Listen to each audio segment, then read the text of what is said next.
morning. Good morning. It is 9 a.m. It is 9 a.m. Look at that. Now we got audio. Now we got audio. Here we go. I am calling today's joint meeting of the Lewisville City Council, Crime Control and Prevention, Fire Control, Prevention, and Emergency Medical Services District Board to order. We do have a quorum. And it is Saturday, August 6th. And there we go. We got the replay going. That's pretty awesome. I will. The AV team is wanted to let everybody know that these microphones are not quite as sensitive as the ones at City Hall. If you would make sure that you speak into them. And they'll take care of the reverb. They'll take care of the reverb and making you sound good. So that's awesome. With that, we are going to go into our regular hearing. Consideration of preliminary budget for 2023 as submitted by the city manager, including discussion on the tax rate, water and sewer rates, and the stormwater drainage rates.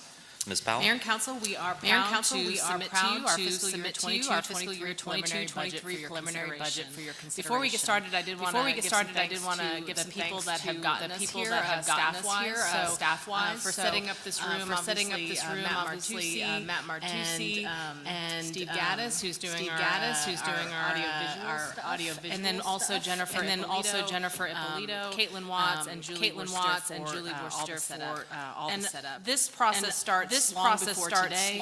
So I want to thank all of the frontline staff that have given input to their various teams, all the directors who tirelessly and managers tirelessly put together their budgets and submitted it to city management. And then Tompkins, Gina McGrath, and Dave Ashley and Carlisle, who are the budget dream team. With that, I did want to give a quick summary on all the details. So fiscal year 22-23 is showing an economically coming out of the pandemic year is economically strong. Building permits and development are high. Sales tax continues to grow, and total assessed value has increased significantly. And this is also a very unusual year, and you'll see that what we're dealing with budget-wise is very different than other cities because of our annexation of Castle Hill. You're not going to see growth like this in the history of Lewisville again. That provides us an opportunity. It also provides the fact that we are now taking on full municipal services and have been of a 2,900 acre still has room to grow, population and development and all the infrastructure that came with that. These times come also with challenges that all cities are experiencing. We have supply chain issues, hiring and retention of employees, critical issue in all government as well as industry. Right now we have inflation costs, and we also have economic downturn that we're anticipating mid-year next year. The budget is focused on addressing those challenges. It is also focused on the priorities that City Council set at our last City Council retreat in the spring. One of those items that was directed by council, and you'll see that this budget is organized around those priorities.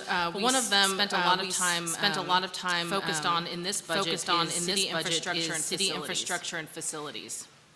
Council said at the retreat that we are at the point in our history where we need to focus greater investment on maintaining what we have. The city experienced its greatest suburban growth from 1985. This means that a large portion of our infrastructure that was put in during that time frame will be turning 50 years old in the next 15 years. That is when roads and pipes reach end of life. With this budget, not only focusing on the current needs of the community, we have found the opportunity to double down on our infrastructure and facility investments so the city can continue to maintain and improve the community for future generations to come. So with that introduction, we are going to jump right into the details.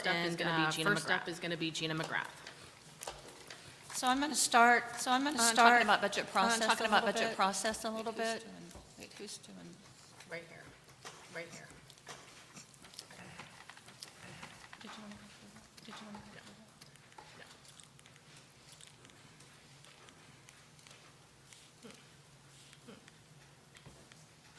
Okay, so the budget process, as Claire just mentioned, begins back in February with the council retreat, where we get your priorities and kind of a little bit of direction outside of those priorities as well. Then May through June, the departments start working on their budgets, and this year they actually departmental business plans that we are completing right now. What they did was go through those plans, create a comprehensive list of action steps, and then prioritize those steps so that they knew what to ask for in this year's budget. We do our city manager and budget reviews in July, and then here we are in August where we're asking for city council review, and then also the public's budget is on the website. And I will mention that you do have some updated presentations, and there's a few changes in your budget document as well, and we'll go over those as we get to them.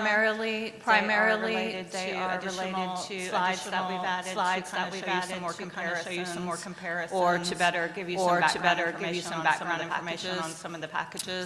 The major or the biggest change we had was on page 16 presentation. We had an unallocated balance when you looked at that summary, and we've gone ahead and allocated funding to our full street replacements for those PCIs that were under 55, and then we reduced the amount that you're seeing on your unfunded list by that same amount. So when we get to that, we'll show you that again how that looks. And then on this one, we'll adopt the budget on September 12th, and then the tax rate on the 19th. Okay, I don't know where I'm supposed to. Point.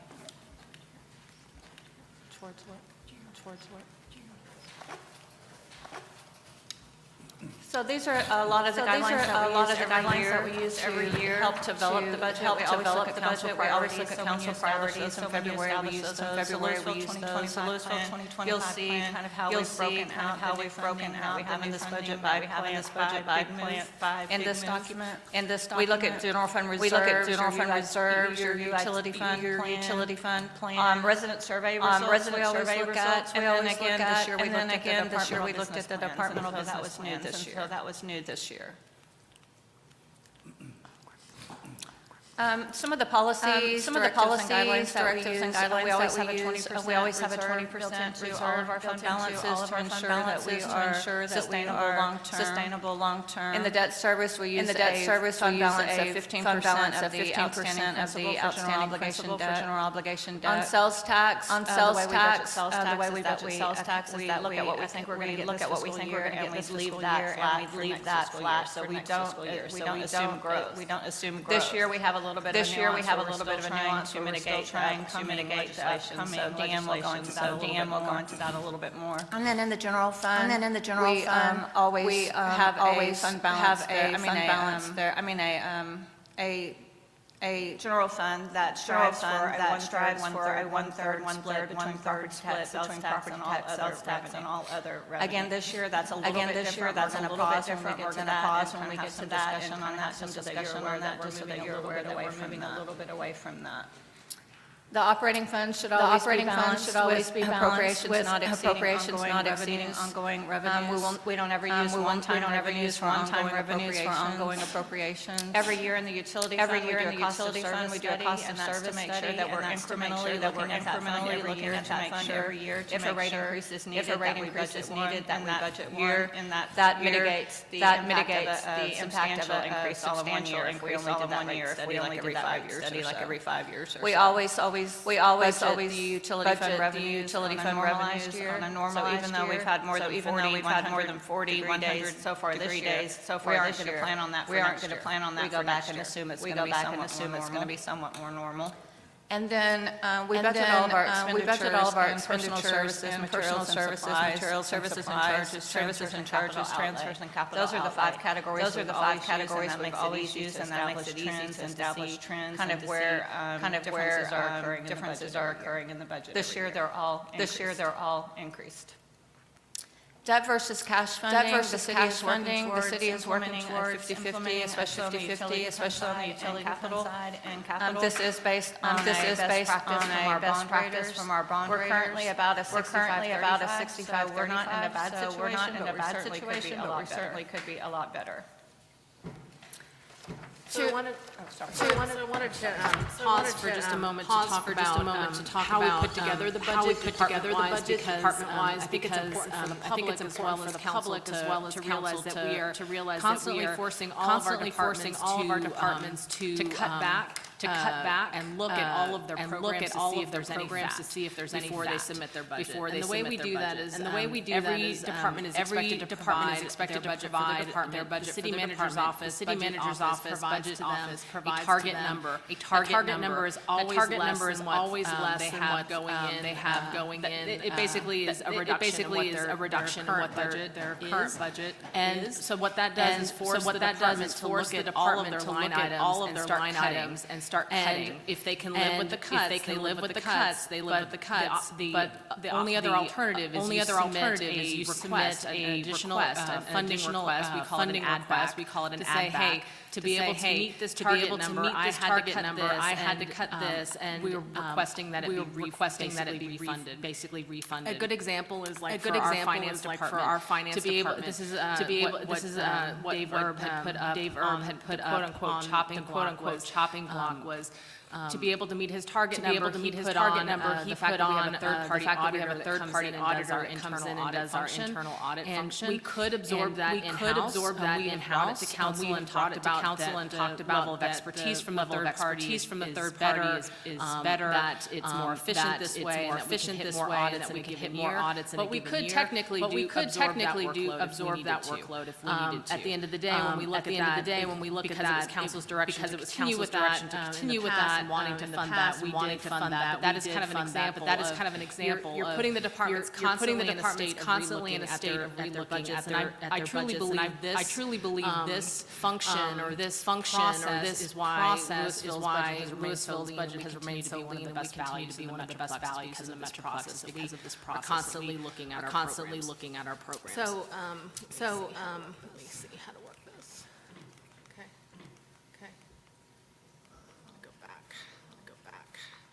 All right. So again, I wanted to center us on the council priorities. So these were the priorities that council set for us retreat in the spring. So city infrastructure, facilities, affordable housing, justice, equity, diversity, business 121, the Lake District, Northern Gateway, 10-minute walk to a park, 10-minute walk to a park, employee recruitment, development, and mall development. I do want to point out that budget document towards the end of the budget document organized by priority, but not all of these priorities had additional funding requests in this fiscal year because there's funding currently that we can operate under. So mall redevelopment, you guys this year gave us funding to work on a mall redevelopment plan. There's not a need for additional dollars, so we won't touch on that during this budget.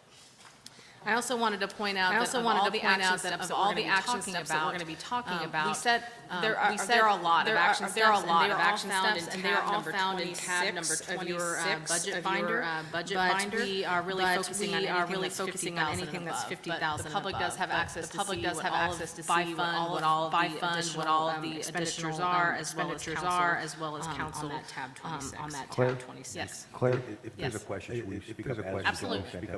Absolutely. Go back a couple slides. I'm curious about fund balance.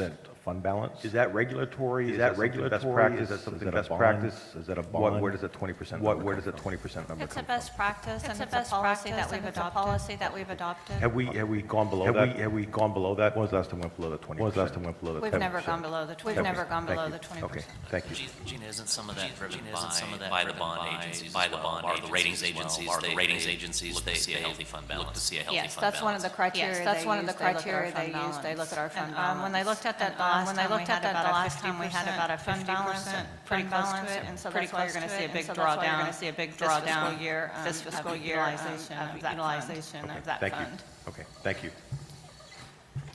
And then obviously, I would be remiss not to comment on Lewisville 2025 vision. Council's priorities, all of those priorities still tied to the 2025 vision. We present these action steps multiple ways throughout this presentation, so you'll see that broken down by Lewisville 2025 later on as well. And then budgetary goals. Generally what we're trying to accomplish, addressing the city council priorities, 2025 plan, focusing on budgetary challenges and not just looking at short-term challenges, long-term challenges, and then making sure we're sustainable going regard to infrastructure and economics. And we already went through this as well. So I don't have to belabor this. These are our general challenges we're trying to focus on.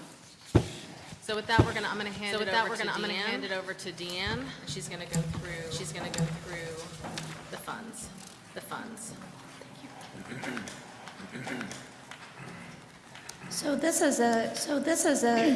This is from our general fund fund summary. It's the revenue portion of that fund summary.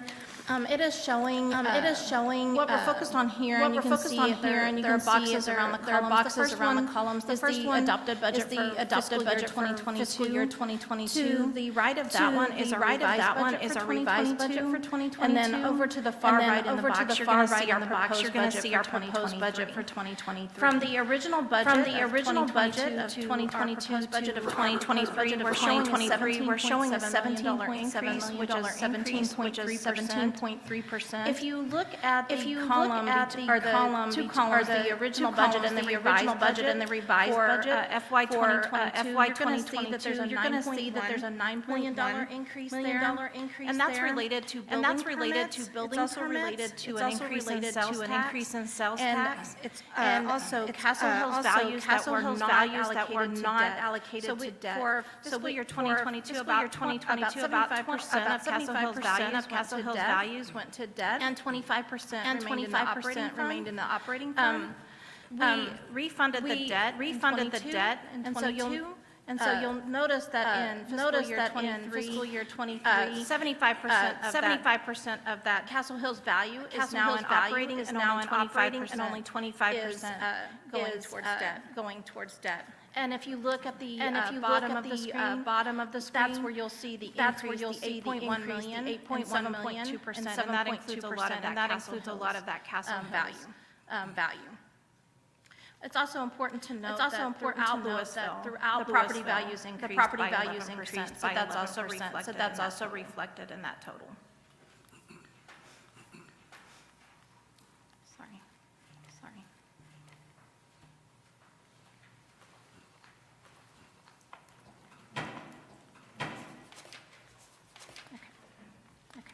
So this set of graphs shows you, as Gina mentioned earlier, have been focusing on a one-third split between the different revenue sources, property tax, sales tax, and other revenue, which our other revenue includes our building permits, our health inspections, fines. And so you can see down on the bottom of our 2019 actual, we do have really close to that third split, and that continues. And you'll notice that trend in our actuals. When we get to our adopted budget, which 2022's adopted budget is the third from the top, that one you'll see where property tax is taking on heavier burden of the revenue. But then we get to the adjusted, and that's where our sales tax is coming in higher, and we start to see that towards a third split. You also will notice in this that we are not budgeting growth in sales tax. So our sales tax remains relatively constant as far as percentage. This chart shows on the left, that is a pie chart of the top line, where we're showing that 31% for sales tax and 26% for other revenue. But on the right-hand side, that's including the sales tax that goes into our 4B crime control and fire control. So if we were to put that sales tax in our general fund, we're still showing a reliance on 39% for property tax, and 22% for other revenue. So, Mayor and Council, I did just want to pause for a second and make sure that we just have a discussion if you guys are all comfortable with moving that direction. So we were going from a third, a third, and a third. There is now, because of the Castle Hills value coming on, a change in that assessed value for reliance on property taxes. But again, that blue bar right there that's showing your sales taxes is not showing the amount of dollars back because of our anticipation on sales tax changes, legislatively. And also remember, as Deanne said, is that we are unlike other cities. So the way we budget our sales taxes. So every other city will say, okay, we've got a trend of sales tax going like that, and continue it into the next fiscal year. Whereas the city of Lewisville just says, we're going to only assume we get what we got, not project any growth. So it's a zero. But we did want to pause here and make sure that staff is comfortable with this, mainly because the property taxes are a less volatile revenue base. When we started going to the third, it was because we were seeing such a high reliance on sales tax. We did want to pause and get your input on that. So I'm happy to go first because this is something we've talked about before. This is one of those hard questions. One of those hard questions. I don't like property taxes. You don't like property taxes. Primary source of income. Primary source of income.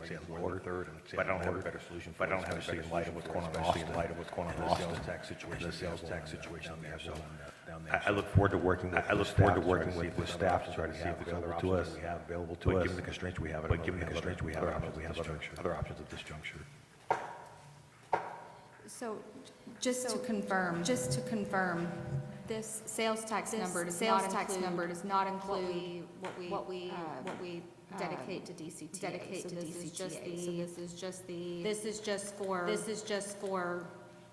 this is just for the general fund. This is just for the general fund. Doesn't include the 4B or the crime and fire control. This slide does. If we go to the next one, it includes the one to the right. We'll show you that it really is broken down almost in a much more. Really, you're looking at, I can't read those numbers, but 39% and 38%. When you include 4B, fire control, you are right when, I'm assuming this is where you're getting at. When, if we didn't have those, it would be burdened by the general fund. So these are revenues that does not include DCTA. So DCTA goes to a separate entity. So those numbers aren't included in here. So actually, if you look at,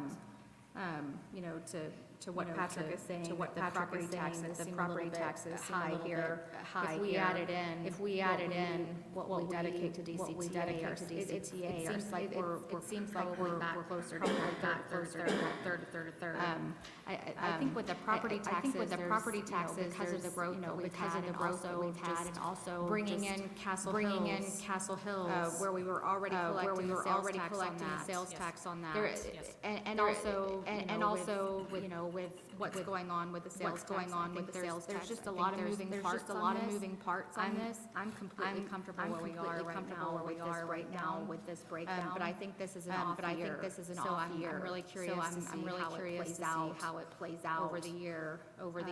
But I think maybe with everything going on, a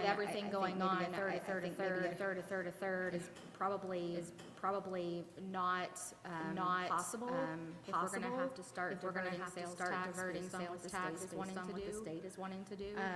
But I'm also comfortable with that. What's important to note about property tax is that this is not homeowner. This is everybody who owns property, every property owner in the city is paying this. The majority of these property taxes are being paid by for-profit businesses. So I don't see this as the citizens of Lewisville holding the burden of the general fund.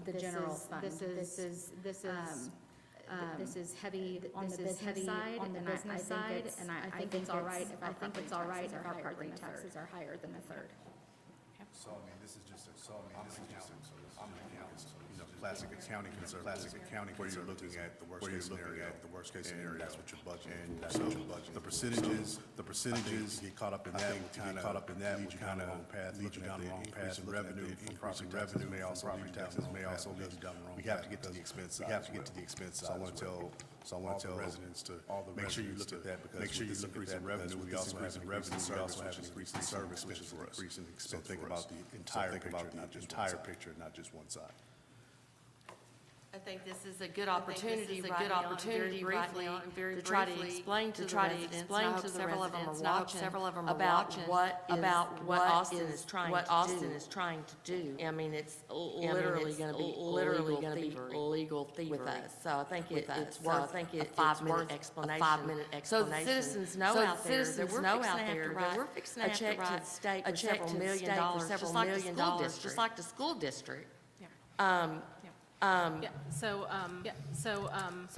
for residents and individuals that are watching. So the history of this is that the state legislature currently is moving from a what is it called? Not destination.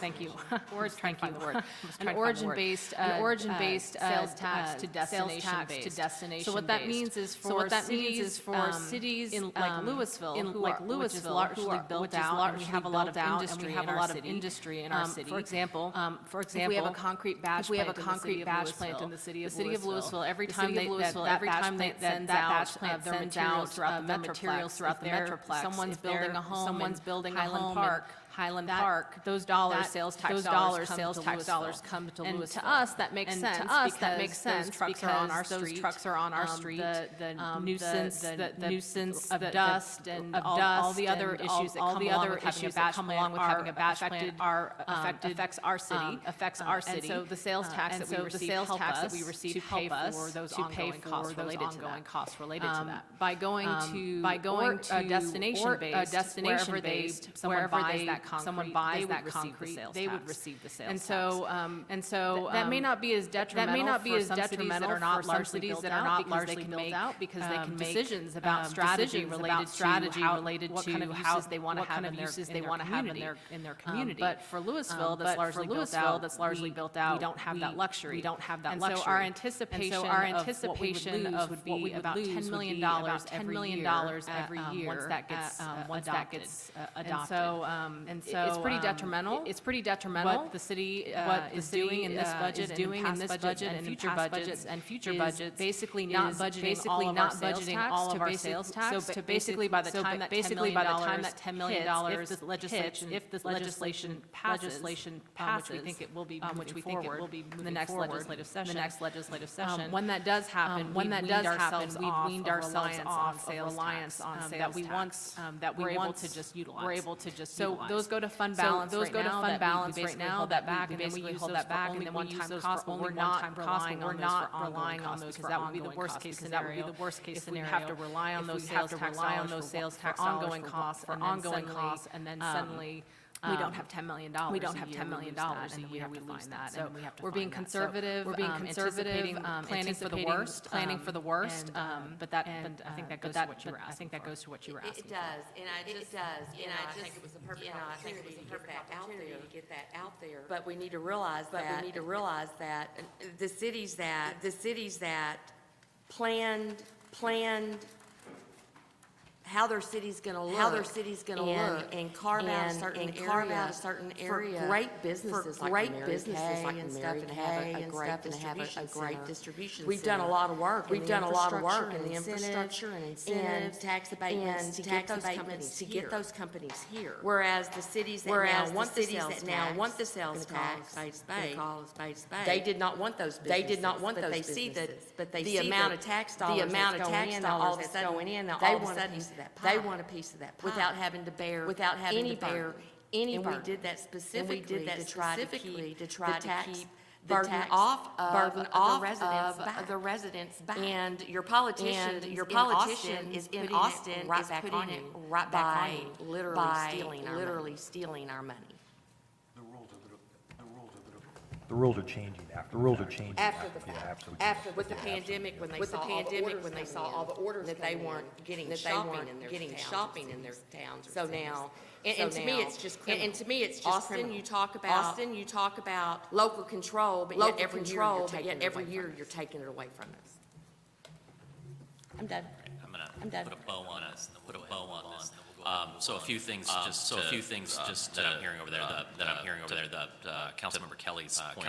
This has been a process. We've operated under this set of rules for over 60 years. So that's one issue. Number two is that when we talk about economic development, bringing these businesses our average $2 for every $1. So I want residents to know. We don't just write checks to businesses. We create partnerships. Businesses work with us to create an environment that helps both parties. That's a win-win. That's a win-win. Too often people think that we write checks. And there are other cities that have what are called economic development. City of Lewisville residents turn that down in the late 80s, twice. We don't write checks. We work on infrastructure. We work on infrastructure and other opportunities to make it work. Third, that this change is absolutely on two things. I don't think the state understands. Number one is it's a huge burden on small business. For a business like mine, I do 48 states across the country, and I will have to absorb and manage more tax rates for the state of Texas than I do for the rest of the country. I either have to have somebody in my tax office, my accounting office, with more hours built into that, or I have to pay for expensive software to go ahead and manage all that. And quite frankly, it's going to create an environment where cities are no longer going to be business friendly across the entire state. Why would I want this asset when I can turn around this type of a business in my city? When there's no benefit to me. So I think the business community really should stand up on this because you're not going to get partnerships because there's no net benefit for some of these higher impact types of businesses.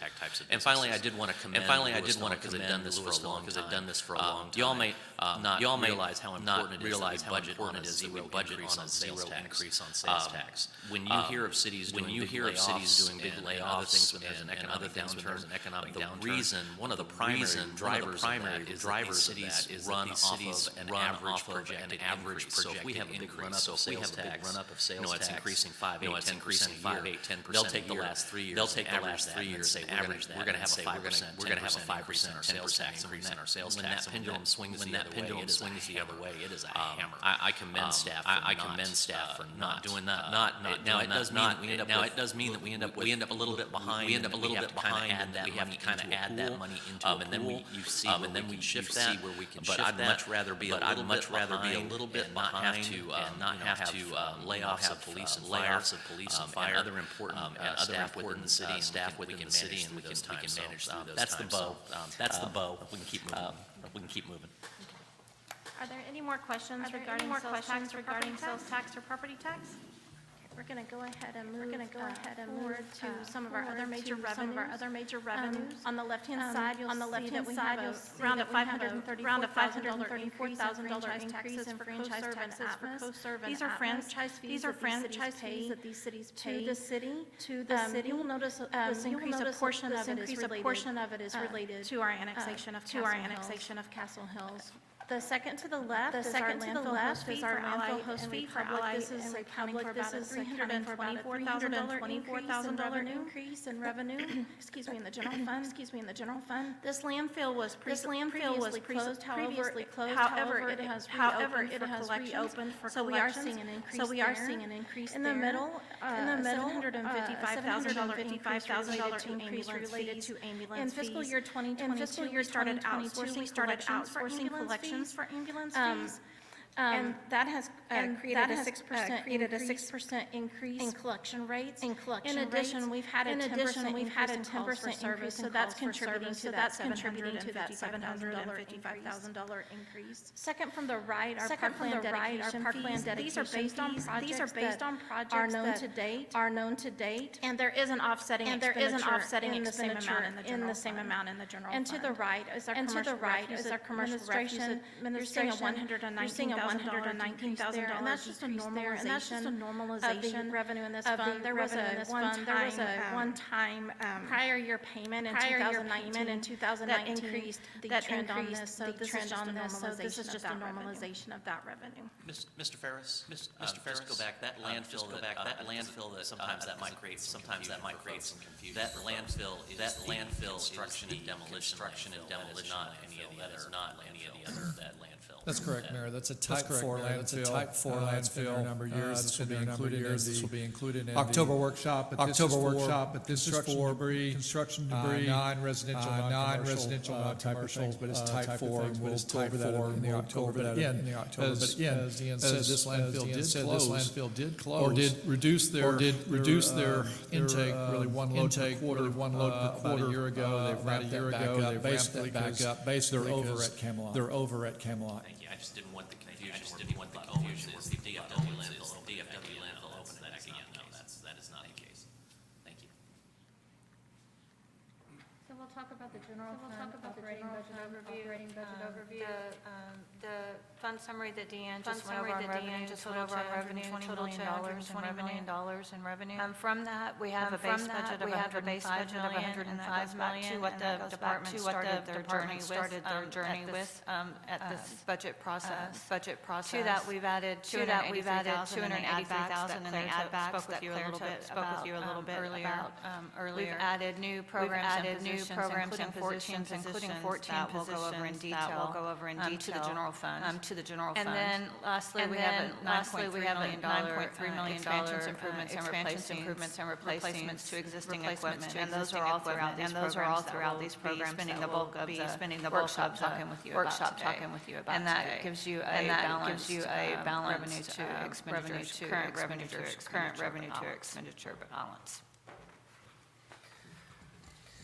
So we talked about the ability to use our general fund balance. You're going to see expenditures of a little over 18 million from our general fund balance. After your 20% reserve, that's going to leave 1.7 million in there. And I did want to comment on that little asterisk right there on that slide, which is basically saying that's showing you your 5 million in sales tax. That's our buffer for our legislative changes that might be coming up. So we will have 5 million in addition 5 million in addition to that 1.7 that rolls to fund balance. Again, we're not going to be allocating until the following year for one-time expenditures. This slide here, I'm not going to go through all of these. This is just showing you one of the several ways we're going to provide this information. Where we're pulling some of our funding from. We're going to go through most of these projects later on by council priority. But this shows you that where we're pulling the dollars from. So for example, Old Town Holiday Decor, we will talk about that later. We will get to the Old Town priorities that council set. This is only the one-time cost. Remember, one of our guidelines is that we're not going to use general fund balance or any fund balance to pay for ongoing costs, because obviously it's not an ongoing revenue that's coming in. But I did want to point out some of the ones that will usually come out of fund balance. You see the technology replacements there at the bottom. We have a, and I'm going to flip through this. I'm going off script. Deanne, don't kill me. So we have a general fund reserve. And really this is most cities don't necessarily have this, but of course a lot of cities don't have that we have reserves how we have because of how we budget for sales tax. But what this ends up doing is we make a plan for these dollars in future years. So many of the things that carry over, you'll see there are technology replacements. So going back, that's one of them.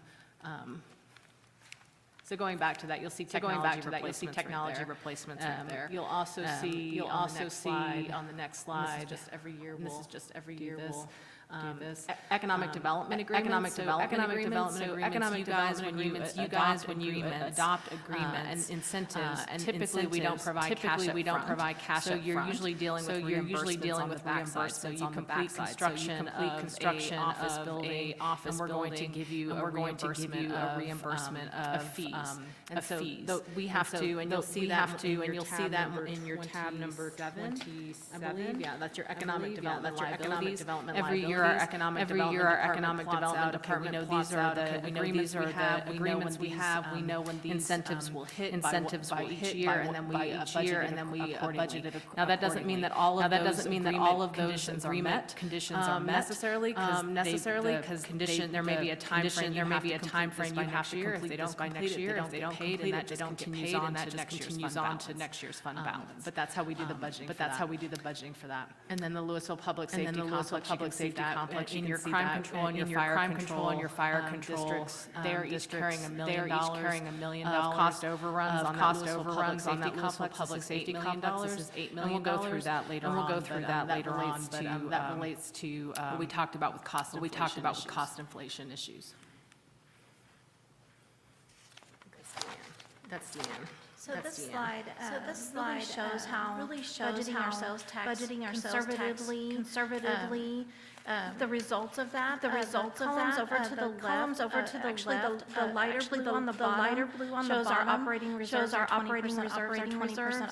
And then on the top, that is our undesignated reserve. So over to the left, you see actuals, how much we end up with at the end of every fiscal year based on conservatively budgeting sales tax. Over to the right, you can see the third column from the right is our 2022 adopted. So you can see where we budgeted those one-time expenditures. Then you can see in the second column to the right, that's our 2022 revised. So that reflects the actual sales tax that has come in, and that's going to go to fund balance to be used for the next fiscal year for one-time expenditures. And then the column on the right, that's our 2023 and you can see where we've used that fund balance for one-time expenditures that have been requested. When we look at our mid-year for 2023, when that time comes, it'll look more like second from the right column where we have reserves based on our sales tax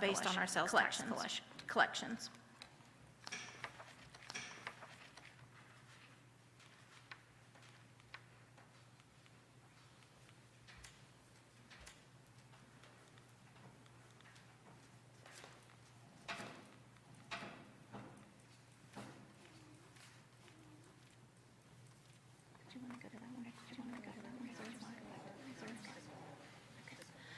So this is the revenue portion of the utility fund summary. This is once again we're looking at the adopted budget. That's the first column kind of squared in the middle of the page. That's for FY 2022 adopted. Over to the right, you're seeing our FY 2023 proposed budget, and then directly to the right of the adopted budget, that our revised budget. If you look at original budget to proposed budget, we have over $6 million increase in revenue, which is about 15%. When we look at the original budget to the adjusted budget, you can see that we have increase in utility revenues, which is water and sewer. We definitely have an increase in water based on the extremely dry and hot conditions. So water usage has been higher this fiscal year. But if you look at our comparison between the revised budget and the proposed, you'll see that we have a $2.97 million decrease. This is because we do not budget based on a year like this where we're having extremely hot temperatures, that's extremely dry, that's push revenues up. So based on a normalized trend. And so we're not going to bring over all of that revenue. We're going to bring over what we feel like next year would be with a normalization. And so that's why we show that decrease there. But overall, we have an increase of $6 million in the utility fund.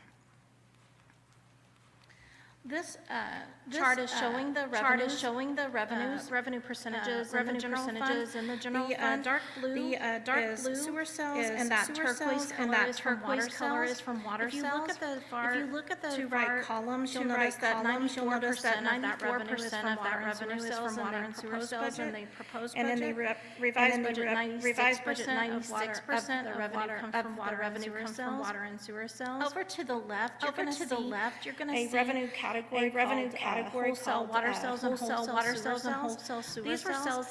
These were revenue that we received from Castle Hills prior to annexation. And so you're not going to see those in the columns after annexation. Those are now absorbed into water and sewer cells.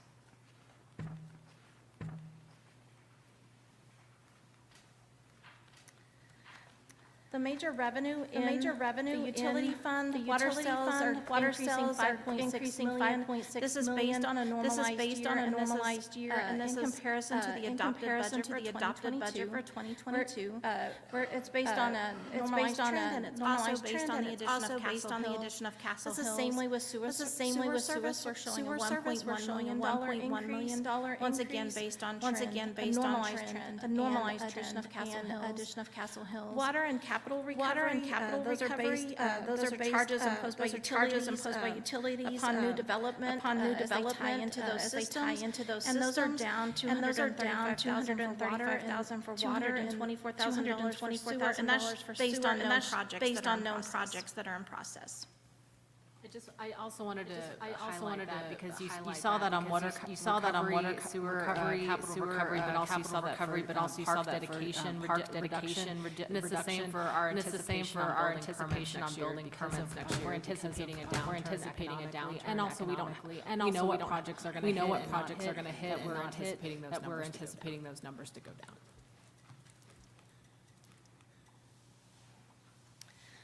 So this is the overview of the utility fund budget. We started out with $43 million. That's what our department's base budget. We have some new funding, which Claire will go over a little bit more in our by priority section of $2.8 million. That leaves us with a proposed budget of a little over $46 million, and we do not have any revenue. So we have a balanced budget in the utility fund.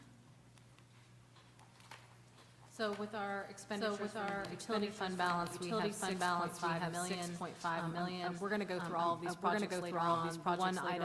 One item there that just may raise some questions is the ED agreement, so the economic development agreements. So just to realize those economic development liabilities. There are some incentives that are provided that might be a reimbursement of impact fees are paid to the utility fund, so you'll see them budgeted. So that's what that's about.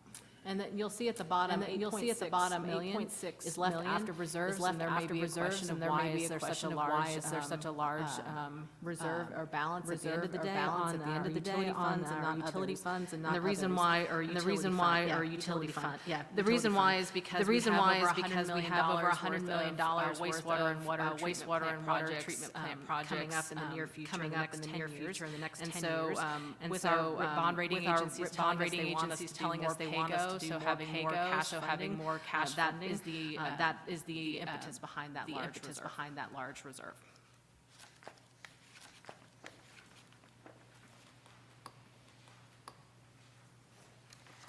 So these are some of our other significant funds.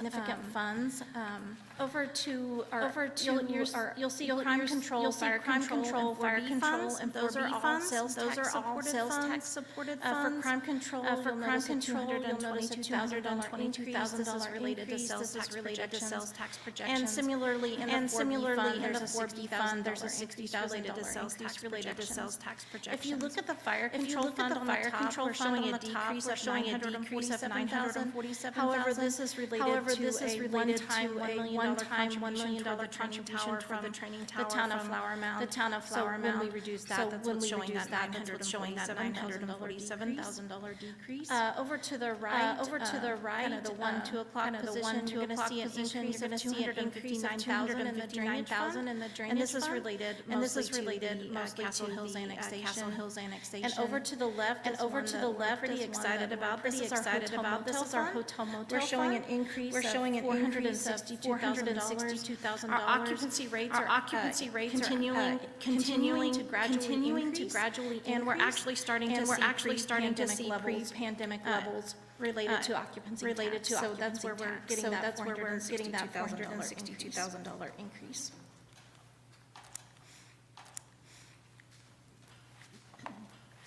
This is our hotel motel overview. We're showing here that we're starting out with about $1.9 million from our departmental base budget. And then we're adding back about $45,000 in new funding. which is giving us a proposed budget of almost 2 million. We have a balanced budget here, and this is exciting news and promising news for us.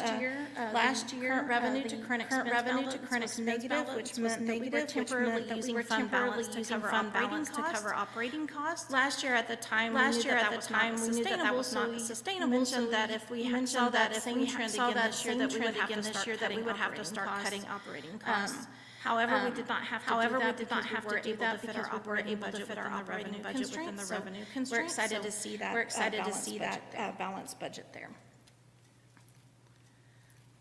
With our crime control operating budget, our base budgets were around 3.7 million. We added new funding in the amount of 2 million, which gives us a proposed budget of 5.7 million. Here you're seeing a negative revenue to expenditure. However, one-time funding in the amount was added in the amount of 1.7 million. So if you take out that one-time funding, which is truly fund balance, the use of fund balance, we actually have a revenue to expense of 296,000, which means that our operating expenses are not using all of revenue. You'll see this in both crime and fire control. Also in both fire. You're going to note we should point that there's a $1 million contribution from each fund to the Lewisville Safety Complex. Fire control. It's similar to the crime control. Here we have a base budget of 3.4 million. We're adding about 1.4 million in new funding, which gives us a proposed budget of 5.2 million. Once again, we have a negative revenue to expense. However, 1.2 of that is one-time funding from fund balance. So if we were just looking at operating expenses, we end up with a $391,000 balance there. In the drainage fund, we started with base budgets of 4.2 million. We've added $130,000 in funding, which gives us a little over 4.3 million. 2.2 million of that, 2.2 million of the drainage fund is allocated for capital expenditures, and we also have 2.1 in the CIP fund for drainage-related projects, which we'll discuss a little bit later in the presentation. And in 4B, we have a base budget of almost 8 million. We've added new funding in the amount of 369,000, which gives us a proposed budget of 8.3 million. Here you're going to see a positive revenue to expenditure. However, that is purposeful. We have a significant list of park projects related to the 2025 plan, so that funding is going to go into fund balance to help cover those park projects. So council, we have TERS board meetings that are going to be within the next month to come before council to come before the different boards. Some of you are, it's a joint with council, board with same membership. But I did want to give a high level of kind of what's happening with tax increment financing districts. So TERS 1, which is your old town TERS, just to recall that it was primarily created to help fund the creation of the grant. So we are still paying off debt related to the grant. It should be paid off in 2027. But we have about $755,000 budgeted. There's general TERS administration, which is we hire a third party to help with all the filings of things. We have filings of comptroller's office as well as any analysis related to the TERS. And then we also have a set aside, and we'll talk about it for future purchase of land, for parking purposes in Old Town. Like I said, we'll talk about later in the presentation. TERS 2 is going to be in your southern gateway, and with that, the way that is structured currently is that there's an agreement to reimburse the developer that had built all the infrastructure down there for, and then after that is there's a split that will be receiving from that for future projects. We've had some ideas of future projects, talking with our economic development department, none that we're ready to discuss discuss with the public or with council. We still need to make sure that it's financially feasible for them to do what they want to do. And then tourism administration. TERS 3 is going to be your Castle Hills, and so tax increment financing. Most of that, the increment this year will be going service related to Castle Hills, as well as the infrastructure. We have some county that will go increment there that will go back infrastructure to the developer. And then TERS 4 is in your northern gateway, in your lake district. We are seeing growth up there. There's going to be significant growth over the next couple of years in the northern gateway. Budgeted this last year, 53,000. I can't read that far. 53,000 in that, and that's to maintain the Coy Tally Park. So that council knows is designed, but it is the Summit Drive Park that's going to be installed and dedicated to the city upon completion of those projects along Summit Drive. And I'm going to pass it off to Dave Erb to talk about ARPA funding. Okay, as you're aware, signed into the American Rescue Plan, stimulus package. From that, Lewisville received $5 million. Received that in two tranches. First tranche, 50% was received in June of 2021. We just received the second tranche in 2022. Just as a reminder, all the funds being encumbered, plan for spending by December of 2024, and spent by 2026. We have a number of allocations for $19.5 million. And this is the allocation to date. I also wanted to point out, so if you look at the corner there, you have 691,000 currently unallocated. And also with the Lewisville feasibility study, I don't believe that's the full, I think that's the full, we aren't paying all of that out for just that feasibility study. So some of that will roll currently unallocated. But we're looking for the best place to spend this money. We'll bring it back to council with regard to it, but right now, especially with council's desire to focus on affordable housing, we're going to be looking at how to leverage this money for partnerships on that front. We're also looking at other options with regard to business grants and things like that. So we'll bring that back to you. Next slide. So CARES funding, if you remember, we had received CARES funding during COVID, but reimbursed the city for public safety services related to the coronavirus. So when that reimbursed us for those costs, these dollars technically are, they just aren't encumbered by any type of federal requirements. They just sit in our general fund. We have a balance, we have earmarked for these various purposes here at the bottom of the slide. And we do have currently remaining balance of about $832,000. We will be bringing it back to council, but I can tell you anticipated use of those funds would likely be rodeo ground renovation overages that we've experienced out there, especially with supply chain issues, as well as inflation and some of the change orders in the field, and then also possibly leveraging that for future broadband projects. So, council, we told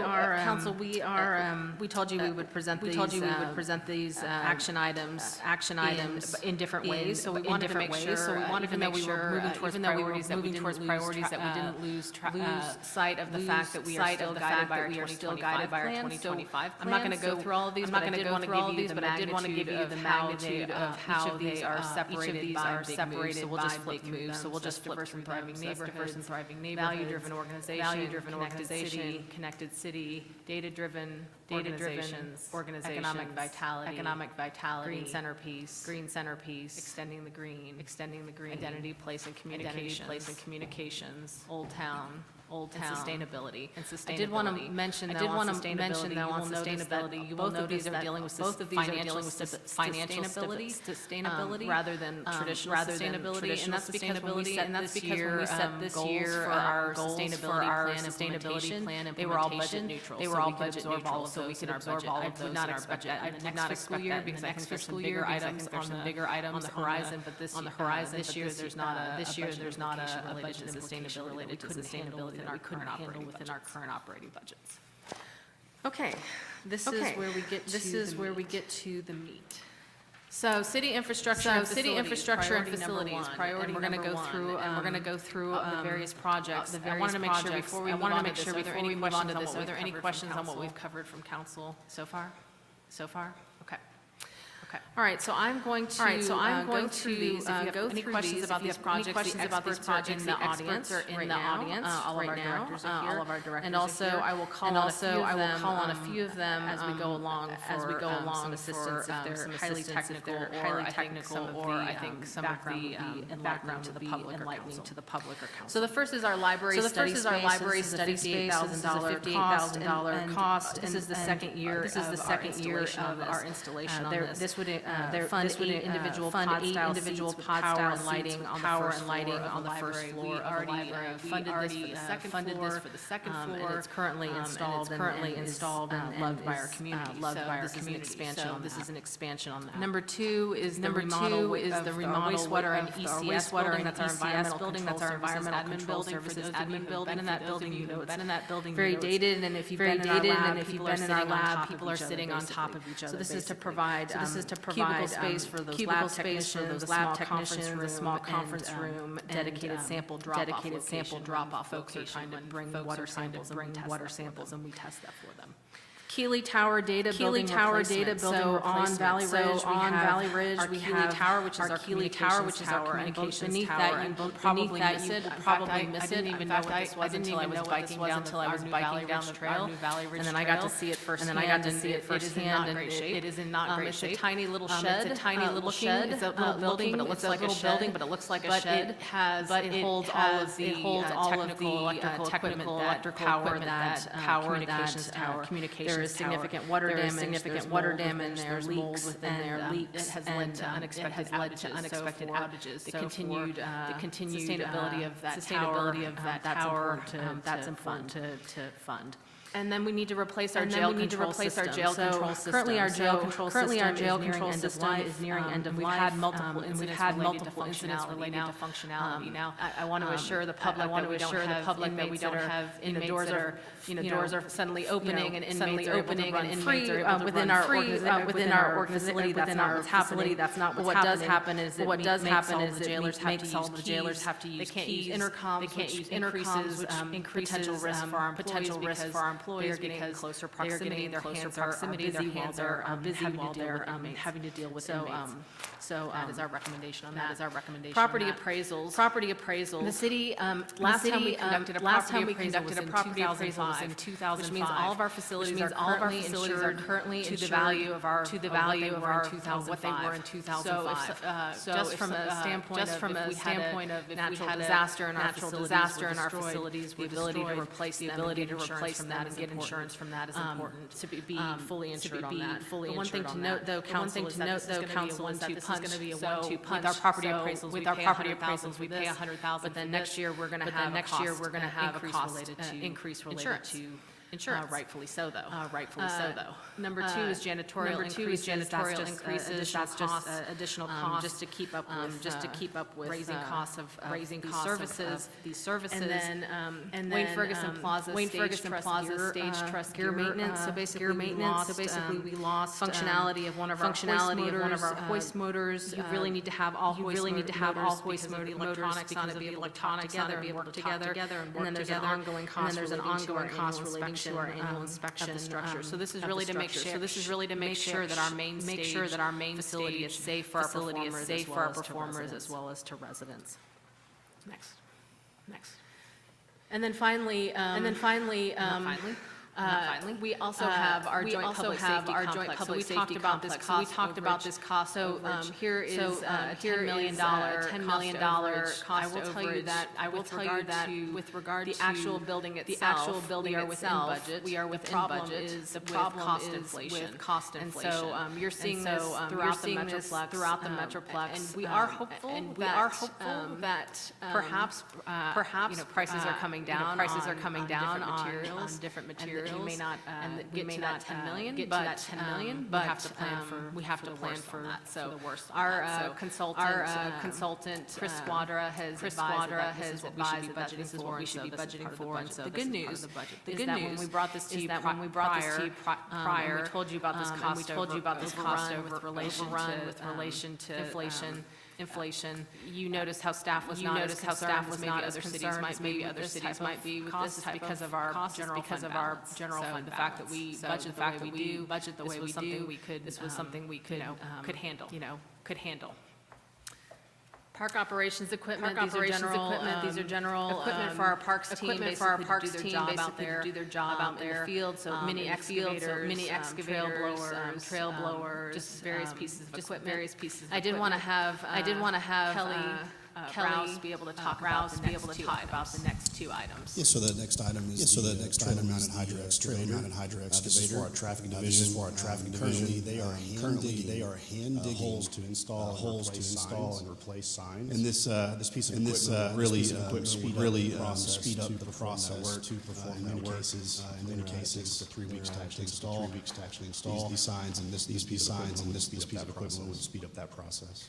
The Lewisville intake generator docking station. So coming out of Winter Storm Uri, water systems were required to produce emergency preparedness plan to the state. And Lewisville has done that. Our preparedness plan is actually currently by review right now, TCEQ. And as we were going through that exercise and process, we found that the biggest portion of our emergency preparedness plan is our backup generation capability. So all of our sites, pumping stations, water intakes have generators. On-site generators. The intakes have to have portable generators, just because there's no real estate intakes to actually house those generators. We have to wheel or haul those up there. The Upper Trinity intake generator, you can wheel it up to the bridge, do a quick connect. It's really quick and easy. Now the Lewisville intake, you actually have to back up this generator all the way across the bridge, back up to the pump station, and then that's where the quick connect connection is. This specific funding is for moving that quick connect system to the dam road, and it should be just a lot safer, easier connection, given another winter storm event if that ever occurs again. Thank you, Kelly. Go to the next slide. Gina. Packages, $842,000. So we wanted to talk a little bit more in detail about it. Basically, it amounts to an increase in our maintenance and replacement from our operating funds related to the internal lease payments that we make for new vehicles. So when a new vehicle is purchased in the city, we also fund a first year of a lease payment for each year that piece of equipment is going to be in service. So if you have a vehicle that costs like a new police squad car, $46,000. We have a 5-year life replacement. We estimate what it's going to cost in 5 years to replace it, and we budget that first year lease payment at the same time we buy. So that at the end of the time, theoretically, you have enough money set aside to now purchase the next vehicle. Believe it or not, back in like 2006, 2007, we were getting enough interest earnings and auction revenue that fund was really growing. We were really putting all the money over there, and the auction proceeds was actually giving us additional revenue. And so we were building up that fund too much. So what we did was we internal discount that offset that interest in those so that the general fund, the utility fund didn't have to pay quite so much. Well, now over time, we've realized that those vehicles continue to escalate at a cost that's more than what we have seen historically, and we aren't getting as much interest rate dollars as we used to. And so now that fund is suffering. So now we need to go back and switch that. So basically, we're removing all in one fell swoop, and it's causing an increase to the general fund, the utility fund, the 4B fund. And from now on, this will be part of your ongoing budget. Now that fund will be funded correctly, and it will be sustainable into the future. I would like Chief McNeil to be able to talk through these initial two items on this page. Yes, so our vehicle and equipment for the fire marshal. This is just related to a reorganization of how we operate. Our former fire marshal had been under City Hall, and mainly had responsibility for development services. During the restructure in 2020, the reorganization, he was moved under the fire department at a division chief level, which normally includes a vehicle because we have responsibility for coming and emergency response. However, Tim had a background in our service, understood our operations, because his responsibilities had not included that. He didn't have certifications necessary, so we couldn't use him on emergency scenes, and his responsibilities mainly stayed with development services and plan. After his retirement this year, we were able to post and do a little reorganization. We hired a fire marshal that fits more the traditional role within the fire service. Development services remains a. He's also a certified peace officer, firefighter, and he manages investigations for us, and does have responsibilities coming to the emergency scenes. So at that level, it matches our other division chiefs, and we would like to outfit him that he can respond to scenes and not just in his personal vehicle. And then our reserve engine equipment. In the past, we have reserve engines. They have varying degrees of equipment. But when guys we utilize between maintenance and repairs, our crews are having to swap over to our reserve equipment. When they do that, it requires depending on which engine and what it's on and what it's equipped with, it can take up to 45 minutes or make those swaps. And so we have a lot of downtime. By outfitting these with complete equipment, so that when they need to make these swaps, they have very little things to change over. It's a benefit to our citizens because it reduces the downtime and keeps them in service. The other thing it does is it reduces the wear and tear on our crews. There's a lot of time both in the morning if it's a routine maintenance. They might change in the morning and then change in the morning and then have to come back and swap back that original equipment that afternoon. So it is work, extra stress on our guys. And then finally, the other thing it does for us. Typically, when we've had the winter storms, we have bad weather, and we need to put extra equipment on the streets. We will call in people and staff our reserve engines. They can respond. They do have some equipment. We can pull some and put on there, but they're not fully on there. But they're not fully operated as our other frontline. So this allows us when we need to put other fully stocked engines and actually it increases our service capability. Thank you, Chief.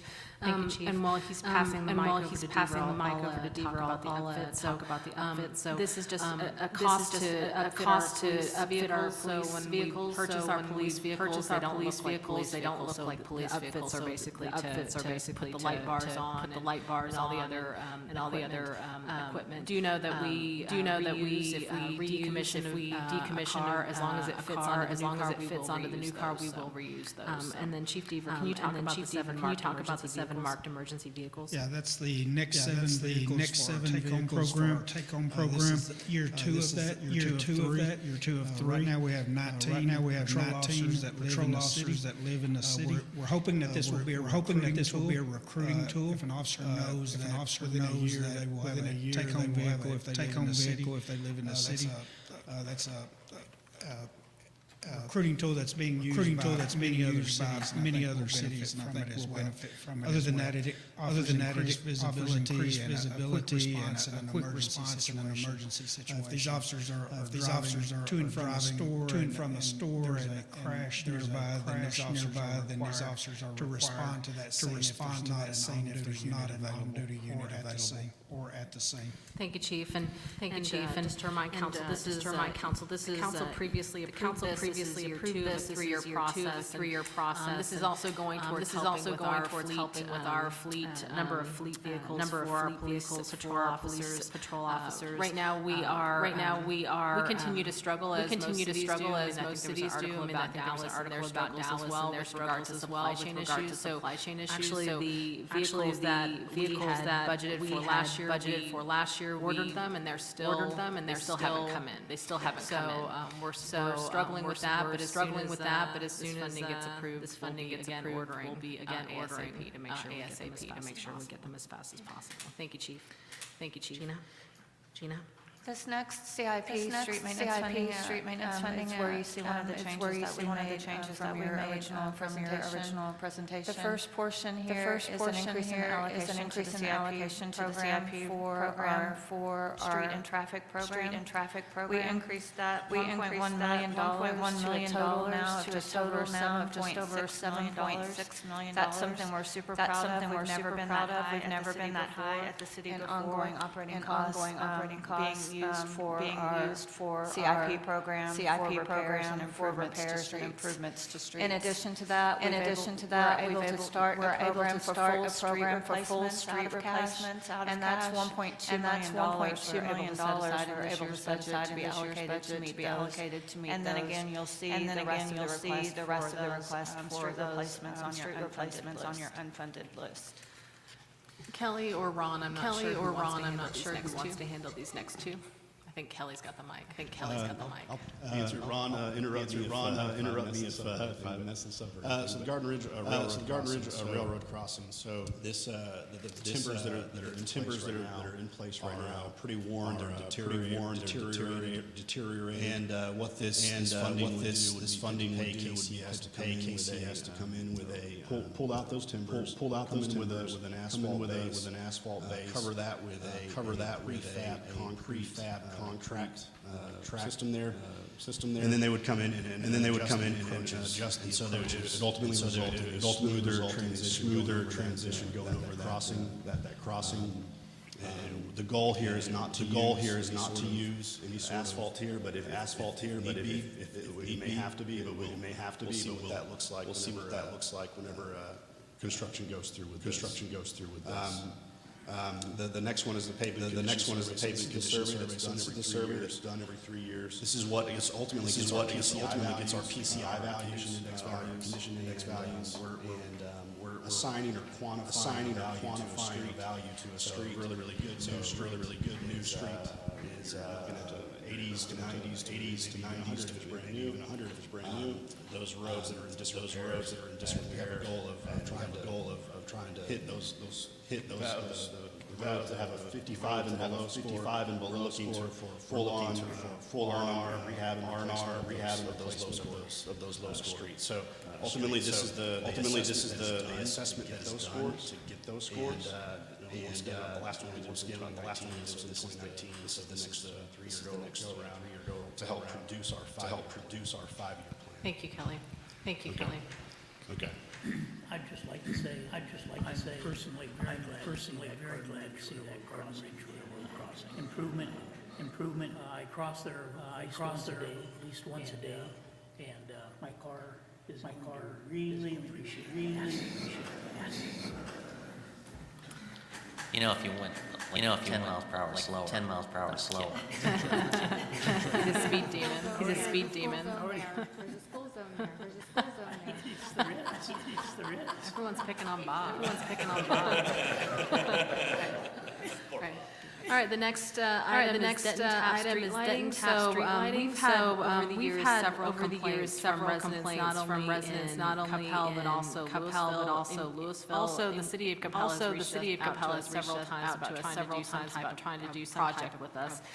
We recently sent our engineering department out there to look at what the situation was after dark, and basically the experience is that when you're coming through Capel, there's regular lights in the median, and you hit Lewisville, and it's pretty dark. We have some lights that are kind of at the intersections of the various neighborhood streets that are coming in, but our engineering department went out there and determined that there was some need for additional lighting for safety purposes. This would be an interlocal agreement with Capel, where we would extend the same lights that Capel has into Lewisville, and that would go along Denton Tap Road from Vista Ridge Mall Drive to Highland Drive.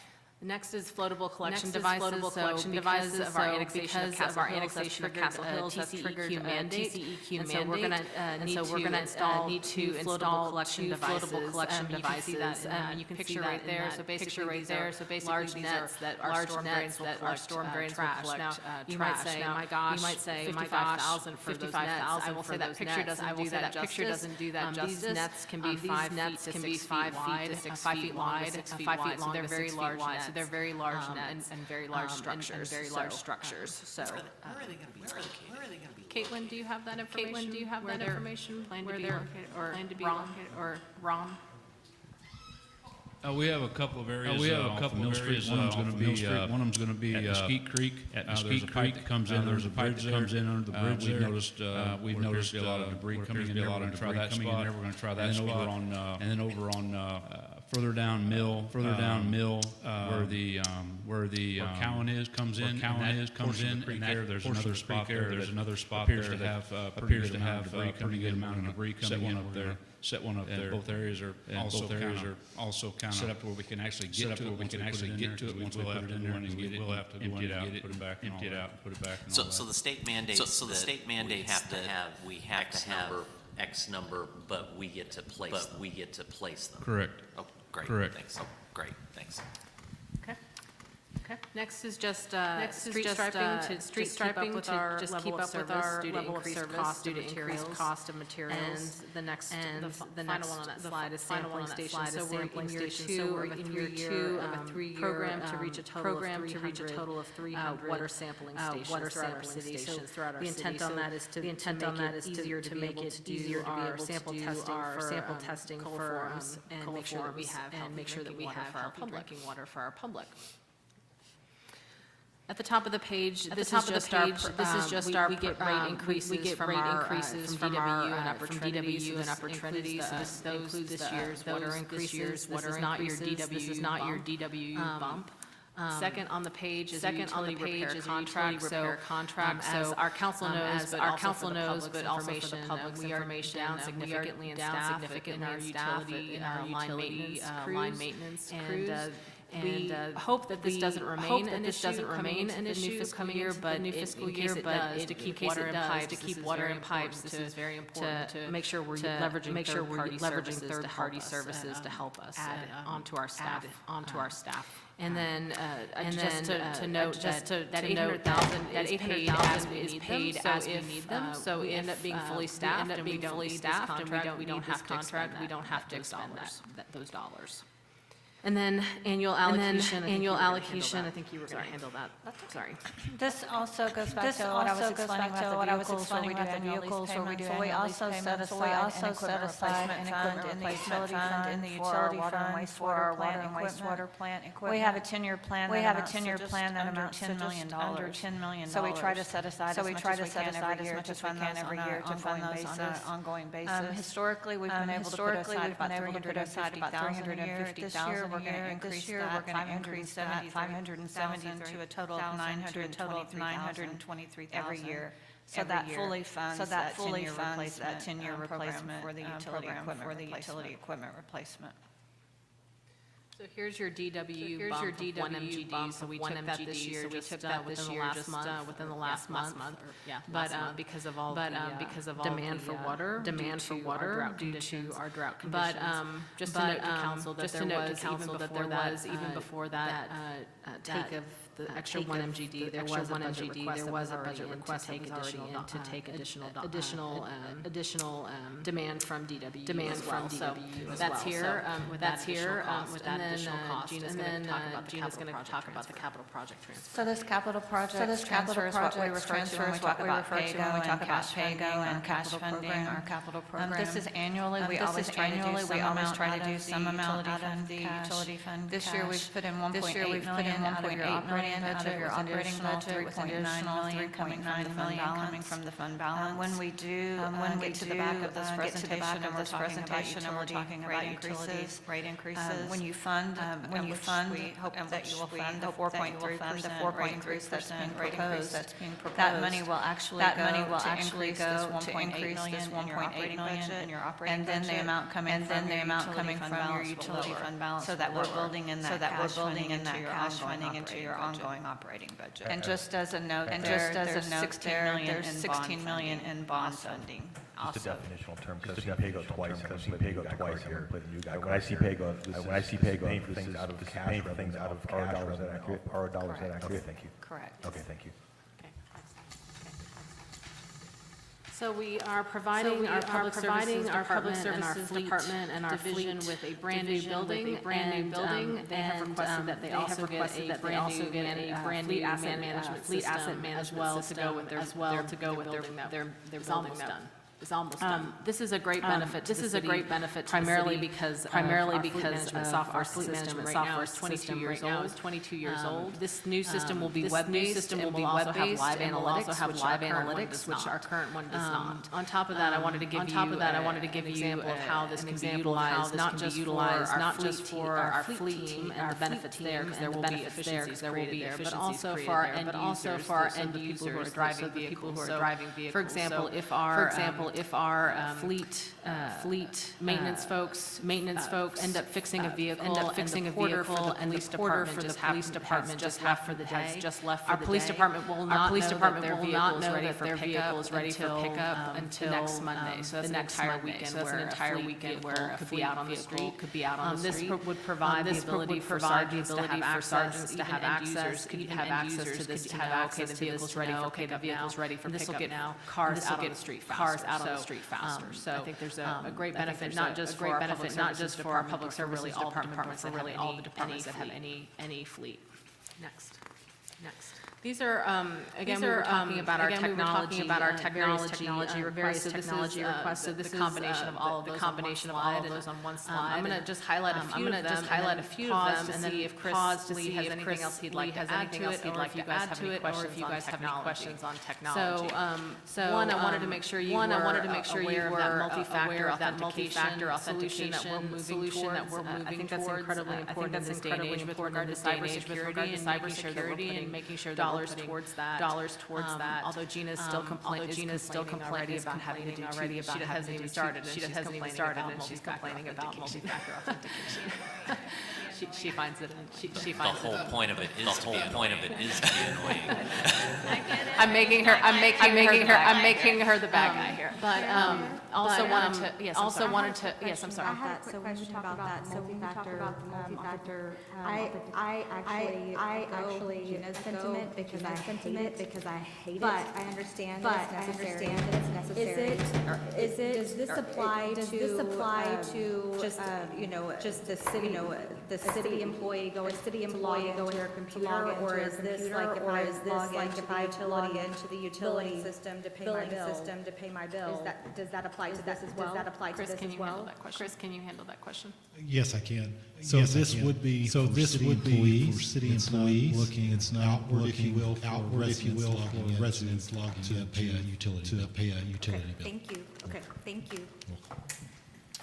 And also I wanted to point out that final one on that slide, that 100,000, anytime you have a round number like that, we feel like we need to explain. It seems like we don't have a good estimate for it, if it's that round. And the reason why is because we haven't landed on our utility billing software that we're wanting to go with. So this is a good estimate of what that's going to cost, but we're still in the process of evaluating that.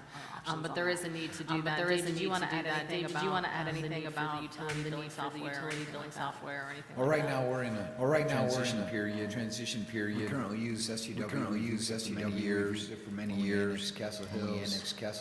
We realize that they also have STW as their utility billing software. We are currently operating both systems separately. We are in a queue to look at moving the Castle Hills into the cloud. Kind of give us a look see whether we want to move forward with cities software billing up to the cloud, or if we would consider a additional vendor. So we're still early in that process. We're still waiting to move forward with the cloud version of the SCW to see if we would consider that. Based on that, and then determine the next steps. Chris, did you want to add anything else to the slide? Yes, Claire. Really, the main thing I'd like to add, the majority of the funding that requested is for replacement of hardware. And this is something that obviously is vital for us to ensure that we're able to deliver services. All whether it be desktops or servers. We try and get at least 5 years. As you all well know, technology over 5 years. It's old. It's old. Switches, if we can push switches, out, try and get, 7, something like that, that's a stretch. So every year you will see, we don't have a self-funding per se for switches and so every year you will see us bring before you replacement for anything that is over 5 years within our infrastructure. That's all I had to add. Council, do you have any questions on any of the technology? All right, next slide. So we have $2 million towards engineering capital construction funding. So this is dealing with shortfalls available for construction. Several things are happening here.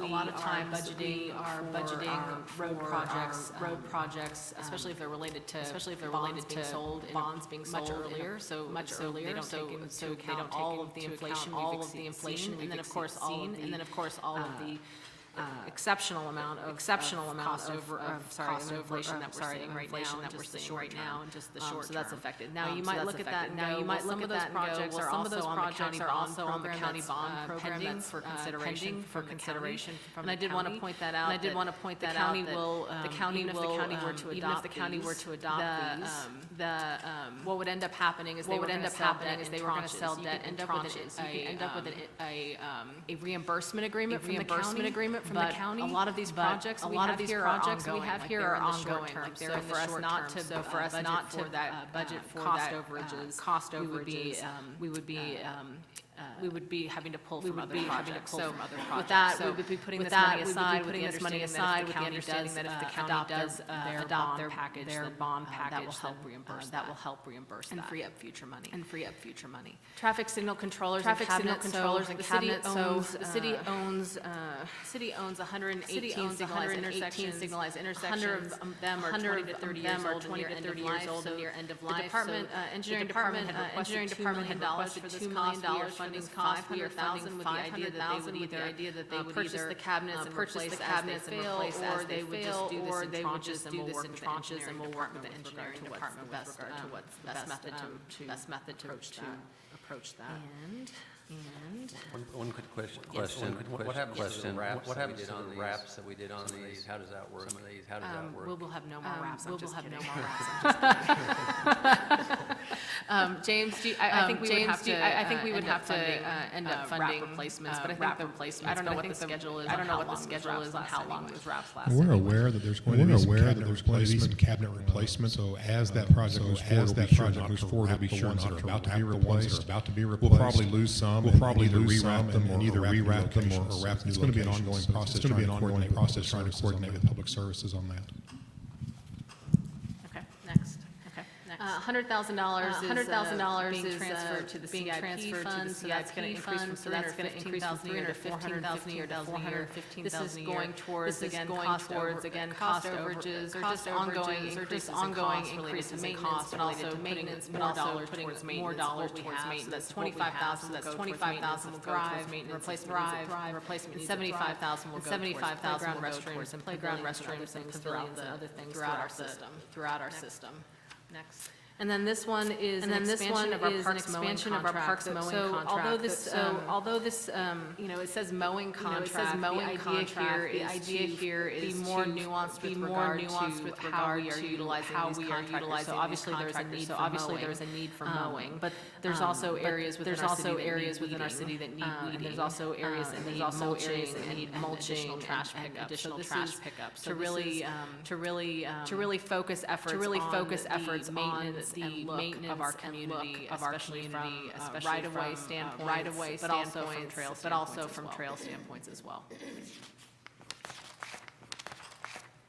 And I think you wanted to take. Yeah, if we could go ahead, and we're going to take a 9-minute break right here. No, I'm gonna mess with the accountant. To my right. Go ahead and take it. So 9-minute break. Be back here at 10:42.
are gonna make me take 10 minutes, aren't you? Take 10 minutes, aren't you?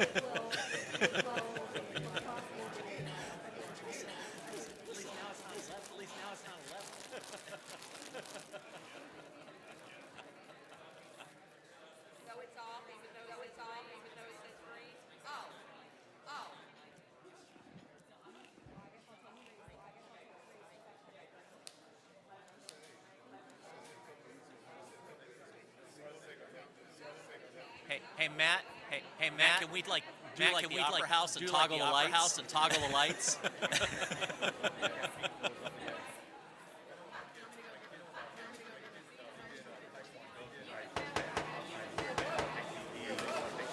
Oh, now the hammer. Now the hammer. He used the hammer. He used the hammer. That's nice.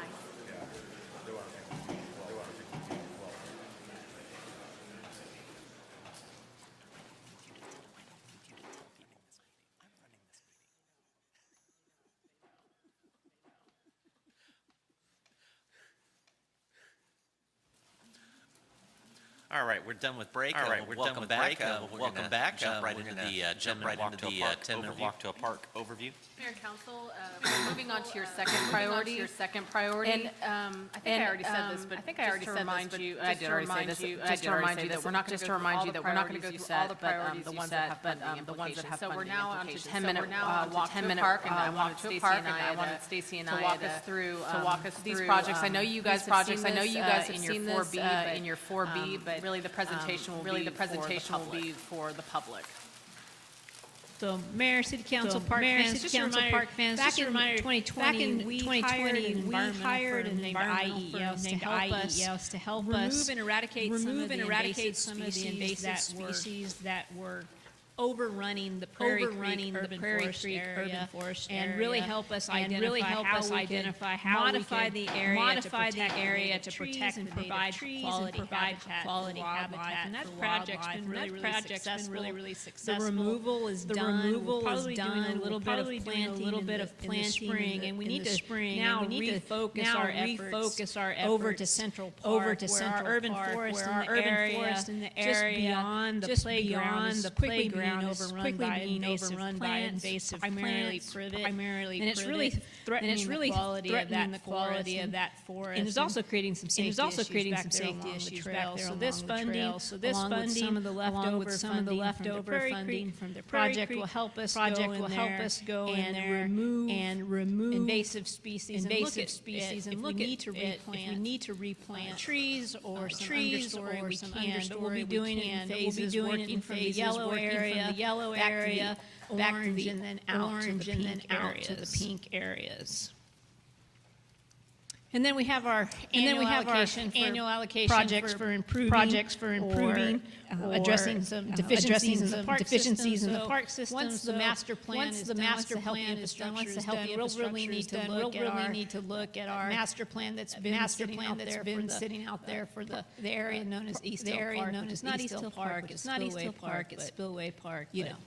We'll also be looking at what we should be doing, the redevelopment of the Ridge Park area. That's where the amphitheater is, old playground and ball fields out there. Make sure we develop that. We talked about several years ago. And then we have some funds already budgeted increasing our pollinator and way station areas in this year's funding. And we'll talk a little bit more about that project. We're going to continue to make our way through the park system and replacing signage, working with our partners at LISD to improve some of the parks, our schoolyards that we're using as school time, out of school time times, and then looking also are there some projects that we need to look at Old Town, particularly that right next to Sullivan's, the new development going there. Then also we'll have funding in this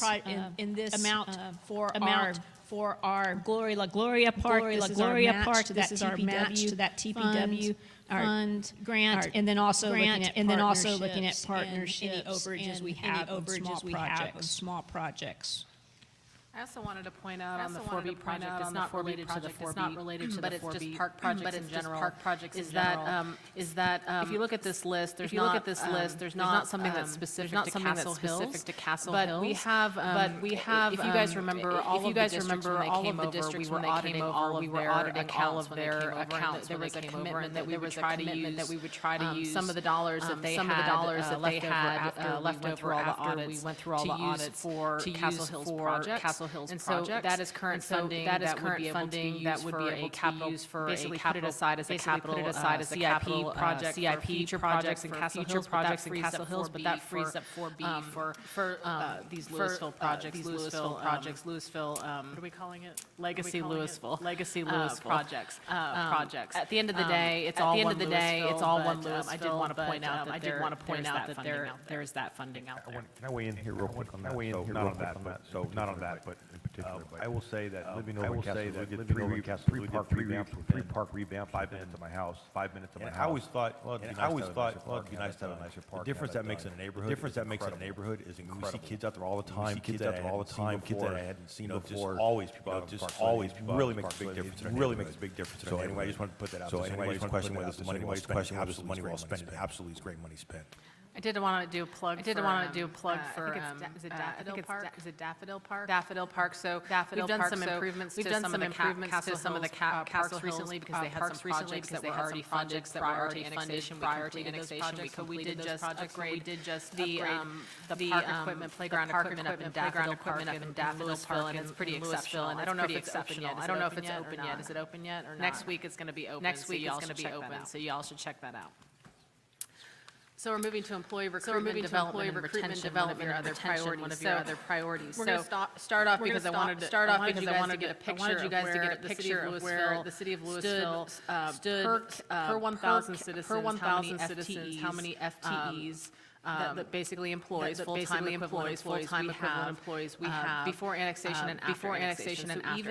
So we started at that low to middle range. But then after annexation, even adding those 31 employees, we're second to last with regard to our staffing levels. The important thing to note there also is we have all positions filled. So right now we are down, I think, 112 employees citywide, and so that keep that in mind. We're really assuming all positions are filled at that point. The other thing to note is the only city on our survey cities that beats us is Carrollton, and they manage competition, or they have in the past. I think they're moving more away from it. They make every department compete with the private industry to justify their existence. So, for example, they had outsourced completely their IT department, which now they're bringing back in because of cybersecurity issues that they've had to struggle with over the last couple of years. So I just wanted to point that out with regard to that. Yes. So just to clarify as well, you can correct me if I'm wrong, I believe that we also as a city provide, like I know water and wastewater treatment, not all cities do that as well. So we also have additional functionality. We're doing more things in some of these as well, and we still have fewer employees, 1,000 residents. Yes, ma'am. Yes, ma'am. The hard part about comparisons is that there are some functions that we are doing that no other cities are doing. There's some functions that, like for example, they provide electricity. We don't provide electricity. Trash pickup as well. You are correct. There are some on this list that don't do any of those things, and we're still at the bottom. I just want to say, comparing governmental corporate is probably not never a good idea. It's definitely a good idea. It sounds good. But the problem is the level of work you guys don't work just 9 to 5. Something comes up, you guys. It's not necessarily the best thing. Plus, we have the best thing. Plus, we have more responsibility, not a profit. So these, cost of trying to find good staff and retain good staff and competing very hot market, very hot cities amongst other cities. We have to consider the right people in, we take care of our people, we take care of our people, and they can grow and become better employees here, which makes our city better. So when we're looking at this, we're looking at this, when you told me about how they did it, I'm like, that's great for Carroll, but I don't think that worked for us. And we have a great staff, I want you guys to know you're appreciated here, because we understand how hard you guys work, and so we want to make sure that we want to get you guys here and keep you. That's all. I'm off the soapbox. So this is important because we are proposing 19 new positions in this budget. And so we'll go through each one of those to talk about the needs, but even with that, that does increase us, but we're still so just FYI. I did want Shantae to walk through several slides related to our two-part compensation plan. Thanks, Claire. Council, as we previously discussed, we are impacted by the great resignation, just like in your jobs. We have experienced a high increase in the number of vacancies that we have, which equates to our inability to actually attract staff. And then we also have a high increase in our turnover rate, 12%, and in the past it has ran about 7%. And that speaks to our inability to retain staff. And to Councilmember Jones' point, we are interested in attracting, developing and retaining our staff, which is one of the goals that you all set in March. And that goal is very impactful because it aligns with the survey results that you see on the screen. HR leaders say that the most pressing hurdles that their organizations are facing is in the space of staffing, hiring, and retention. So in an effort to address this, Council did agree on a two-phase approach. The first phase is our annual compensation update, and the second phase includes our implementation and funding of the. So per this administrative directive that was on the screen, we do annually conduct a market analysis to determine if our pay plans are competitive with the marketplace. The results of our market analysis is the next slide. Thank you. All is well. The results of our market analysis, we are recommending market adjustment for all pay plans for the general government and a 4% merit increase for all eligible employees. For police and fire, we are recommending an average of 1.9% for the police pay plan, and an average of 3.25 for the fire pay plan. Eligible employees on those pay plans will also receiving a 4% increase. Earlier, maybe about a month and a half ago, Claire put you all on notice of a critical issue that we had in public safety dispatch. We had some severe staffing challenges there that we had to take immediate action on. So we also discovered that in this process, other cities are also having a hard time with finding dispatchers, which has created a competitive marketplace and caused those positions to advance at a faster rate. So we did have to make an adjustment to their pay plan. What was the impact more? It was stabilized. How was that received? And maybe the chief can talk to you about that as well. We did have one person who left regardless of the perspective we have stabilized. Thought we were going to lose four more people, because of the retention component of it. Those individuals. So I would say it's been successful, and I think we also have more people in the pipeline for the recruitment aspect. Yes, sir. From the recruitment aspect. Yes. Back more quick question. Back 12% turnover rate. Is there any one area that's impacted when spread across all the city staff, or is it salary hourly versus hourly? I think it's an equal platform as it relates to the impact. Of course, our larger departments are going to be impacted higher than others. So probably public safety has been maybe safety has been maybe more impacted from the clerical side, of course, dispatch and things of that nature. It's pretty much uniform. Thank you. Okay, so the phase two is the compensation study. We are going to do consulting contract with the consultant to come in and do a holistic review of our compensation. We're also asking them to look at ways of career advancement for our employees and tenure within the organization. And that's from a retention perspective. So we're not just looking at pay. We're not just looking at pay. How can we retain those employees that we currently have. And so on the next slide, you'll see that our records indicate that the last time we actually did a comprehensive review of our compensation plan was back in the late 1980s. And so a lot has changed. So needless to say, it will be very imperative for us to conduct this study. I think the greatest fallacy we could make to approve the study to be conducted, and then not fund actions for the study to be implemented. So to that end, we have allocated $3 million for the implementation of the comp study. Council, I did also want to point out, when we bring that comp study back to you, not only will it be looking at titles and ways we can, our ways we classify correctly, but there's also going to be a point where council is going to have to decide where we want to philosophically with regard to if we want to compare ourselves to a higher percentage. Do we want to be a leader? With regard to pay, or do we want to midpoint? Do we want to be a lag city? So basically, if we compare ourselves at the 50th percent mark, but everyone else is also doing that and they're bumping it up. Are we basically going to stay at the same level every year? So that will be discussed, and y'all will have an opportunity to make that decision.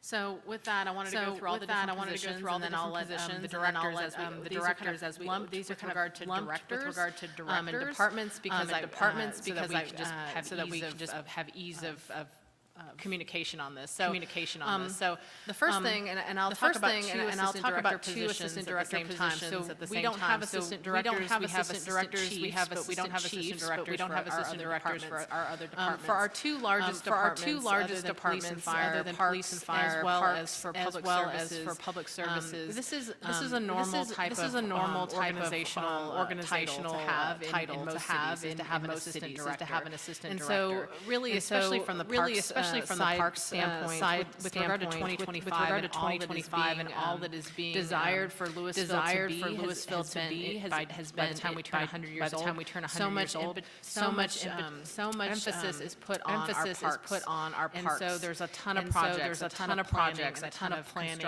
trails and things planned in the upcoming. And then I think the other thing that's important to know about these, they're not just peeling off responsibilities from the director. They should be peeling off responsibilities from the managers, so taking on some of that workload. I think that's incredibly important because if we expect our managers to be mentors of the people that work for them, they need to have the capacity to be able to be mentors. Really, although this looks like a position that's put at the upper top of these departments, the intent is to really help the people throughout the entire organization, because we really want to empower their managers, their leaders to be engaged in their life instead of running around from one fire to the next. The second position on that is a park inspector and vehicle.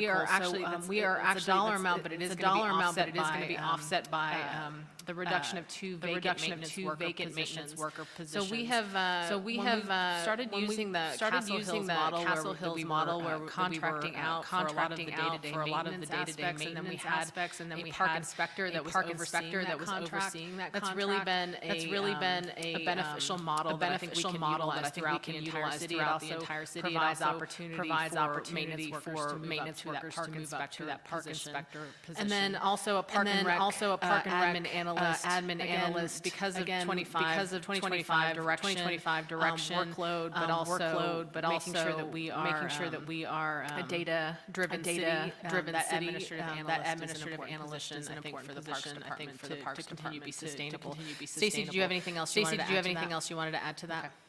Okay. Next is, I wanted James to describe, to explain this. I can do it, but I'm not going to do it as well as James. So, James, you want to talk about what's going on here and how this is creating some efficiencies for you guys. Thank you, Claire. So these next two are both at the Art Center. And the explanation really begins with three part-time house technician positions. So if you're familiar with Art Center operations, whenever there is a performance, in some cases also meetings, they require technicians to run sound, to run lights, sometimes to run a projector, if you're using the large projector in the performance hall. And the model at the Art Center has always been outside labor for that. That's how most art centers public art centers start. We started that building with just two people running. We certainly couldn't do house technicians. So we've been using a company called StageCore. They're a fairly large business here in North Texas. They're fairly economical compared to other options. And that system has worked pretty well for about 10 years. They charge clients directly. So when the ballet comes in, they contract with StageCore for their house technicians. They pay StageCore directly. And then we also use StageCore for house technicians for the Texas Tunes, and the comedy and so forth. And they've given us a discount historically. Over the past 3 years, that discount is now we're paying the same price as other clients, and that price is about $14 more than it was 3 years ago. So it's a significant increase in the cost. It's become burdensome on our budget and on our client budget. In addition, some of our clients have expressed some complaints, if you will, about the service they've received. It's not that the service is bad, it's just they've had experiences they didn't like. Changing tech, for example, a company coming in and doing a play, and they were there from Tuesday through Sunday, and they had one technician Tuesday through Friday performance night. A new technician came in because the other one wasn't available, and they asked me to start from scratch with that technician. So we've had some of these service issues, and to resolve that, we proposed creating a set of three part-time house technicians on staff, 19 hours a week, with some variance week to week, that would handle most of that. There's still times we'll have to hire outside help, cover it, but for the most part they can. And the good news is, with the revenue they generate, those positions essentially pay for themselves. However, they don't manage themselves. And so the full-time position you see there, the technical operations coordinator, would have multiple roles. The first role is hiring, scheduling, and supervising those part-time technicians. That person also will be able to fill in with some of those roles, and help with some of the onboarding for some of our clients. But this also creates an opportunity for a relatively small restructure some pretty big impacts for us at the Art Center. Currently, we have a position called Art Center Supervisor, and this position does two things. One is going out trying to find clients to use the building. So sales and marketing. And the other is they manage part-time pool of theater attendants. These are people who come in and just help with general client. If you go to an event and there's a desk in the lobby, and there's a desk in the lobby, and there's a employee sitting at the desk, that's one of our part-time attendants in most cases. That role has taken so much time for the Art Center Supervisor that his emphasis on sales and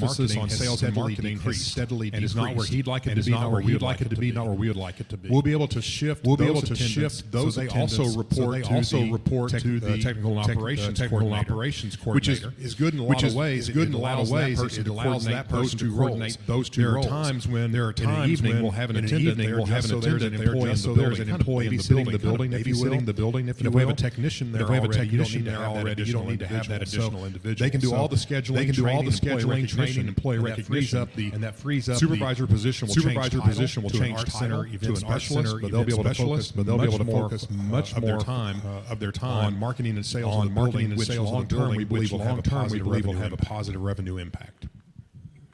So then yes. Just before we get further into this, Just a quick question.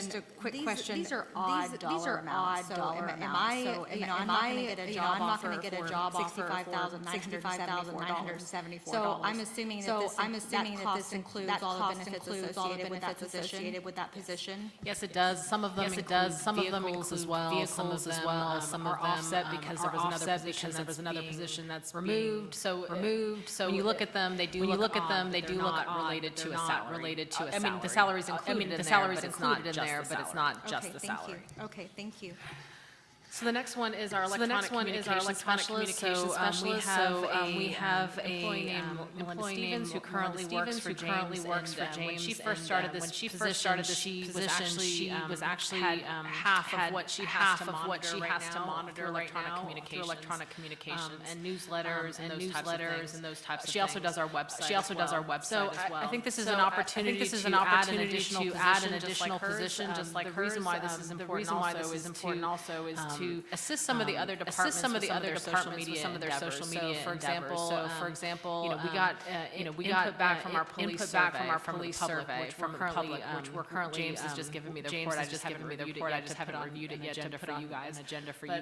Basically input from the one of the comments made was, where do you get most of your information online? Do you get it from your police department, or do you get it from somewhere else? Most people are saying I'm getting it from someone else posting something on social media. The police department. It's because we don't have anyone in the police department that's dedicated, assisting in that regard.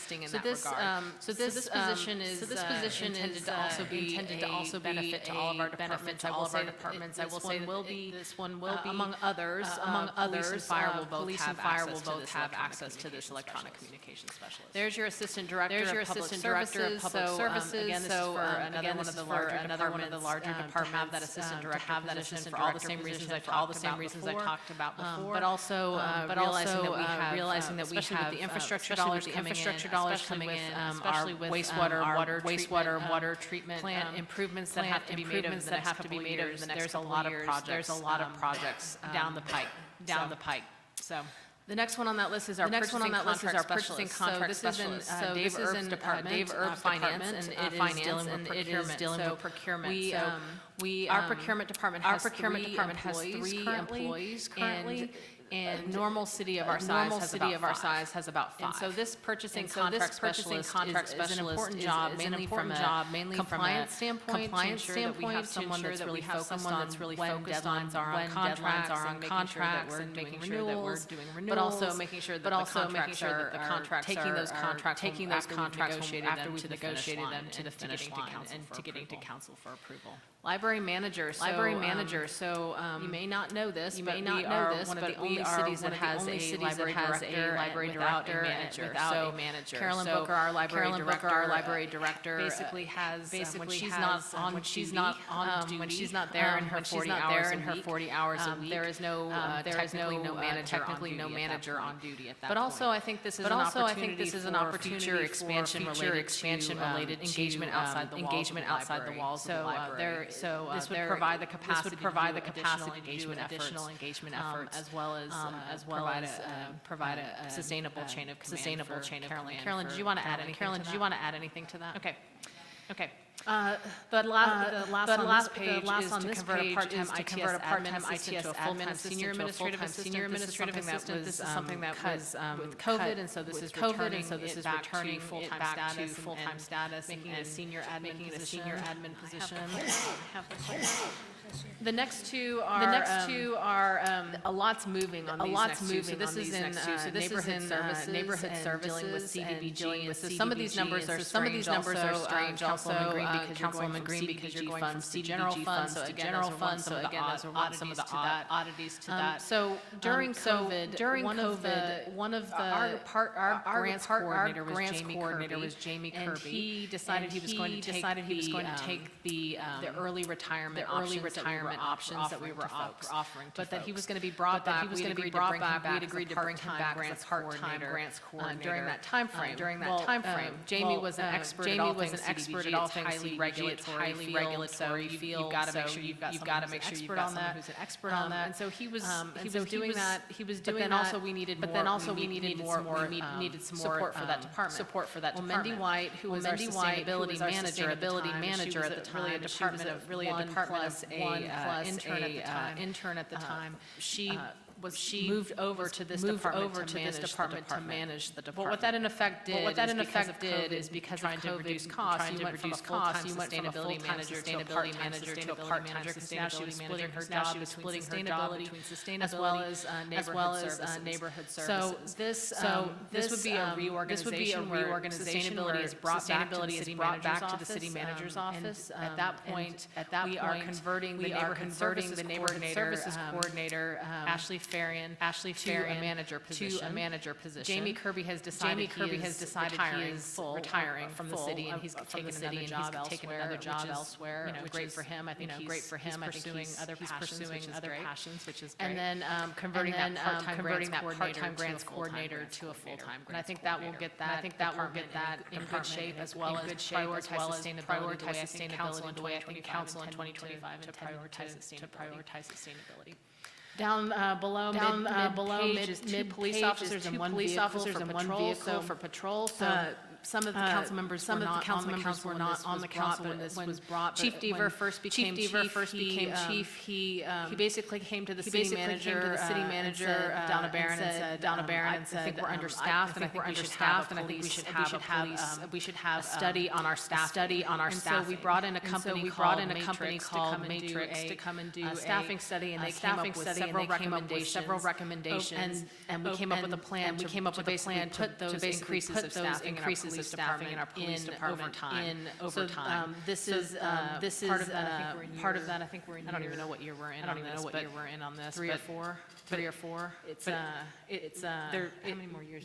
How many more years do you think? How many more years were there for the phase-in on that?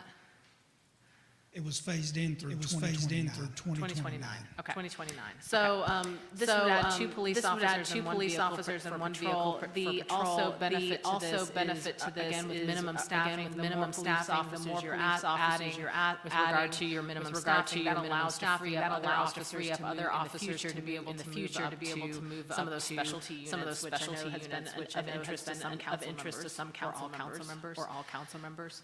We also have a position for the police department for the police department technician. We have seen a significant number of increase in open records requests, and our technician is not able to handle it herself and meet the statutory deadlines.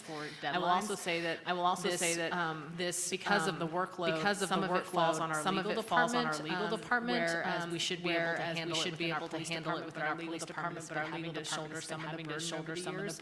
And so this is providing that. This is providing that not only help our records technician, but also help our legal department. At the bottom is a planner. Our planning team is small but mighty. And I would say that every time that someone goes on maternity leave, paternity leave, or someone gets sick, projects just can't get done.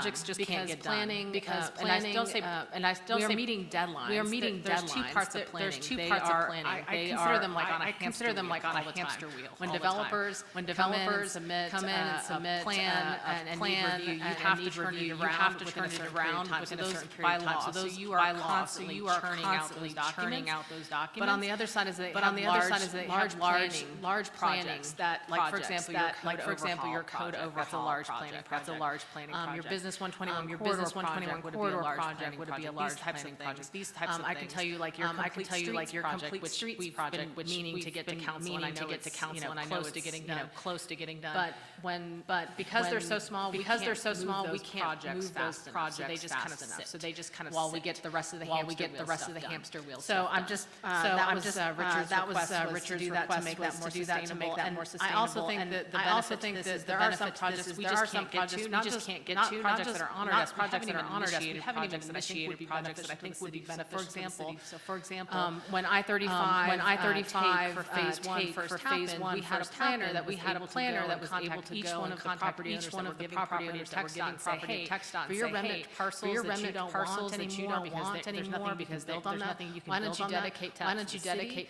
We've been able to assemble land all up and down the corridor, assuming that when phase 1, 2 come in, we can pick up the rest of it and places where we can plant trees or we can build linear parks. We just don't have the capacity to go out and to be able to go out and get those. So this is one of the projects I'd like to move to the front if a planner position is through this budget approved through this budget. An engineering technician, this was lost during COVID and lost during COVID and is to add it back. They do all of our mapping for the team as well as front desk work, and then converting a part-time engineer to a full-time. That's a small number. That's a small number. Because our part-time engineer was getting paid well. She left.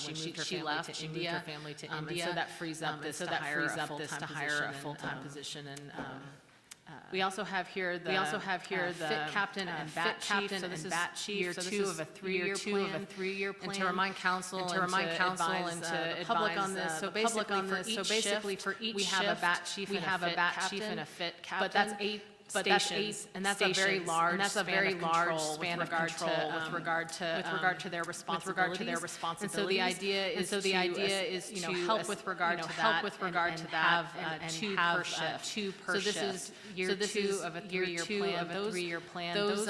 That shift work is not going to happen until the final year where we have 2 per shift, but that's important with regard to making sure we're again it's providing the mentorship and providing the oversight that I think the team needs. And then there was something else. I feel like there was something. Chief, did you have anything else you wanted to add to that? Nope. Okay. Felt like there was something else. And then the fire department minimum manpower. These are costs that are already working. But we are budgeting it more in line with what they are having to work. And that's just for minimum manpower required. And then there's one additional one with regard to training. So this is going to include a large portion of firefighter training. This is important because our fire department is a young department. We've had a lot of retirement in the last couple of years. That means we have a lot of young firefighters, although have their basic training and are qualified to do their jobs. There's more that they can learn and to be safe, to protect our public and the best job they can possibly do. This provides that resource. Library staff development day because library is open all the time, and we have different schedules, and this is to get everyone on the same day to have a development day as well as team building.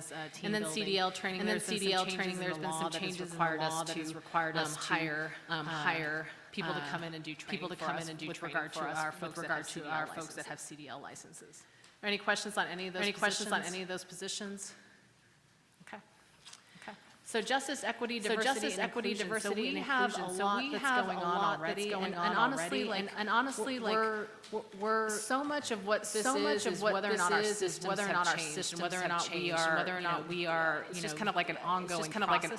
So like with this change, hiring practices, the fact that we have JEDI goals in our healthy infrastructure plans, and our LELA, Green Centerpiece Master Strategy, all of these are kind of woven throughout our organization.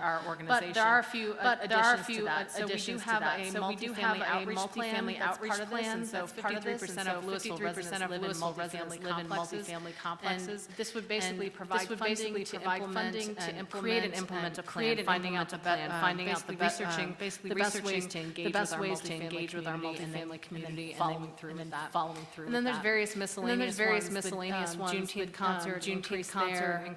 Councilman Jones, we are going to be taking you up on your advice about next year having our Juneteenth celebration take the place of our Tuesday night concert that's adjacent. We had a great turnout this year. I think it would actually be an even bigger turnout on a Tuesday night. We also have library collection funding, so we had a library diversity audit that talked about our collection and what we were missing with regard to coverage from our population, makeup of our population. This just adds some additional dollars to bring those recommendations to life. And then additional funding for our Child Advocacy Center of North Texas. So just to remind council, we have CDBG funds and CDBG funds and city funding for Child Advocacy Center that goes through our police department. The reason that goes through our police department is because Child Advocacy Center provides services to our public that if they didn't provide it, the police department would have to provide it. And so we basically calculate what services they provide with them and with their assistance, and then we provide that dollar.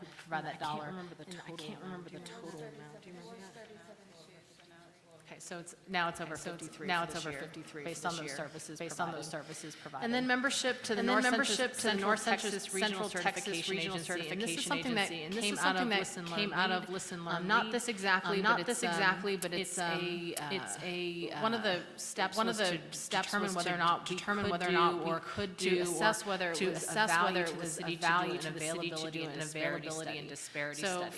So for context, an availability study is a study that justifies whether or not justifies if the city is going to add additional for contractors that are competing for city work. So, for example, if I were a city that wanted to add points to any vendor who was a minority or women-owned business, I couldn't legally do that and give that leg up unless I had an availability and disparity study justified that. And one of those studies costs about $800,000 to do. It takes about a year to a year and a half to complete that study. We did the research. We examined whether any city our size was doing it. There was no city our size that we know are doing it. Are Dallas definitely has one.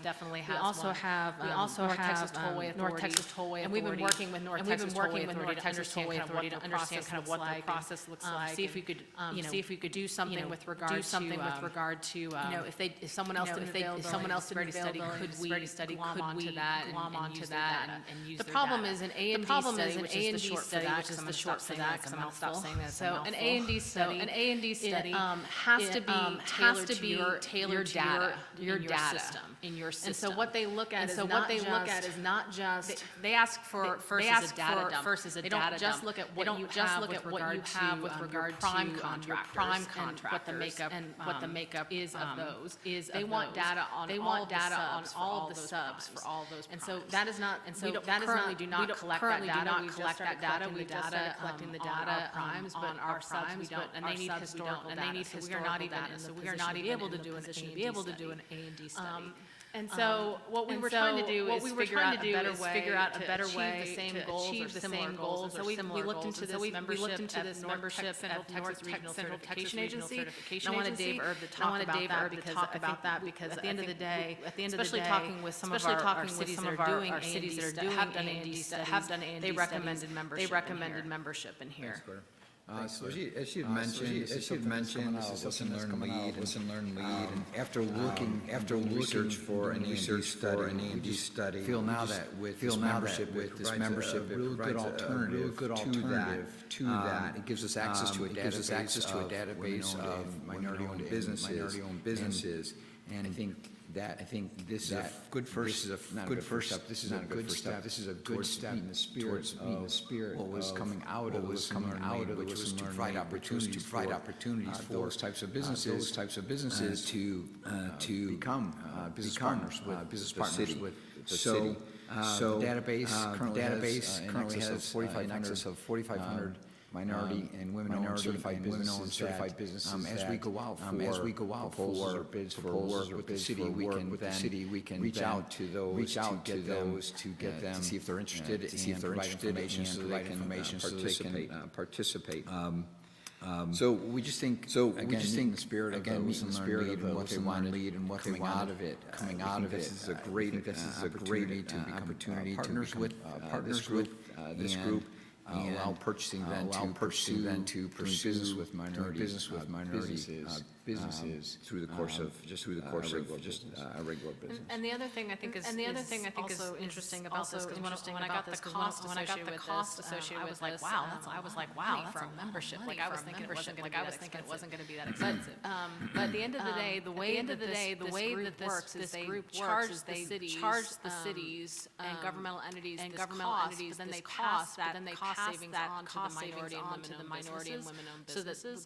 So that there's a cost to them to basically get all of them certified. But these folks can come into them and get that my understanding, and then because it's shouldered by the governments that are the members. And then we'll get a person on the board as well by this membership.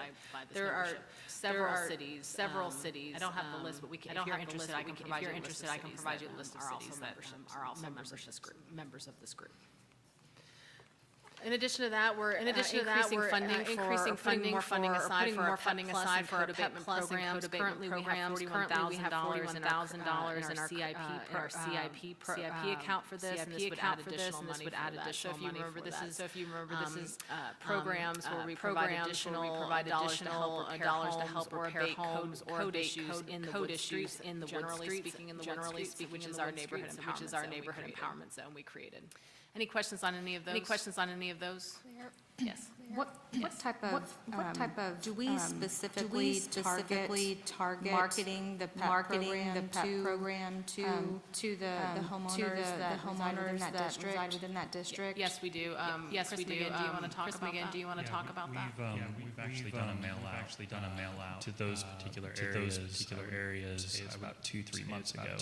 Some targeted mail outs. Not only this program, but property enhancement program. And we're getting a good response from that. We've seen some. A lot of times when we identify funding, particular areas is when they are applying for a PEP program. And we find out it may be tied to a code enforcement violation, or that funding request amount is enough that they would be allowed to apply for this PEP Plus. Chris, I don't know what the answer to this is. How are our code officers making people know about this when they're doing code enforcement?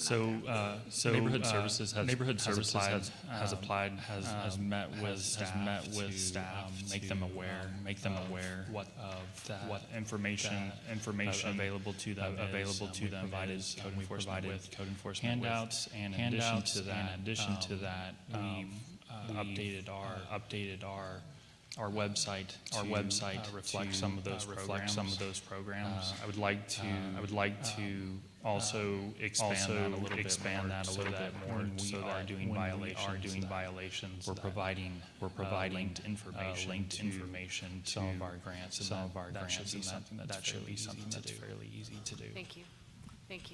Any other questions?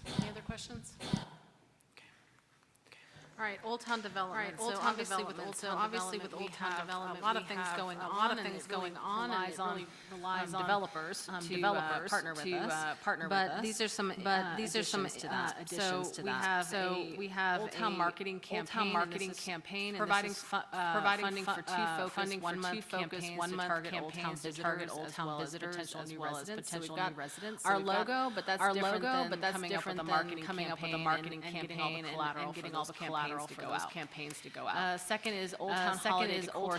This was submitted to us by the Old Town Business Association, and James has worked tirelessly to scrub that down to what we thought was an appropriate dollar amount of things we needed to get replaced. So this would replace, I believe our tree. Do you want to talk about what those? Certainly. So it would replace one of the two trees that has been on Main Street, in North Poydras Plaza. We replace with a newer tree on a platform on a pedestal. In addition, this would put decorations on the tops of the light poles, decorative wreaths. It would include ground decoration in the plaza, in South Poydras Plaza. Also, construction is through on Elm Street, and a couple of items at the corners of City Hall along the north side of Church Street, and on the edges of the stage. So this will not all be there in time for the holidays of 2022 because they have to be manufactured. These are custom designed, but they'll be brought on board as quickly as they can be. Thank you, James. Claire, I have a question. So the number here is 110. So earlier we talked about the use of fund balance. That was about 85. So is that the one-time cost of this? So there is some. Are those additive, or is that 85? Is that 85 is being funded? That was showing you where the funding was coming. So the 85 was coming from the one-time cost. So that's related to the purchase that you don't have to have on. But there's also additional ongoing costs related to this because people will install it and they will store it during the time. That's an ongoing cost.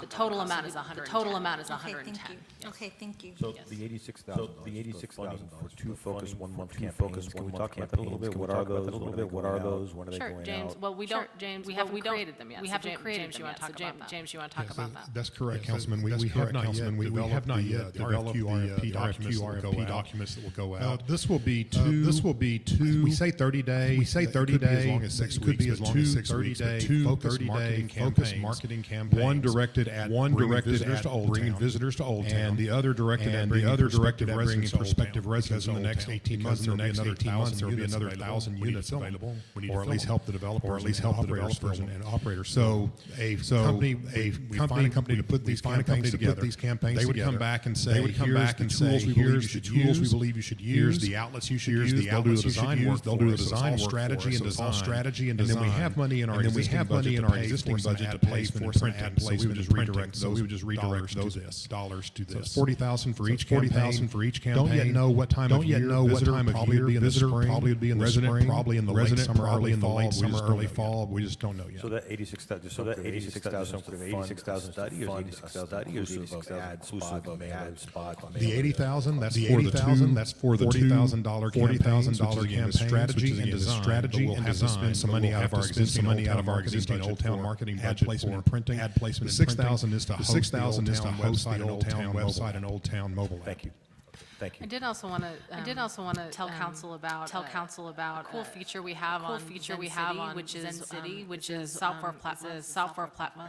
It's a platform that we use online. They are a company that's out of Israel that we've been doing already. The way we've been utilizing Zen City, you may have seen it, you may have seen it, you may not know the name Zen City, but we use it to place small mini surveys online. So we ask citizens, what's the best grant program? What do you want to see from your sustainability programs? Which helps inform us in future policy discussions. We've also used it because from a city internal perspective, it'll give you a word cloud of things that's going on. So for example, if suddenly we get a word cloud that shows that a word is dissatisfied, trash.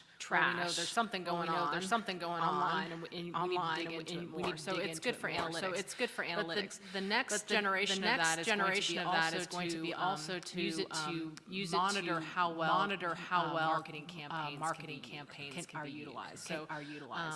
So I think this is a perfect example of one where we can utilize that to really get analytics on how well that marketing campaign is done, and bring back some reports on that. And that's already within our current budget. So arts expansion feasibility study. This is a $65,000 project, and this is feasibility study potentially expanding the Grand Theater to become a music hall.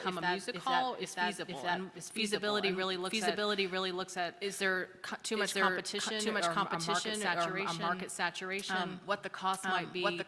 Is the location appropriate? Where are you going to put your parking, all of those aspects would be part of that feasibility study. Because I know there has been some on the council to go this route, to be able to do that before you pull the triggers, is to have that study done to ensure that makes sense from a public investment standpoint. And then land purchase. There is $600,000. We talked about it earlier, but that's the same dollar amount. Is to set aside funding for future parking needs. So we know that there are several projects that are on the precipice of wanting to get started, but struggling with the parking.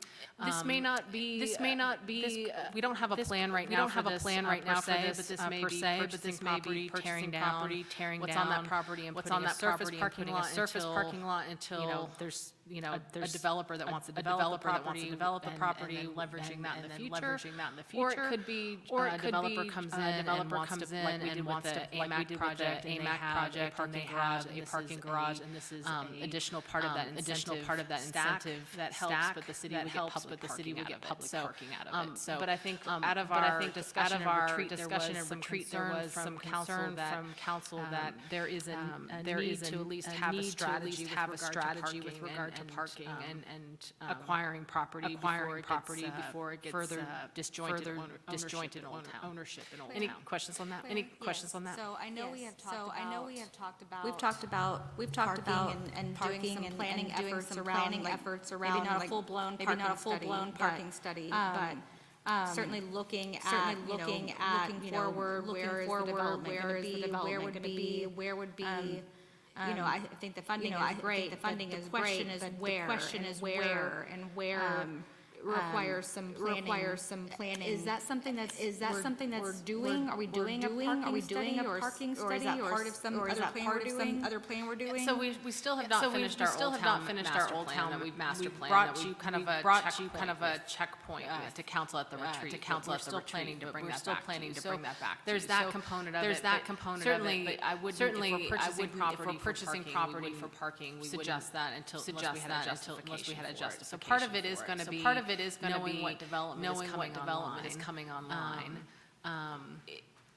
And really, for some of those, you just can't discuss those until open session until done. So I think a lot of those will be dealt with in executive session as well. Thank you. Okay, thank you.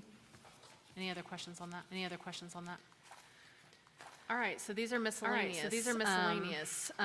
So first, and I'll go through these but then pause on some of the ones that need further discussion. The first one is police department laboratory testing. So this is an unfunded mandate kind of put at our doorstep a couple years ago, where there was a change in Texas law. The Department of Public Safety was providing free testing for drugs that we were taking off the streets with arrests. And now they are only providing funding for testing for one drug per arrest. So that means if you arrest someone with three different drugs on them, the funding provided by the state is only. So we basically prioritize. And I'm going to look at the chief to tell me if I'm doing any of this wrong. So basically, we prioritize the one that has the highest charge. And so, but there may be instances where you want to have the city will have its own dollars to use its own dollars to charge the others. Do you want to expand on that and talk about when you would be, they would elevate that to the chief's office, and he would make the determination. Yeah, we would utilize that. We would utilize that when we're trying to enhance a charge. And probably the best example is if you had 2 grams of methamphetamine, 3 grams of heroin. That will bump that. That's a total of 5 grams. That will bump it over the 4 grams to the higher charge. In that particular incident, we would test both substances to be able to prove that it is a controlled substance over 4 grams. Okay. And then, Chief, since I already have you, will you talk about number 2, the real-time crime center, and your conversations with LASD? Yeah, so we started looking at this just before the Uvalde incident, and then I reached out to LASD to kind of see what direction they were looking at as far as school security. We asked for a demo of this software, and we were really impressed by it. So the old version of real-time crime centers 10 monitors on the board, and you looked at each monitor, and it provided different camera feeds and different information on each monitor. What this does is really put everything into a single pane. So if you would imagine the screen up there is a map of the city. Overlay AVL, overlay our CAD system, overlay floor plans, and camera feeds from participating entities. All of that in one pane of glass. You could zoom in if we had an incident. LHS. Zoom in on that incident. The closer you get, you're able to see floor plans. On those floor plans, cameras are located in hallways, in classrooms, and at the top, you automatically get the closest cameras every time you zoom in. There's a lot of other features that go along with it. So it has panic buttons. It's a app-based format. The app will have a panic button. But you could create a geofence around this complex. Create a geofence around this annex. And if we had an active threat anywhere on this campus, then we could trigger an alert that would go to everyone's phone that is within this geofence. So all the employees would immediately know that there's an active threat. Same situation on a school campus, business or anything else that would want to participate. I believe there is interest in doing this. We don't know exactly which software we'll end up going with, but it should be something fairly similar to this system. Yeah, so the school district right now had a talk with the superintendent before putting this budget together. And her statement was, I think our IT department also has to fully vet anything that goes through procurement, all of that stuff. Her statement was, we know we're moving forward with something, this looks like a great opportunity for us, and their request is that the cities, all cities at LISD would fund, basically fund our portion of it, which is this is our portion. The desire is to have every city that feeds into LISD sign on as well. So we still have to work through all this, and it is kind of fast moving because we're working with multiple governmental entities right now. That is the desire. So it is part of your base budget right now. You also have additional equipment for SWAT, ambulance billing, increase in that, but just realize that directly related on that ambulance billing to increased revenue collection, so $754,000 more in revenue coming in, and so that's the $70,000 going out. Any questions on any of that? Okay. So the next item is life pack defibrillator. I can't say that word. I told them that I could. My daughter says it wrong every time, and now it's like in my head. My daughter says it. Defibrillator replacement. Basically that's to put. We have replaced these on replacement schedules. We have many of them in the fire department, but again those are for reserve medic and rescue 167. We have item for graphic design services, to really enhance some of the collateral going out for marketing, advertising and marketing of events and programs and small area plan implementation funds. So we have two small area plans. We have Old Town North and Southwest Lewisville. And this $100,000 is basically given to the planning department to run with it. But what they do is they set up a multidisciplinary multi-departmental and they scour those projects that are in the small area plans for implementation. So, for example, council had adopted those plans, and one of the infrastructure needs from the Southwest Lewisville was to have a sidewalk that went along near the Creekside Mobile Home Park and connected to nearby areas because there was a cow path that marked because people were basically walking on unpaved grassy areas to get to shopping. That was one of the things we just funded 2 years ago, I believe. And I think it's been designed and it's going to be in construction soon. And then budget creation. So small area plan implementation is to look at other similar projects that are going to assist those plans don't just stay on a shelf. And then budget creation software replacement. Deanne, do you want to talk about that?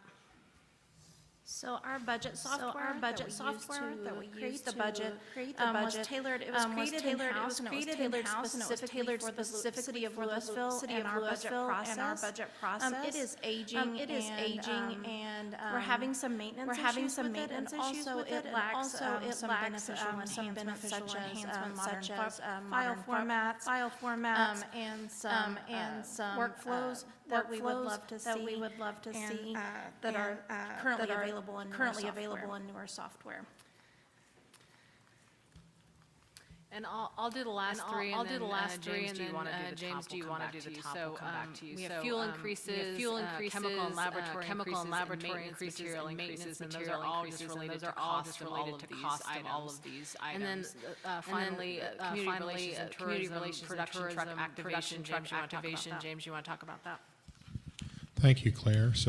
Council might recall you had previously funded that we would purchase and equip a mobile production truck for our video, be able to go out to activities and events, concerts, meetings such as this, perhaps even school events, capture video there for online and cable broadcast. And we've been holding our breath for about the past 8 months because Ford kept canceling our truck surviving, and then last month we're reordering that truck now. So we don't know when we will have that truck. By the end of the year, probably by the end of the year, probably early next year. Once we have it, though, it's designed to have up to 3 cameras, and you have a switcher inside, and be able to run an event from inside the truck. But you still need people to set up and monitor the cameras. And while Steven can run the truck by himself, run the truck by himself, maybe two camera shoot, this is a 3. For a lot of events, a parade, for example, it would be. So this item is to secure services of camera operators, board operators for these various uses of the truck. And I will tell you, this number you see is the largest number that we would use. Once we have a truck, right now the number is 0. But once we have a truck, that's the biggest number. And we do believe it'll be lower because we've been in communication with the AV instructor over at the Career Center West. I have to think which one it is. The Career Center West. They're very interested in doing a joint program. They recently added a sports video. They'd love to be able to go out and do some activities with our truck and our equipment. And they would be able to provide students to do a lot of that. And if they're getting class credit or getting volunteer hours, our cost comes down.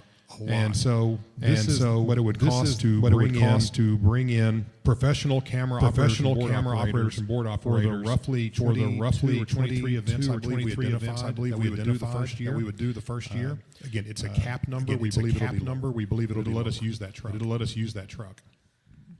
So with that, I think we're going to do 2 more slides and we would take the break. So basically the summary of our base budget, just percentage-wise, so you just have a concept. We talked about it being very heavy on infrastructure and facilities. So if you were to include the parks, basically all the parks budgets as part of our infrastructure, which it is technically. At that point, you're really looking at 9% of all expenditures are dealing with city infrastructure and maintaining things we already have and build for our public. And then our second highest category expenditures is 19% dealing with employee recruitment, retention, and development, and 12% is spread throughout the other city priorities. And you can't see this from there probably, but this is, you've heard about this, or you've seen this before, basically the cost of service that Carrollton does every year, where they compare what the average home is paying and what values they get for it. Lewisville has consistently been number one for the best value bang for your buck, compared to other cities. So we wanted to include that in there. Knowing that we're going into the unfunded list as well as to the tax rate discussion next. And with that. Quick question, Claire. Sorry. Back on slide 95, 69% of expenditures, infrastructure facilities, employment recruitment, 12% spread out. What bucket is salaries? What bucket is salaries in? That's in employee recruitment retention. Okay. Oh, and also I did want to point out in that comparison, you'll see Castle Hills at the very bottom. Before annexation, they were 18 out of 19 as values, so they will be jumping significantly to the top of this from the annexation. Before we take a break, the people who are watching on YouTube are getting some reverb. That's something we might want to adjust afterwards. Thank you. Okay, thank you. Other questions and comments before we go ahead and take a quick lunch break? If none, we'll plan to come back in 29 minutes. Okay, fine. We'll make it 31 minutes. We'll go ahead and break.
right, gang, I think we're ready to go.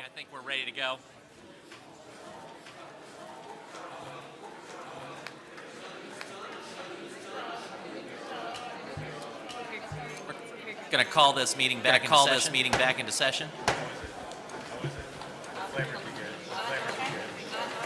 Next up on the agenda is to discuss our recommendations for unfunded items. City Manager Claire Powell will begin the presentation on what city staff is requesting as far as options available on the table. Thank you, Mayor. So we're going to bring each director who's director or city manager who's basically sponsored these unfunded requests. And so when you're brought up, grab the mic. I think you're up first. And then when you want me to switch the slide, just tell me next slide, and I'll move it for you. So first up is our unfunded list is Falcon cameras. Yeah, so currently we have 24 city leased cameras scattered throughout mainly the southern part of starting with the triangle around the corporate area. Last year we expanded down to include East Ridge Mall area, catching those thoroughfares coming into the city from the south. We would like to expand that and include some other major thoroughfares in the city. Probably streets like Bel Air, maybe Main and Mill. We're still evaluating which ones we would want to use. But we think it's important. Although there may not be crime in specific areas that rise to the level that the Triangle did back 2 years ago. These are the major thoroughfares. When there is a major someone would take egress or ingress into those neighborhoods. Just a little bit of information. So over the last 30 days, I pulled these stats yesterday. Our cameras, read over 4 million license plates, and there were over 1 million unique plate reads. So some of that 4 million were license plates that someone that probably lives here, travels through here routinely. 1.3 million were unique. And over the last 30 days, we had 492 hot list hits. And those are hits that either we have generated, or other agencies have generated. Some of them are intelligence related. Some of them are stolen vehicles, missing persons, and things like that. So we have access to over 92 nearby agency cameras. 76 of those are in Texas. The U.S. Marshal Service has cameras. 2 in Oklahoma. The 35 corridor that we receive benefit from. So with that, we would just like to expand to 8 additional cameras along the roadways. And Chief, can you talk to potential development policy with regard to placement of these in the future and thoughts on that? Yeah, so we have enhanced our policy already, which requires anytime we do a search, first of all, the data is stored for 30 days, and we no longer have access to it. If we conduct a search of a vehicle description or any type of search in the system, we have to log the reason for that search. And our policy requires the officers to add a case number associated with a reason for that search, or a CAD. Both of those are numbers that we can go back and research. If it's something on the fly where maybe they don't have a CAD number or incident number, then they have to thoroughly describe what the reason is for that search, whether it's associated with an intelligence bulletin or request from another jurisdiction or something like that. Are there any questions from council? I wanted to comment on this real quick. I like these. I'm a lot. program a lot. First, I got to experience it firsthand when I did my ride ago. We had a pedestrian hit and run. A couple pedestrians. Wasn't serious. Everybody's okay. But the car ran off. Through the flock cameras. I think it might have been private flock cameras. They were apartment complex. But they were able to pull a plate that matched the car. We found the car inside. Now it didn't pan out into arrest. But it was impressive to see how quickly that triangulate what looked to be potential suspect. So I love this program. Thank you. And I didn't hit on that, but we did hit on that when we launched the program. We considered a partnership with the public-private partnership. We actually have more cameras provided to us the private sector than through the city. We have 26 through private partnerships. I had a similar comment to what Patrick was saying, because I had a similar experience on my ride along with police as well. This was related to a robbery that had happened at a local business, and within half an hour we were able to find the vehicle that the owner had snapped a photo of the car as it was leaving the parking lot. You couldn't see the license plate. But we were able to find it by using the search functions, the flock system. It's an amazing system.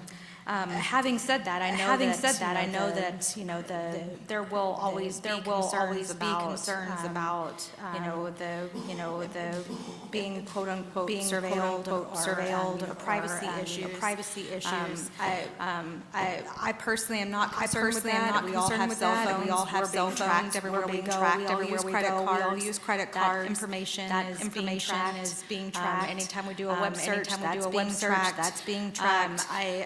I think that this is no different than any of those things, except that we get the added benefit of just the public safety aspect, and so I fully support this.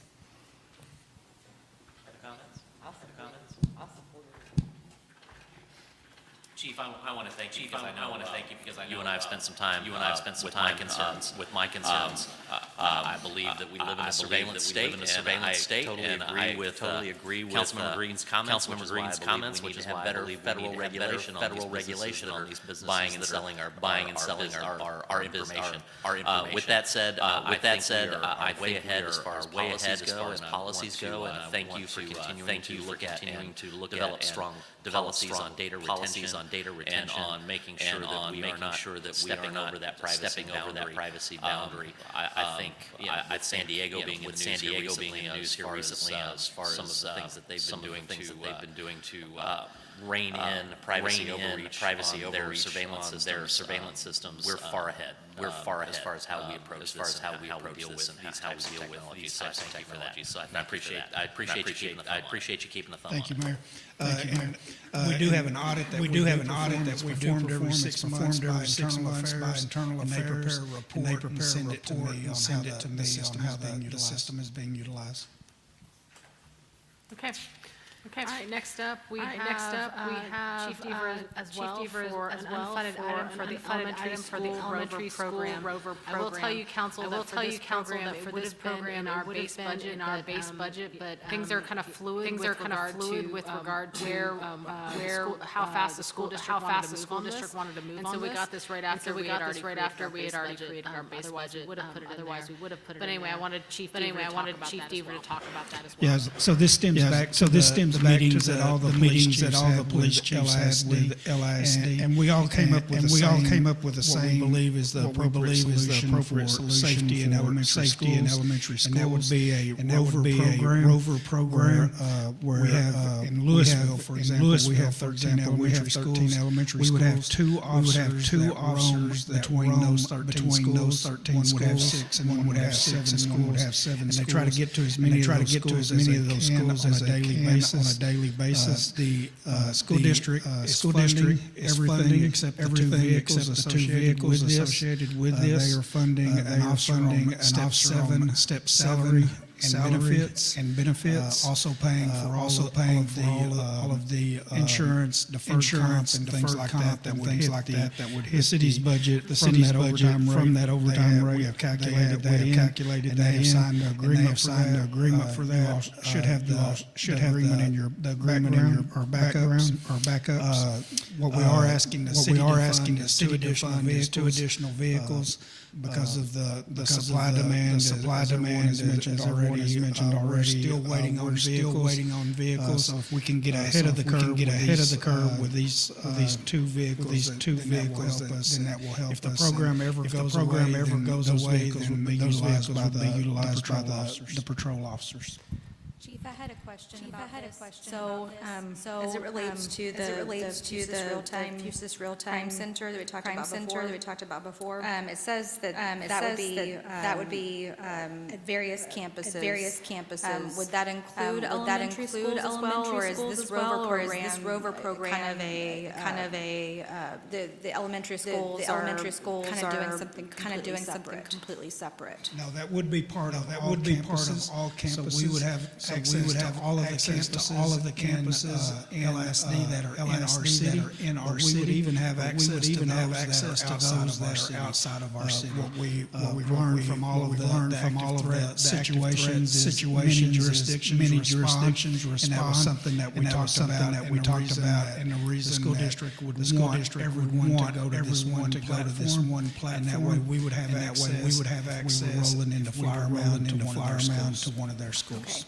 But then the Rover program is just for elementary schools. That's correct. We have 9 SROs that will remain on their campuses. And, just a little background. So what we did previously was if you were assigned to a high school, then you went to those campuses that feed into that high school. And that was the same process for each school level. So they would go to the elementary campuses that feed into their schools, but this will give us an extra two officers monitoring the situation.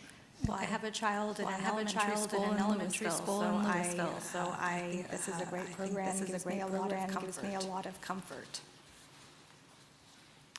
Okay, anything else? Anything else from council? Pretty great turnaround. Recent events that kind of propelled to the top of the list. Having worked for a school district, understanding the elementary school and high schools, how different those function. Sounds like it's great. Not only take care of our campuses, but also around the district. I fully support it. Hopefully, we can find some things that the state can help us. So the state can help those campuses safe. But it's a great start for us. And the school district did indicate to us that they're hoping that the state provides additional funding for these costs. So they're going to be seeking reimbursements, and they said they would try to get reimbursement for the vehicle and cost if they can get it from the state. There's no state. There's no guarantee on that. They said they'll talk to us about that further along.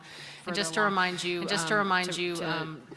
on your agenda, if council is in support of this, on your agenda, the last item is also, like Chief Deaver said, is an agreement because the school district wants to put this in place on day one of school. So we have the funding currently. We can absorb it into our fiscal year budget. So this one, on your unfunded list is for next year, and the agreement agenda today will be for this year and ongoing. And it's done by a year-to-year basis. Okay, next on the unfunded is going to be street infrastructure funding, and Gina's going to start us off. So this unfunded program, I'm going to talk about because it's more finance related. Ron Carson is also going to pitch in whenever we talk a little bit about why we think this is needed, rather than continuing with ongoing repairs. So the request here is just over $6 million, and this is funding street infrastructure that is below a 55 on the street pavement condition index score. Sorry.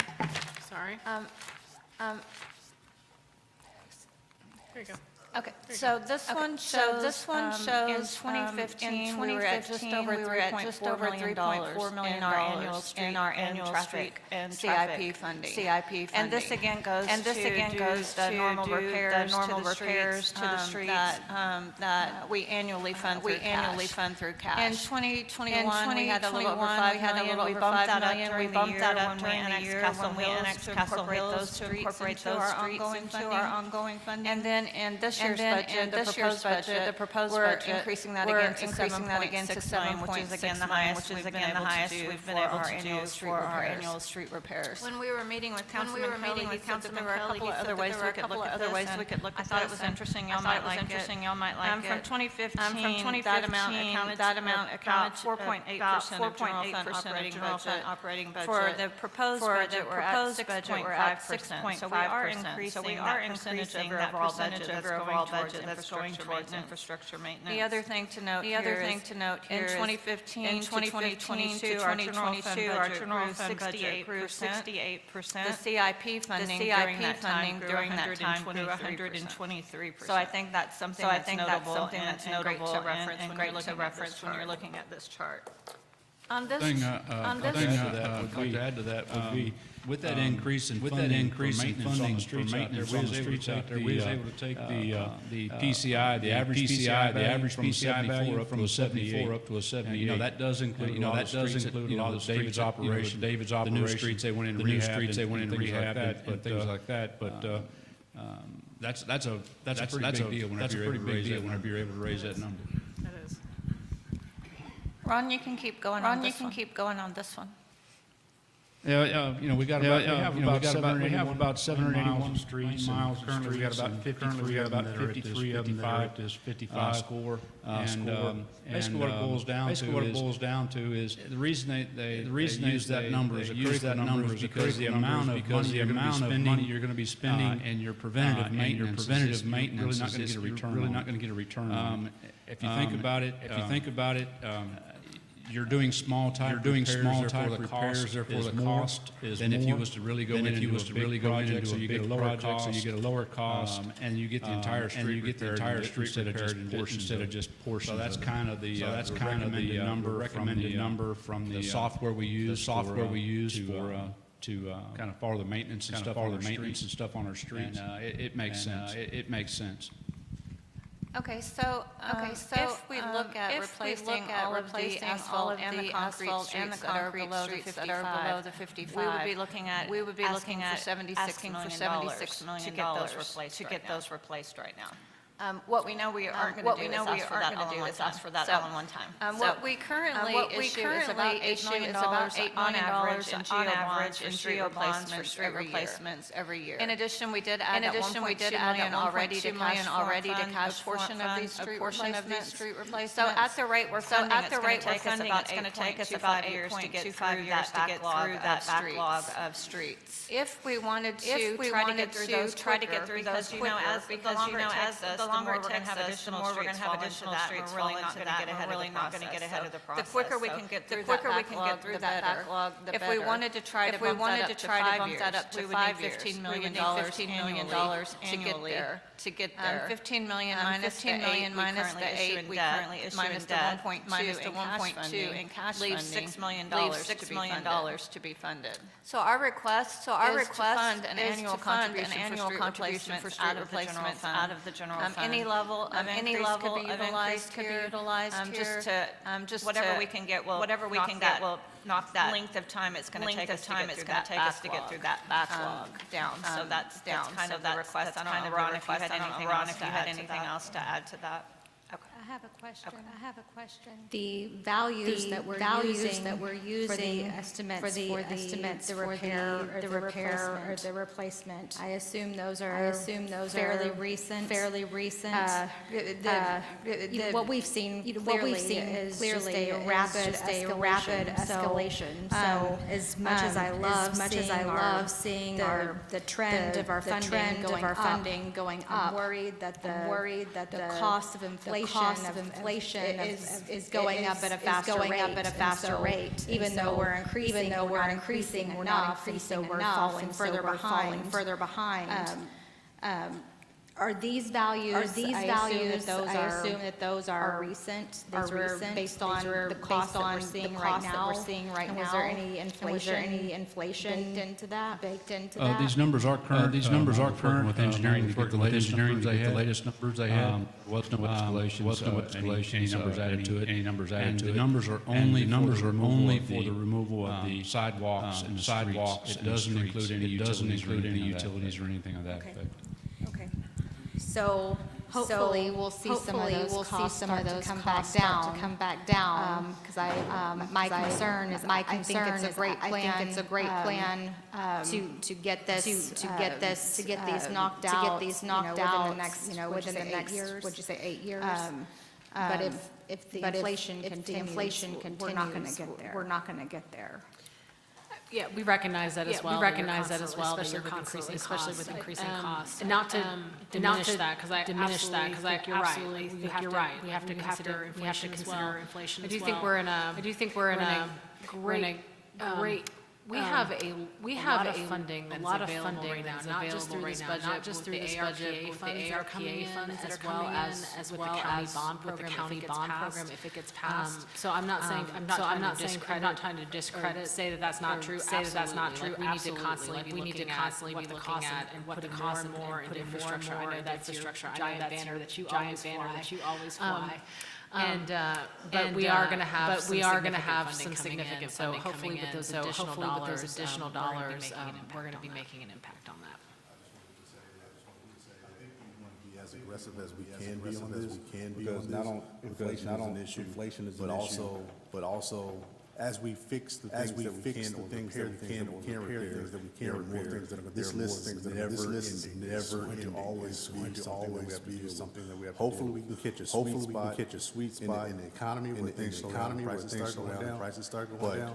If we try to wait it out, those issues don't go away, and you add more to it.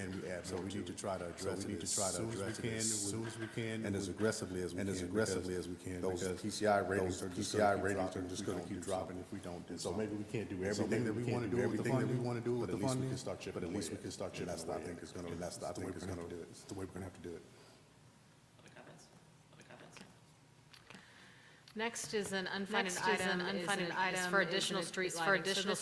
So this was my request to put as an unfunded item, primarily because we see our citizen surveys come back every year. And there's always comments about lighting. And wanting additional lighting. Now, this would be really focused on areas that don't meet our minimum lighting requirements. There are several neighborhoods that would take priority over other neighborhoods that would be your Old Town, Hembry. There's several older neighborhoods that just don't have the lighting. They installed lighting well before our lighting restrictions were in. Obviously, any type of light would go in, we would make sure we're sustainable in nature, and that the other problem, just to realize this type of project, even if a neighborhood wants lighting, there is difficulty involved with that. Because your entire neighborhood could come out, but if I need for the spacing requirements to put a light pole on that property does not want a light there, you're not going to get a light there. So I think this is optimistic, and this is money aside, so that if there's things align and we can get it done, we can get it done, we have the funding for it, carry over from year to year as a CIP project. But I want council to be aware, and the public to be aware, there are difficulties with that consent and getting that consent from the property owner. You'll see in our recommendation, even though the unfunded request is $500,000, we're actually to fit within potential tax rates that you guys might consider reducing that dollar amount, mainly because of the likelihood of getting all of those things to align perfectly. Ron, did you have anything else you wanted to add to that? Yeah, I would say that, we get these requests throughout the year. throughout the year. For the ones that actually don't meet city's criteria, we have to get four people to give it an okay. So you have two on one side of the street, two on one side of the street, two on the other. Then of course the two where the light's going to go have to give up the property for the easement. And what we typically find is the person that is asking for the light doesn't live there, and it usually does not work. So this, while that sounds not optimistic, this was an attempt to try to address some of the ongoing concerns related to citizen surveys. But we will leave it up to council as to whether to fund it or not. Because when you drive through the city, I'll give you I took those on the council, and to get picked up, I had to get picked up behind City Hall. City Hall was pitch black. And so it was very good. But I think this is something that we should go look at forward. Maybe have a plan or a map of where these areas are. Talk to the neighborhoods. They say no. They move on. But there are some streets and some neighborhoods that would like to make that. So we have documentation. Where we went to, they said no. Where they said yes, where they said yes that way. Just work it that way. Add more money as we add more money as we need. As we see, but we definitely need to do something about the street light. It's very, very dark. I will say this: we have a lot of improvement at our street corners. Because there's LED lighting. It's night and day. But if you go 15 paces in either direction. So that's something that we definitely. I fully support this. And we can work later. Details later. Other comments? I've talked with Claire a little bit about this one. I don't really have a real denser than our current standard, but getting standard deficient neighborhoods and streets up to our current standard, I think is more than reasonable. One alternative to this, I think that would be worth exploring is adding some sort of lighting the PEP program, residential. Because if you want more lighting in your neighborhood, you have a really great way to do it. Put some lighting on your porch. It makes a difference immediately. And you have 100% control over it. You don't have to worry about the city coming in doing all of that and putting a light where you don't want it. So that might be an alternative for some of these neighborhoods or some of these neighborhoods. You can absolutely do it yourself. We get into this push pull. Not on my neighborhood, but I'm walking through there, and it's not my neighborhood. It's not my neighbor may like it being a little dark. Don't know why, but that's my neighborhood. That's my neighborhood, maybe. But I think if we could look at some alternatives to these things, they're not cheap, and that's a recurring cost to the city as well. I think as a tangent, Councilmember Jones just brought up. We do need to explore with TNMP, or whomever it is, finally converting some of this legacy lighting to sulfur lamps to a more modern LED infrastructure. I know there's been conversations about that, and I know it's a cost to do it, but I've got to think that the break even is somewhere in a pretty short period of time. Okay. Next up is unfunded items, social services, and Chris McGinn is going to present this. Yeah, so this is an unfunded request for $70,000 social services, city fund. Keep in mind that this is also the funding that's allocated at the same time when we look at our CDBG funding every year. And the last time that we had looked at this funding amount was 2011. Back in 2011, so over 10 years ago, I want to say this funding was based on the amount of residents at the time. It was a little bit under $2 per each person living in Lewisville at that time.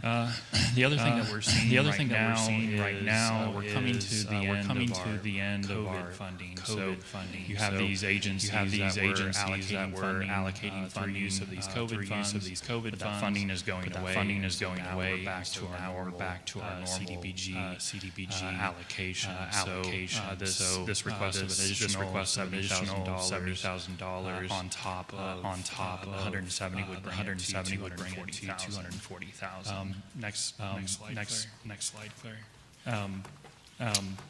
So with this request, you can kind of see where we were back in 98, 134,000. And so that number had slowly increased to 2011 to that 170. Okay. Any questions on that? Or thoughts? That number is not inclusive of the social service agencies that we now fund out of the police department, correct? That's correct. There's additional funding Which is available roughly there. $50,000 or $60,000, is that right, Chief? It's 53,000. Okay, close enough for my poor brain, Thank you. And just so residents have an idea there, not that there's a magic number, but if you use the 132,000 number for our population, at current rate, you're about $1.29 per resident. If we move this up and add 70,000 to it, you're up to an increase of 53 cents per resident as a number that's going to our social service agencies. For the amount of return we get on those funds, which is extraordinary. It really helps put a floor under a lot of people in our community, and helps keep them out of homelessness. I think it's well invested, and I'm appreciative that we're exploring another bump on this. As you can see, it stayed flat for a very long time. Donna Barron was created, shifted some of it, and thanks to the police department was able to shift some of that because it's state dependent, more of an unfunded mandate from Austin than it was a social service agency. So we were able to reconfigure that. But that's just a little history of how we deal with social services, and I appreciate the look. Next up is a request that council had during our retreat. So this is a fairly large ticket item, but I wanted Richard Lukey to talk about this. Thank you, Claire. As many of you all realize, Business 121 is a very important corridor in the city. It really can be seen as our right behind I-35. I-35E is a really great example of success Lewisville has had with the planning the last 10 or 15 years. Prompted by all of the improvements and widening on I-35. And to get ahead, we were very prudent in getting ahead of that, doing the planning before all of that occurred. And as I said, 121 is very important to the city.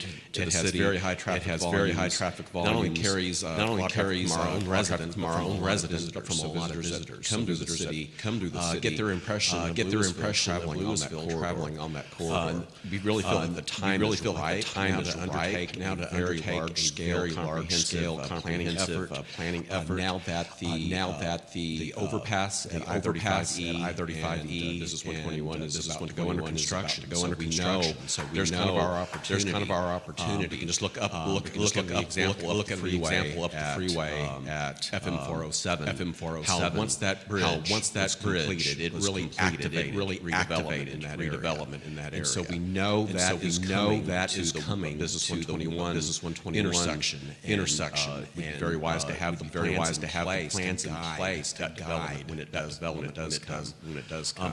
There are a lot of issues on that corridor. Goes through some of our oldest areas. Business 121 is actually older than I-35. I-35 was built in the 60s. Business 121 was there way before that. So this is a great time to really look at this corridor. Staff has done a lot of smaller studies, has had some limited benefits, code enforcement, but a lot of that there's been some obstacles. So many properties being grandfathered. And I think looking at this in depth will give us a lot of new tools to move forward, really coming with a new vision for the whole corridor. As I mentioned, the plan would be very comprehensive, would involve multiple disciplines, departments. We wouldn't only look at the traditional transportation, land use, and traffic. But we'd be looking at crime. We'd be looking at housing, real estate analysis. We'd be looking at how the corridor impacts and interacts with neighborhoods.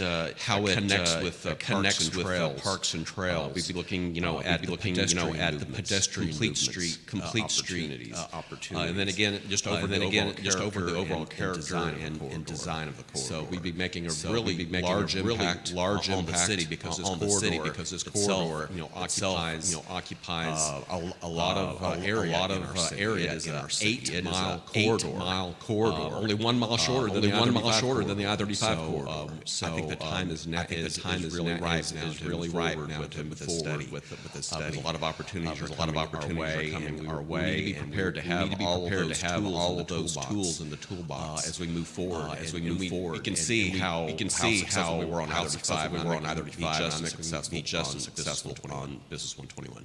Be glad to answer any questions. Council, do you have any questions or comments I had on a that? comment on it. Brandon probably does too.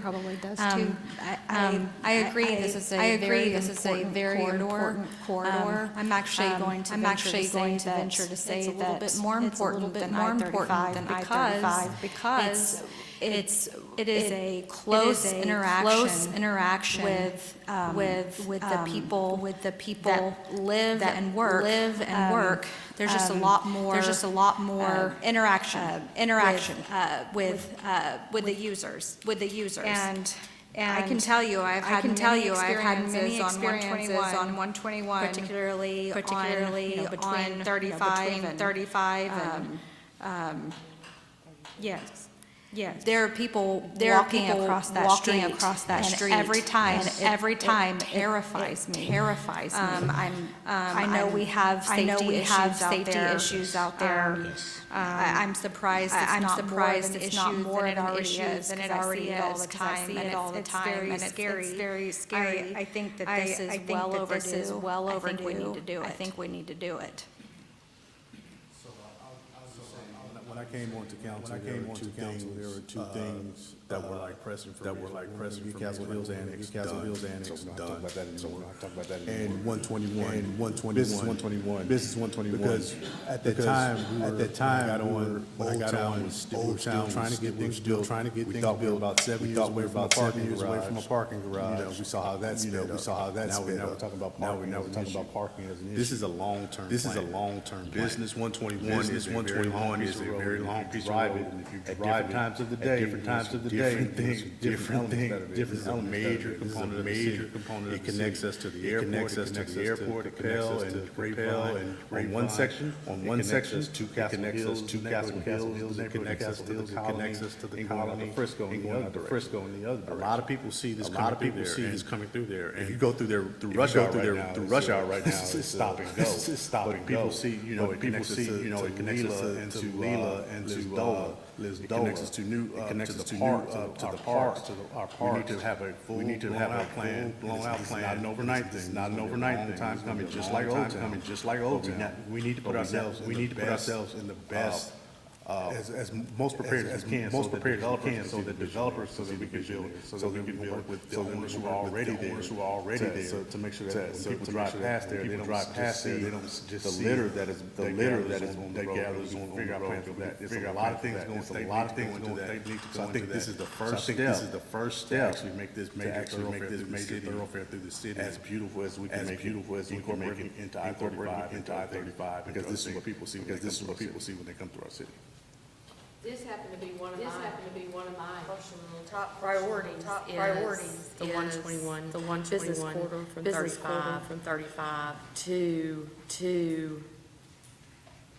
Sam Rayburn told basically, but mainly to 3040 around Grove Road area.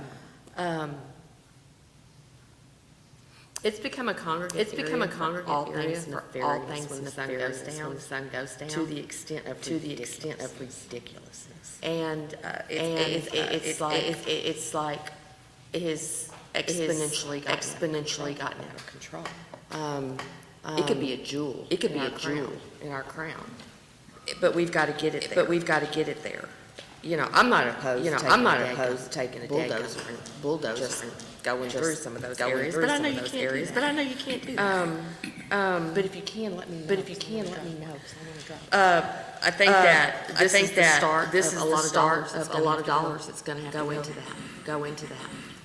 afraid back in the 90s when we okayed the first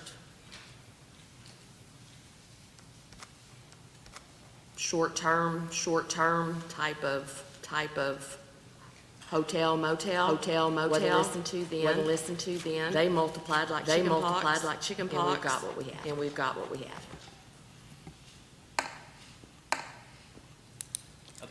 Richard, I had a question. This 600,000, where did that number come from? Where did that number come from? Somebody, we have a pretty good idea of what that study's going to cost. That's correct. I had a conversation with a consultant very similar, multifaceted plan, and that was, it was a little less than average.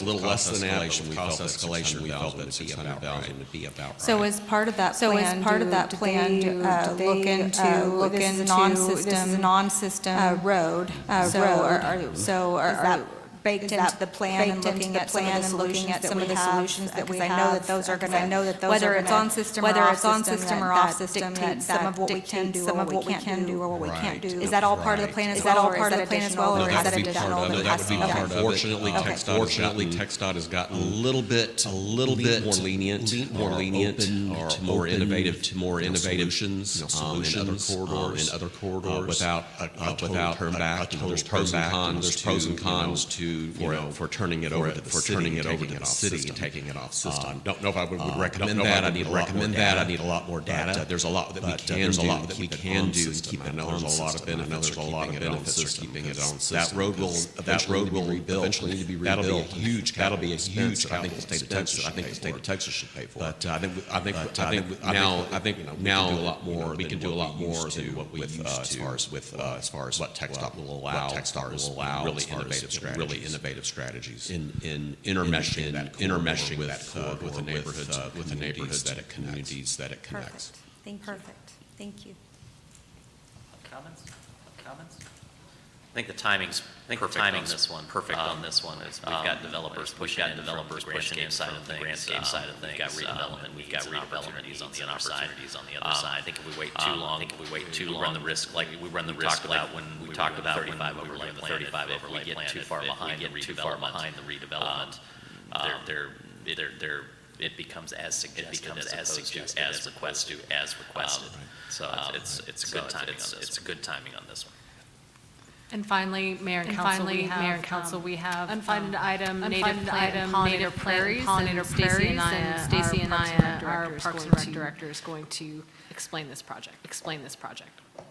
Mayor, council members, Park fans, want to talk to you a little bit about our request to convert some of the areas that. Well, I'm not going to say that they're they are green matter through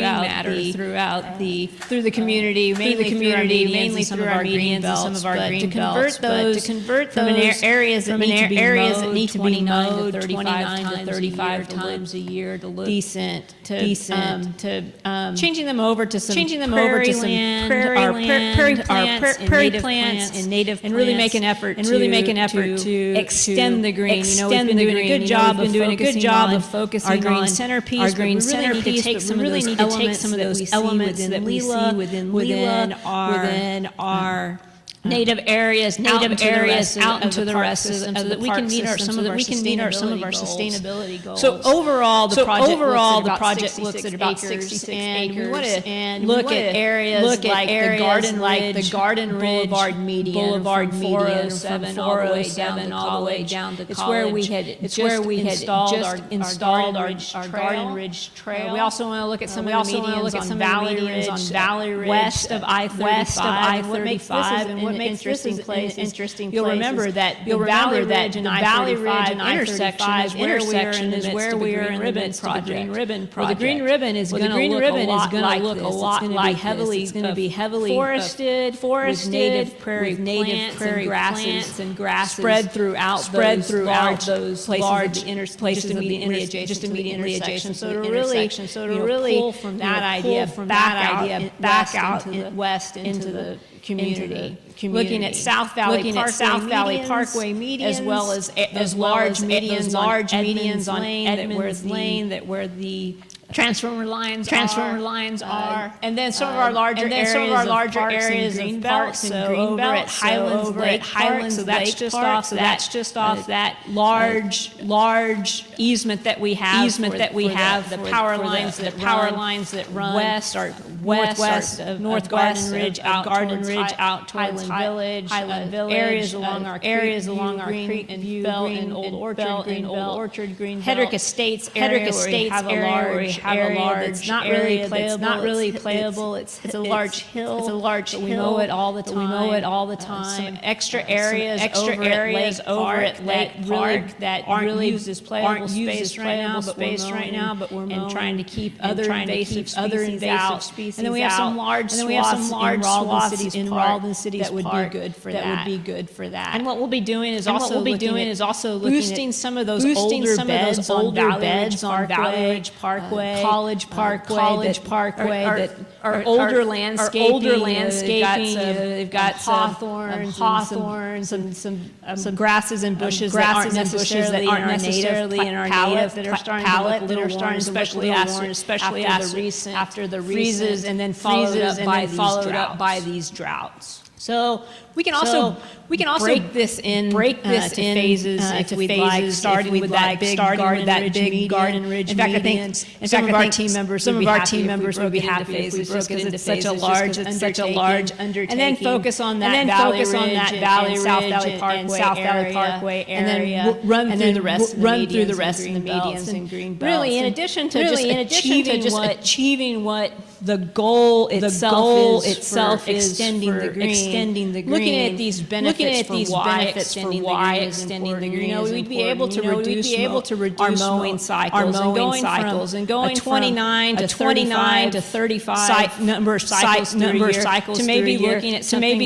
something like 4, 8, or 11 cycles. So that really reduces from a monetary standpoint. It's good for us.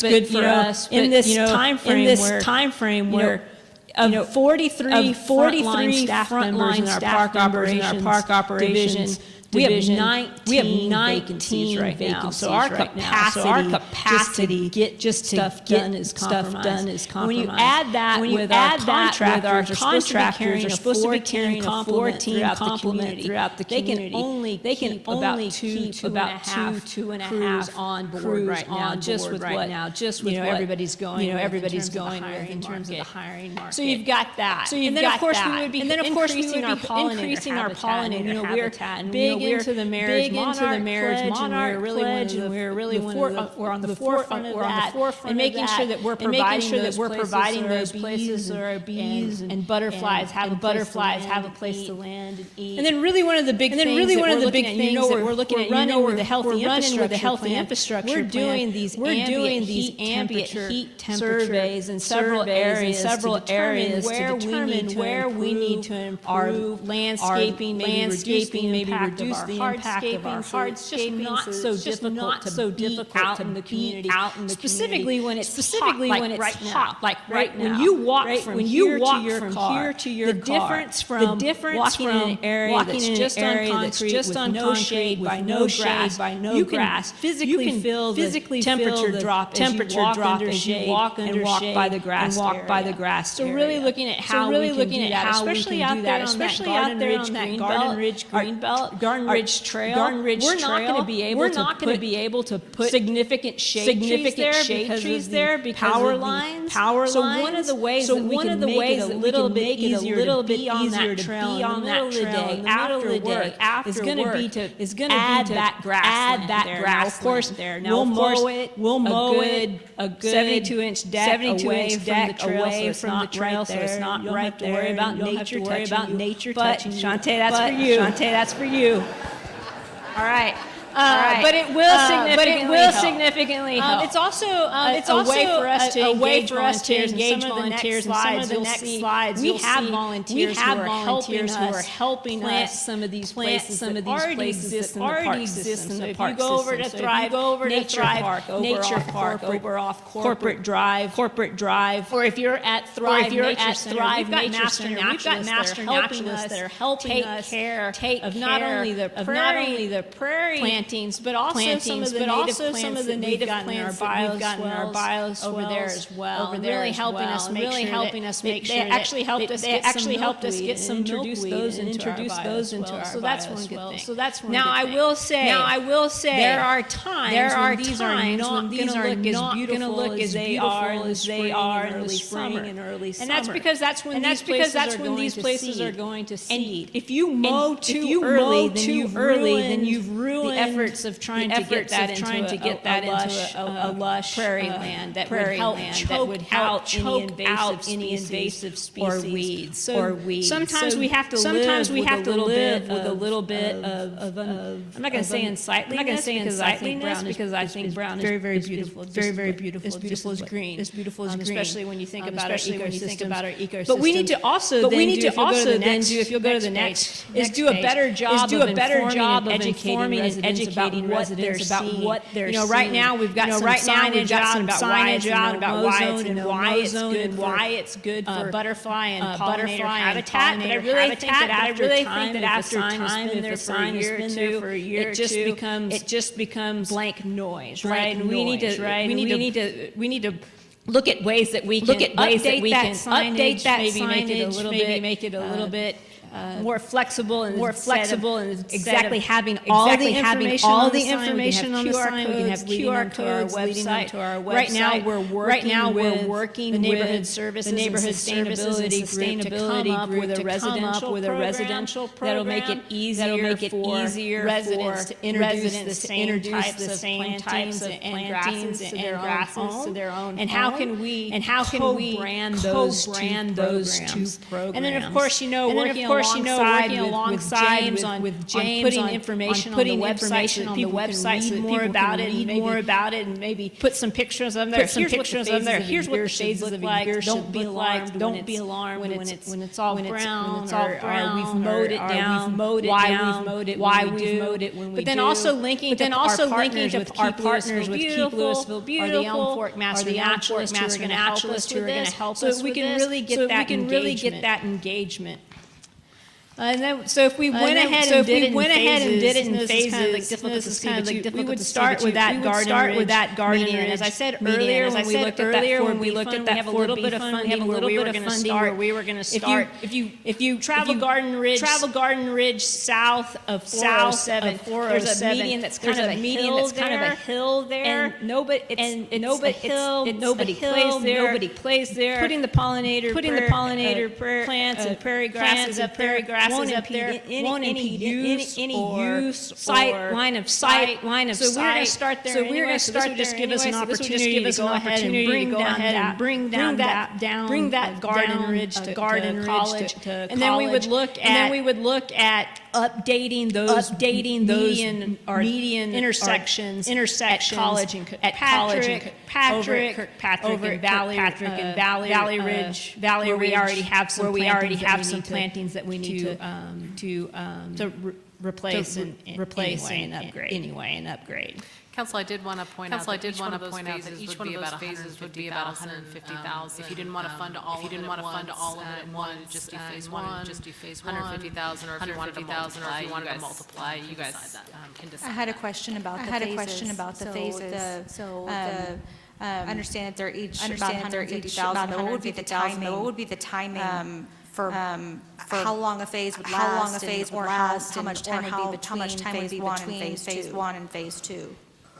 So as planned this way, as we would go to work pretty much immediately on phase one to solarize the area. And what that means is we would start start making sure that any of the green matter that's there now, the weeds and grasses are taken out, so we could start seeding in the fall, so that in the spring you would start to see your first set wildflowers and grasses coming up. It won't be as lush as it thrive for a couple of years. It will take time for those places to look like we'll imagine in some of them.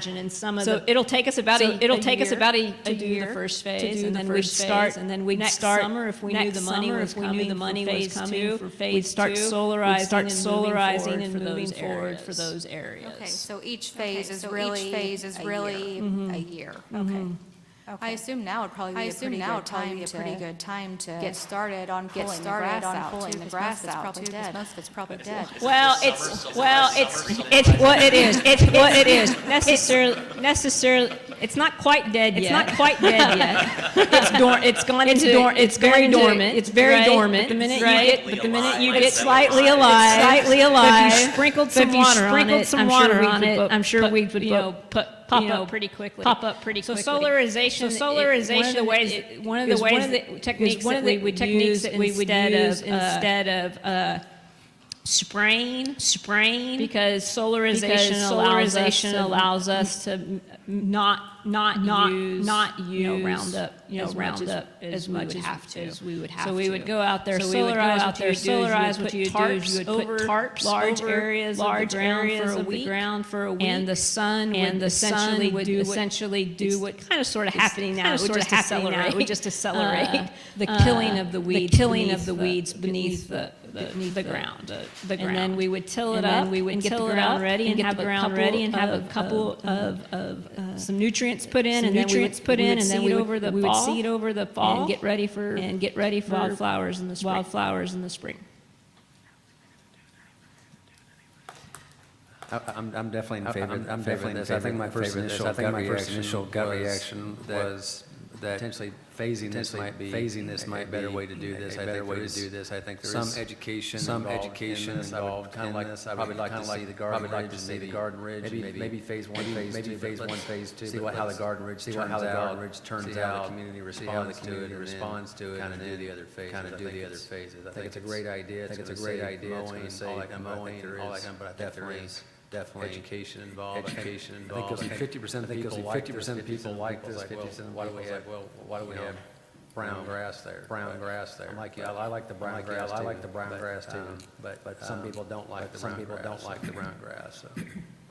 Yeah, my first impression was it's going to take a lot of education to get people to understand that this is really necessary. Something we need to do. So I'm all for this. The phased process sounds good.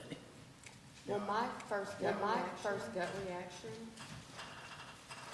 was what the $750,000 for flowers.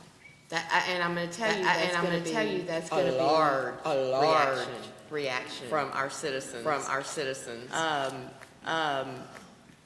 But when you're talking about phasing it, that in itself is a completely different issue. So I would be for the phasing. I did want to make sure. Whenever we're, I wasn't quite following. What does that phasing look to you? So does it look like just phase 1, or is it doing phase 1 and 2? I wasn't quite sure between you and William. I think what we're hearing is that phase 1 would really take a year. I don't know if could the phases be done concurrently? I'm sorry. We could. It would just. There would be some stacking. But we could start phase 1 and 2 this year with priorities going to the garden ridge. But it would be very easy. It would be very easy and probably preferable for our team to phase 1 this year, phase 2 next year. Okay. So, just because we already have 22 acres that are prairie land that we're reseeding now. So Stacy, what I hear you saying, even if we were to give you all 5 phases this year, you couldn't implement. Well, what we do is we'd probably have to bring on an extra contractor to help us more than planning now. Fair. I think phase one is definitely, I'm kind of like, get phase one going, maybe there's a sweet spot, you get to start phase two, but if phase one's gonna take a year, then yeah, let's just do phase one.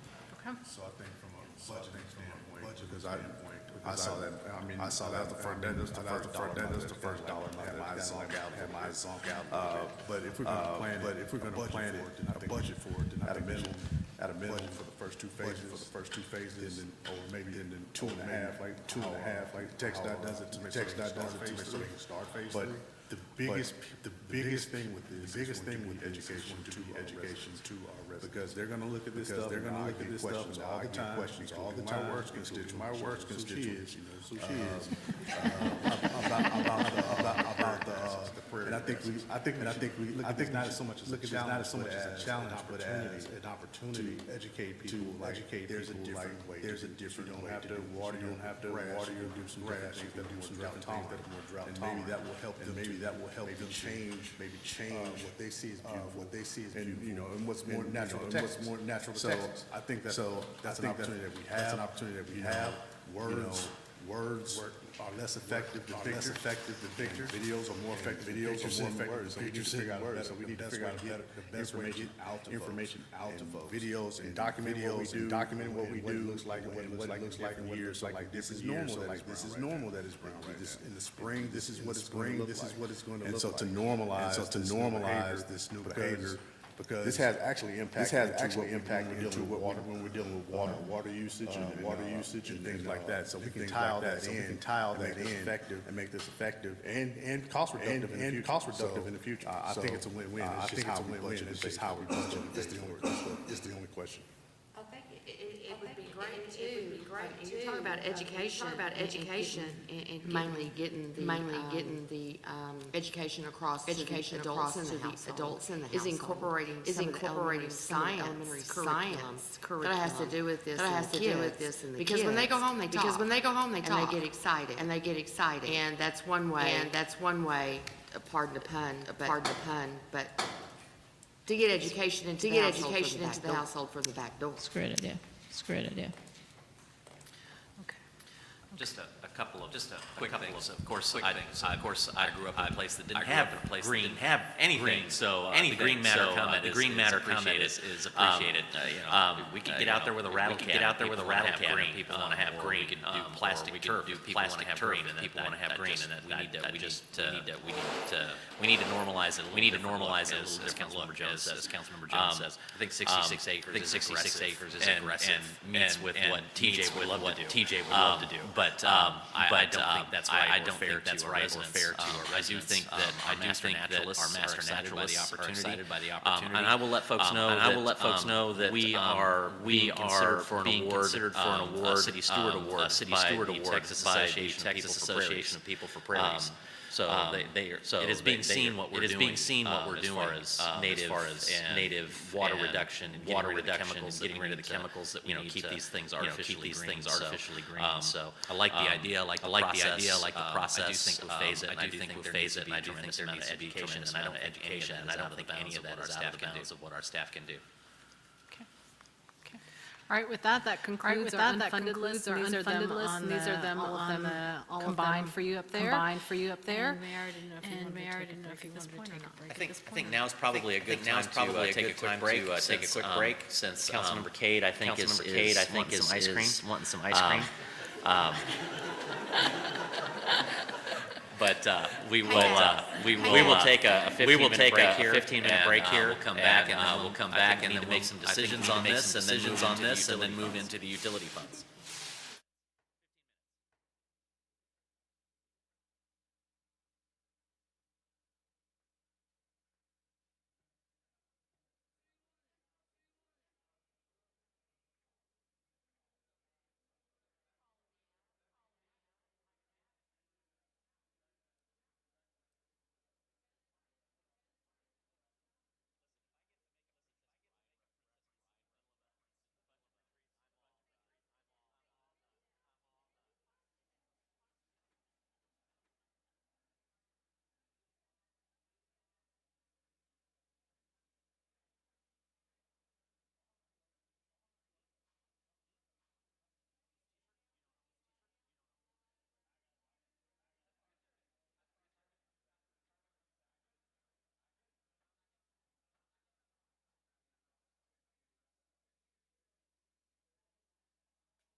All right, gang, we're a little bit over my time budget, but I'll be magnanimous today. What's that? What's that? They do. They do.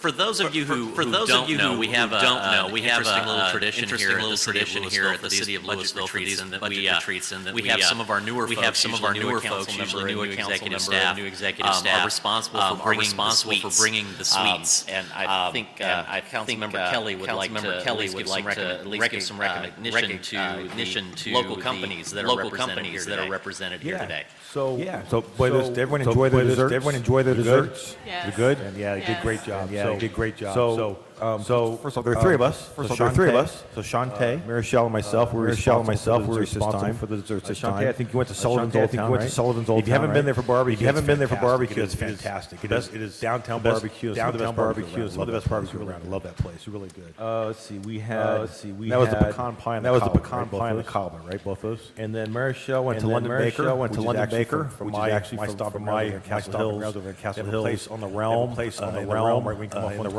off 121, which is fantastic. Mexican restaurant there as well. That's really good. They also opened up another storefront right there in the Village Plaza. Closed that for a while, and just reopened that again about a week ago. And then the ice cream came from Lovey's Ice Cream over off of Justin Road. And that was some of the best ice cream I think I've ever had. Interesting note about Lovey's, they're also doing ice cream with a cop. Tuesday, I think the 9th.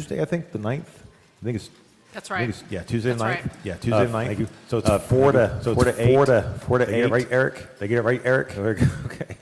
I tickled Eric somehow. I'm not sure how that happened. So it's Tuesday the 9th. They have a special flavor. I know what it is, but I'm not going to tell anybody what it is. It's themed. We'll just put it that way. It should be really great. So I'm probably going to go out there if anybody wants to join me out there in the office Tuesday from 4 to 8 or 4. I think it's 4 to 8 or 4 times. I can't remember exactly the time. You do have to eat all the ice cream. This is not a joke. Because this is not a joke. They were adamant they want their containers back. I offered to buy them. And they said nope. Supply chains are really bad right now. I can't get please make sure you bring the containers. It all has to go. You take it home. You'll bring it back for me. That is such a selfless act, Brandon. I appreciate that. Please take all you can. If it does want to go into police or fire, I'll go pick it up tomorrow. I'll go make sure they don't throw those away. I think they're going to hunt me down if I don't bring back the containers. Too, and she's new to the area. I think it's her and her daughter. Does her daughter help her? Okay, or the daughter. Okay. The mom's brand new. And she came from the Eastern Ukraine area. So lovely woman. Everything is homemade. There's not just. She doesn't order this stuff. It's literally homemade. And this is only a tidbit of the delicious flavors. Yeah, no, all three of them are great businesses here in Lewisville. Make some amazing high calorie. Remind me of home types of meals and types of meals. So thank you guys so much for the. Usually if you calories fall out. I gotta go walk for 15 minutes. Exactly. All right, we're on to item 5, which is the tax rate information. So Ms. Powell, if you would take us through that. I'm going to hand it over to Dave Director, and he's going to go through the tax rate discussion to determine at the end of this we'll be asking you to decide on a tax rate so that you figure out what you're going to fund from the unfunded list, if anything. Thanks, Claire. We're going to provide a little bit more information than what we've done in the past. We just run through the numbers, and then there'll be discussion around that. But we wanted to provide a little more information just to kind of set the table. We're asking you to consider. This first slide talks about certified estimates. Now, that had never entered our vocabulary a couple years ago. Year in, year out, we were going to get our certified rolls from both Dallas and Denton County. for a number of reasons. That hasn't been the case. That hasn't been the case for Central Appraisal District. Central Appraisal District. Two of the last 3 years. Certified estimates. So. Just an explanation of what the estimate is. If they don't certify 95% or greater of the property values by a certain date, then they have to provide us a certified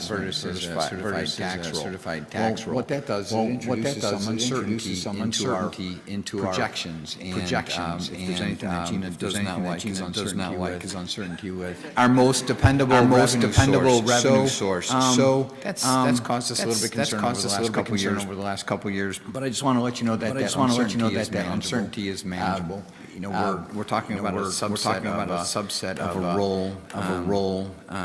Just that last 10% we sure would like to narrow it down a little bit. Anyway, as I mentioned before, Dallas Appraisal District was able to provide us a certified roll, and Denton was with a certified estimate, and will be.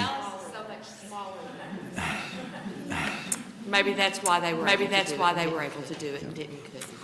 So, okay, you threw me there. No. With that. Anyway, so let's move on.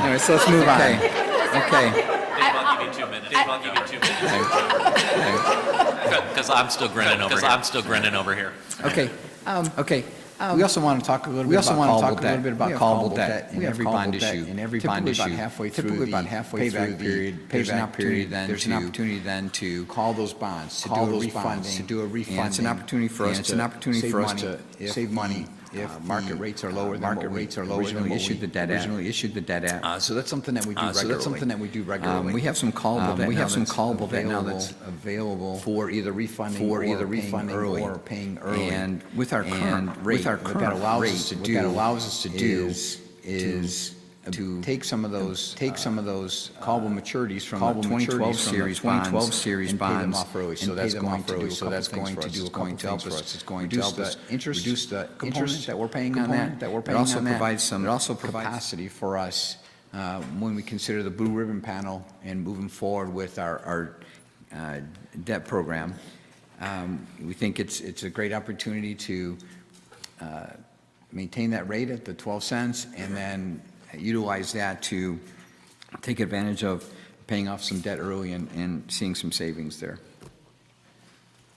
So with that, I just wanted to make sure council understood that. So upon Hilltop Security's recommendation for us, that is what we're moving forward with, is the assumption that we are going to be paying off that callable debt and maintaining our current INS rate to do so.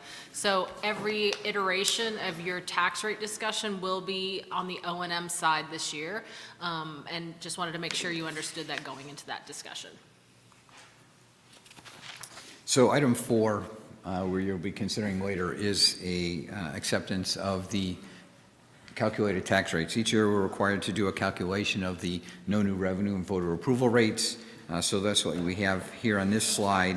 What these do is they are setting our limits to what we're able to levy for a rate without going to an automatic election. So the first part of the rate is the no new revenue rate, and that rate is the rate that is set on the current value of properties that were assessed in the previous year and the current year that would generate the same amount of property taxes. So that rate is 0.398646. The voter approval rate, again, is the highest rate that you can levy without triggering an automatic election. Now, with the introduction and the approval of Senate Bill 2, there's 2 components to the voter approval rate. One is the flat or the base voter approval rate, and then there's an additional amount when you add the unused increment. So unused increment is available tax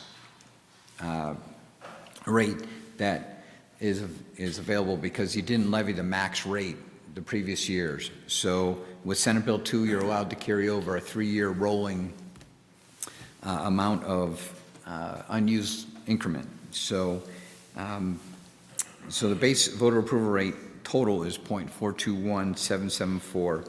The 2 components of that are the M&O and INS rate. The M&O rate is 0.299454, and the INS component that Claire mentioned is at 0.12230. So again, the total rate, the voter approval rate without the unused increment is 0.421774. And when we add the unused increment, the total maximum voter approval rate is 0.443943.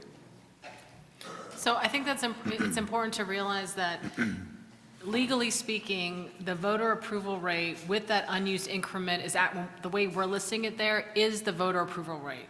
So, but we wanted to make it clear and separate those out because next year, that unused increment, if you were to go with the current rate, we're using a portion of that unused increment. So next year, we will not have that increment. So just making sure you guys are aware of that. This next table is a snapshot of last year versus this year. The total net taxable from the 2012 that was certified was $12.1 billion. For 23, it is $16.9 billion. Obviously, that's quite a big jump from the previous year, almost 40%. But of that amount, $3.4 billion, or 28% of that, is as a result of the annexation of Castle Hills. Absent that, we would see our tax value for legacy Lewisville properties grow at about 11%. And new improvements for the year, $287 million versus $227 in the previous year. This is just showing the trend in the new value that's added every year. And you can see it's a positive trend, and it just shows or points to the attractiveness of new development in the city. And then just for all the efforts in planning and economic development towards creating that interest in the city so that we can have that new development. Again, this is just a visual representation of our assessed value has grown over the last 10 years here. Since 2013, the value has grown 150% from what it was originally in 2013, from $6.8 billion to almost $17 billion. If you exclude the Castle Hills component from the annexation, we still grew at 77%, or on average about 9% a year in our assessed value. So we'll talk about that in a little bit, but when we maintain a level tax rate, we're making a commitment to hold it level, and then we're living on the growth of the assessed value to generate the additional property taxes rather than increasing the rate to generate those. A little more natural way to generate that property tax revenue. This is a table here of our tax base for the city. This is something that you've seen every year. You wouldn't see much change from year to year because we didn't have the kind of activity like we had this year with the annexation, plus the large increases in values that everybody's seeing in their market values. I'll just point you out to the top line, and that's the line that changed most significantly from year to year, and that is for the values of single-family residences. For 2021, the total base amount of market value for single-family was about $5.5 billion, and it represented about 35.8% of the total market value of the city. If you move to 2022, that market value grows up to $9.6 billion and represents about 43% of the total base. So again, the annexation of Castle Hills, primarily being residential, you can see where that's impacted us most in our allocation. And you heard that earlier when we talked about property taxes and the 1/3, 1/3, 1/3, and how that's not really going to be as applicable now that we've done the annexation. These next two sets of slides show the market value as a dollar amount and a percentage of the table that I just shared with you. You know, although it does show a greater percentage of the value coming from single-family residential, I just want to point out that we're still at over 50%, well over 50% of the tax burden or the tax base that's coming from non-residential communities. So that, plus it's well diversified between commercial, industrial, and other values that make up the total for the city. I think that goes to Councilman Green's point about the burden being carried a lot by other than single family. The next slide shows a further breakdown of those single family that are paying. So what is rental versus non-rental? We've run the analytics on this, and so we have 23% of our single-family housing stock are rental. From our calculations right now, we'll get a further deep dive into that when we do the housing study. But then we broke that out also with regard to, are they corporate owned or are they individually owned? So of those rental, we're showing that 31% are corporate owned.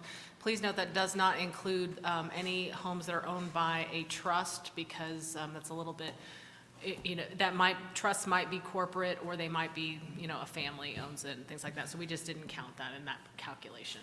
So Claire, just to my point that I was getting at earlier, when you look at the chart on slide 131, yes, 44% of our property tax is coming from single-family homes, but a quarter of that is our rental properties. So those are for-profit properties. So, just doing my easy Aggie math, we have approximately 1/3 of our property taxes coming from people who are occupying a home that they own in the city. Follow-up question. So when I see 31% corporate owned, that might conjure up in a lot of people's minds, big companies, 1,000 employees. I can tell you, I owned a duplex. I formed a corporation immediately, LLC, because I wanted to protect myself for my private funds. And so that 31% could include a lot of people who own 1 or 2 houses that have also incorporated to protect their personal assets. Is that accurate? Yes, sir. Okay, thank you. But I think the important thing to distinguish, at least for my purposes, is, one of our council priorities is affordable housing. So that leads into this discussion and, looking at whether, I'm really categorizing these in 2 ways. And one is someone's home, and one is a property that is generating income. And those are 2 separate things in my mind. And so that is why I feel like it is so important that we paint the picture of what those 2, distinguish them out separately, because I'm more sensitive to providing or attempting to provide tax relief to someone in their home versus a property that is generating income. Yeah, It's I'm in agreement basically here. owner occupied is what you're talking about versus single residential for profit. Correct. Right, and I want to say also, I'm in agreement actually, because I was replaying what I said in my head and it came right after your comment. There's really more for maybe people who are watching who envision corporations being these big for-profits. And then I'll be for-profit. That didn't do with your comment. That was a general comment overall. Does that make sense? Yeah. Okay. That's not what I was getting at, Okay. but yeah, I see what you're saying. Yeah. Okay, this next slide just is an illustration of the flat rate that the council has maintained over the years. Again, we live within or on the growth of the assessed value to generate the additional property tax from year to year. I just want to point out a couple things. One, the last bump that we had was in 2019, and that was actually in response to Senate Bill 2, because we knew that they were going to be putting caps on that, or reducing the cap from an increase year over year from 8% to 3.5%. So that just positioned us well moving forward. The rate as it stands right now is lowest it's been since 2004. Next. Okay. This next slide just is an illustration of where we are in our rate relative to all of our survey cities. Again, just like in many of the other measurables that we have in the city, water rates and the like, we're in the bottom quartile here at 44.3 cents. You've heard in the news about other communities that are lowering their values, and rightfully so, because you can see where they're at relative where we're sitting. So even by them lowering their rates, we're still going to be in a really good place as far as being able to, justify the rate where we're at right now. And also when you take that rate in conjunction with that Carrollton study that you saw earlier, we are a best value city by far. So there's some things to consider as we move forward. This is just a tax bill allocation showing the three primary rates for Lewisville residents. You have the school district, the county, and the city. The city's portion accounts for 22% of the total there.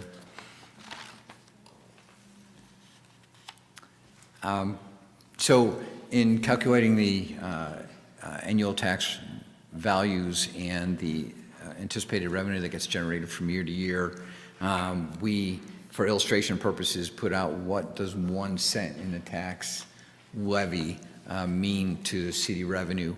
So a 1% change, either up or down, generates or reduces our property taxes by $1.7 million. And just kind of relating that to what that impact is to a single-family home, that average impact to a home on an annual basis is $3.04. So again, quite a significant amount of impact to the city's general fund by making a decision to change it by that cent. Relatively minor impact to a single-family residence with that $3.04. Property tax options. Okay, so each year what we'll do is we'll provide various options for the council to consider to start a discussion on. The top four show the current levy, or the levy that would be needed to just maintain the current amount of property tax that's reflected in your budget. It shows the amount that's generated by levying the current rate, and then we gave a couple of different scenarios for 1 cent and 2 cents changes to the rate. And then the bottom three show the calculated no new revenue, the voter approval, and then the voter approval with unused income. And I'll just point out the third column from the right that shows the current rate for the city at 44.3 cents, actually 0.443301, and the voter approval rate as 0.443943. So basically, if we were to levy at the current rate, we would have unused increment for next year at 0.006 cents, so less than 1/2 of 1 cent available for the next year. This is a sample tax bill comparison. You've seen this in years past, but you've seen it as the average homeowner tax bill because we've been able to compare apples to apples from one year to the next. This year, with the annexation of Castle Hills, it's really skewed the values of the average home value. So next year, we'll get back into the comparing year-over-year changes in the average home value. But for this year, what we did is we took last year's actual average home value for a Lewisville home, and then we increased it by the 11%, which is what we calculated as the projected increase for Lewisville properties. And then we ran the calculation, last year's value times the rate option, and this year's value projected times the rate to come up with values. And it shows then in that second column from the right what that change is from year to year. And the range is from $121 to about $135 in change over last year. So even if there were a lowering of the tax rate because of the value increase, homeowners would still see an increase from year over year unless we drop that rate quite considerably. Just real quick point of clarification for me. These are averages, not medians, is that right? Correct. Okay, thank you. So with that, staff is making the recommendation that we maintain the current tax rate. So there's several reasons that that have gone into our recommendation for that. One is our anticipated economic downturn that I think everyone is bracing for in the upcoming year, fiscal year. Legislative impacts, we've talked about that already, related to the state and destination sales tax and how that might will affect the city of Lewisville's financial statements going forward once that's adopted. Tax cap, so once you reduce that your tax rate down. The difficulty, if there is an economic downturn and there's a need to increase your tax rates in the future, there are caps on there that would make it more difficult for the city to do so in a responsive manner instead of over time. The needs on the unfunded list, and then bond ratings. So much of this budget is based on trying to get more towards that pay-go 50-50 funding mechanism, and with that, to maintain that tax rate, I think will further help maintain our AAA bond rating. So the breakdown is set forth in front of you, and so if you were to do this, the rate that would provide $3,764,024 to allocate towards your unfunded list.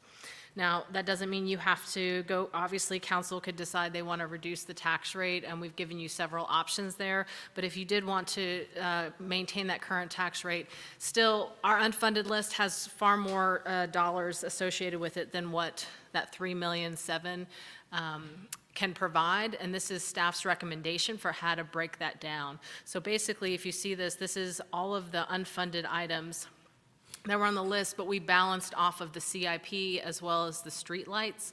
We reduced those street lights down from 500,000 to 200, and then the CIP, I can't remember the dollar amount was, a little over 6 million to that almost 2 million right there.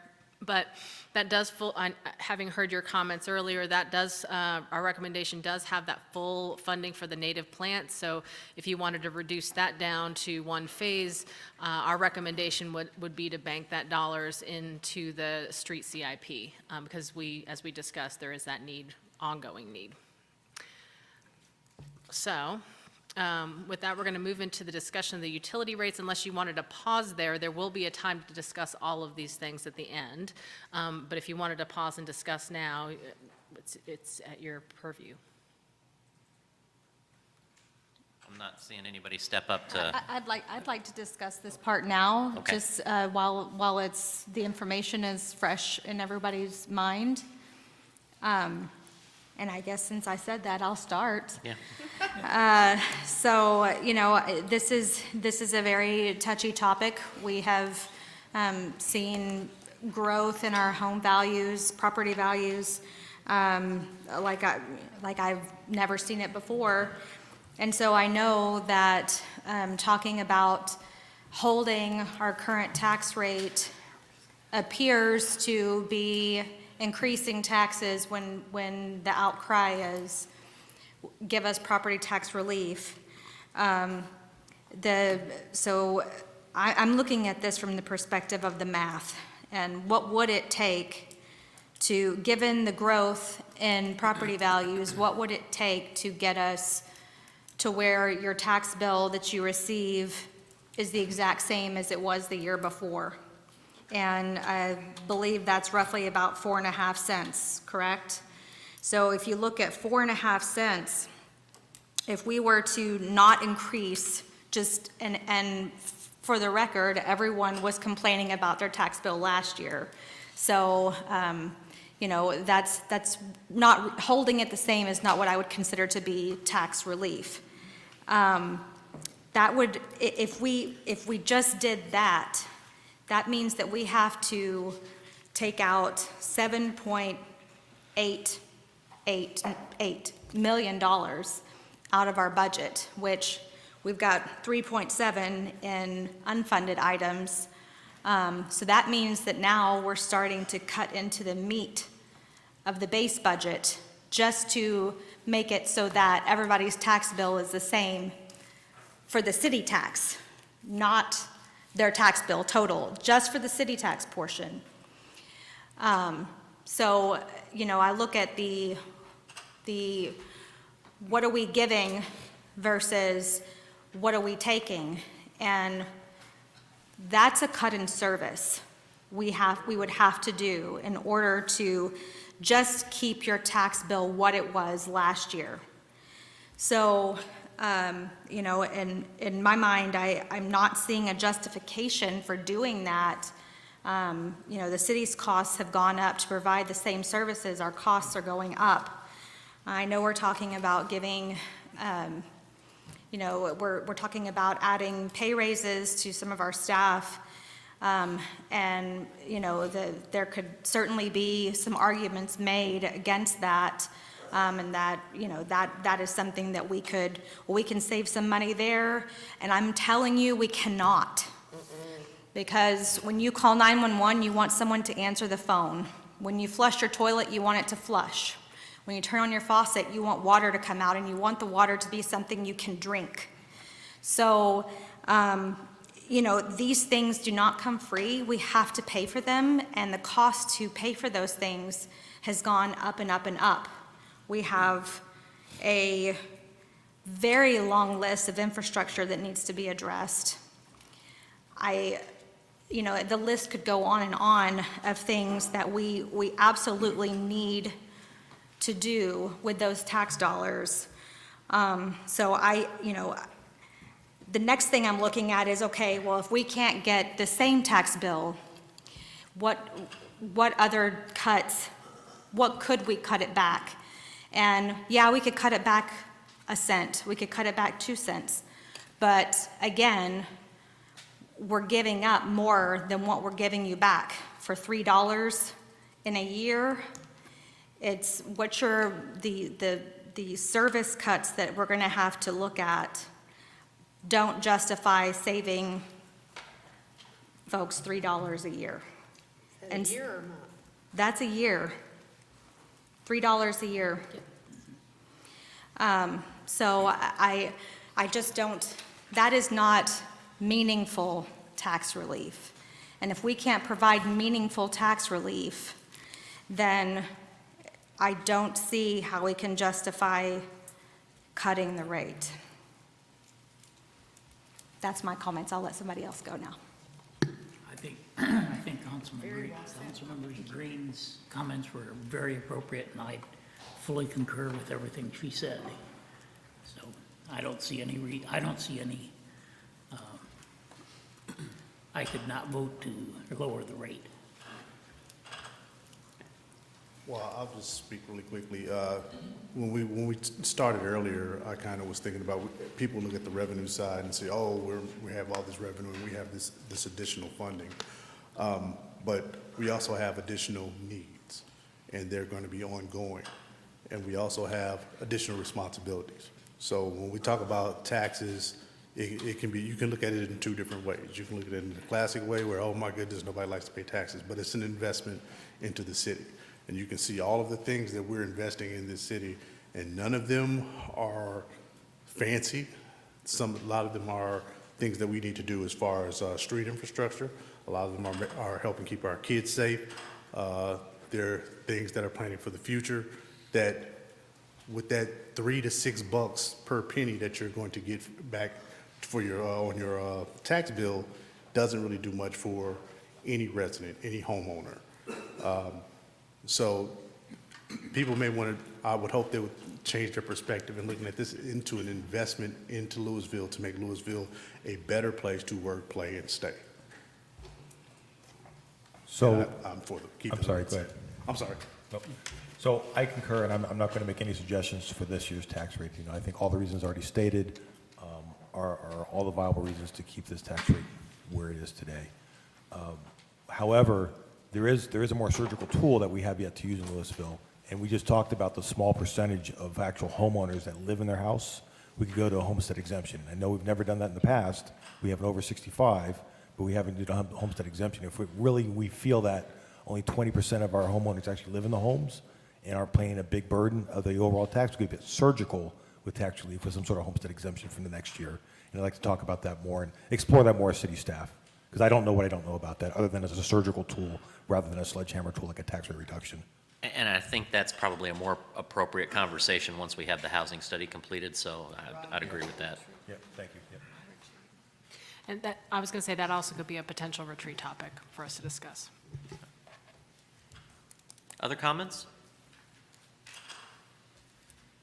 All right, so I think we have an understanding of where council is interested in moving forward. I think we want to circle back to the staff recommendations on the unfunded list, because I did hear some kind of conversation back and forth. I think the underlined item there on the native plantings was one that had some. Do we need to circle back, or conversation. So, how do you want to do this? We have a worksheet that Deanne can pull up her magic worksheet and y'all can. Oh, we can do the magic worksheet right now? Okay. Then let's go through that now and see what we can come to an agreement on.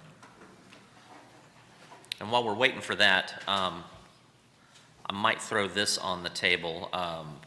We're talking about some funds there that, I think the low-hanging fruit there that everybody's talking about is maybe the native plantings, changing the scope of that a bit. If you do take that chunk of money and decide you want to allocate it a little bit differently, I think one of the comments made by the city manager was to place that into the street CIP. Another idea might be to put it into a land banking account for purchase of specific properties or areas. It may be park space, it may be a complex that is dilapidated and we want to get it out of whatever it is and move it to something else. I've seen what other cities have been able to do when they have land banking initiatives, Carrollton being the most direct example around the switch yards. So that's not a tool that we have used frequently, but we did use it up on 407 in the Northern Gateway, and I think that's going to turn out to be a huge win for us. It's a way to steer development policy that's a bit more direct than Lewisville has done in the past, but it may be a consideration. So I'll just put that on the table.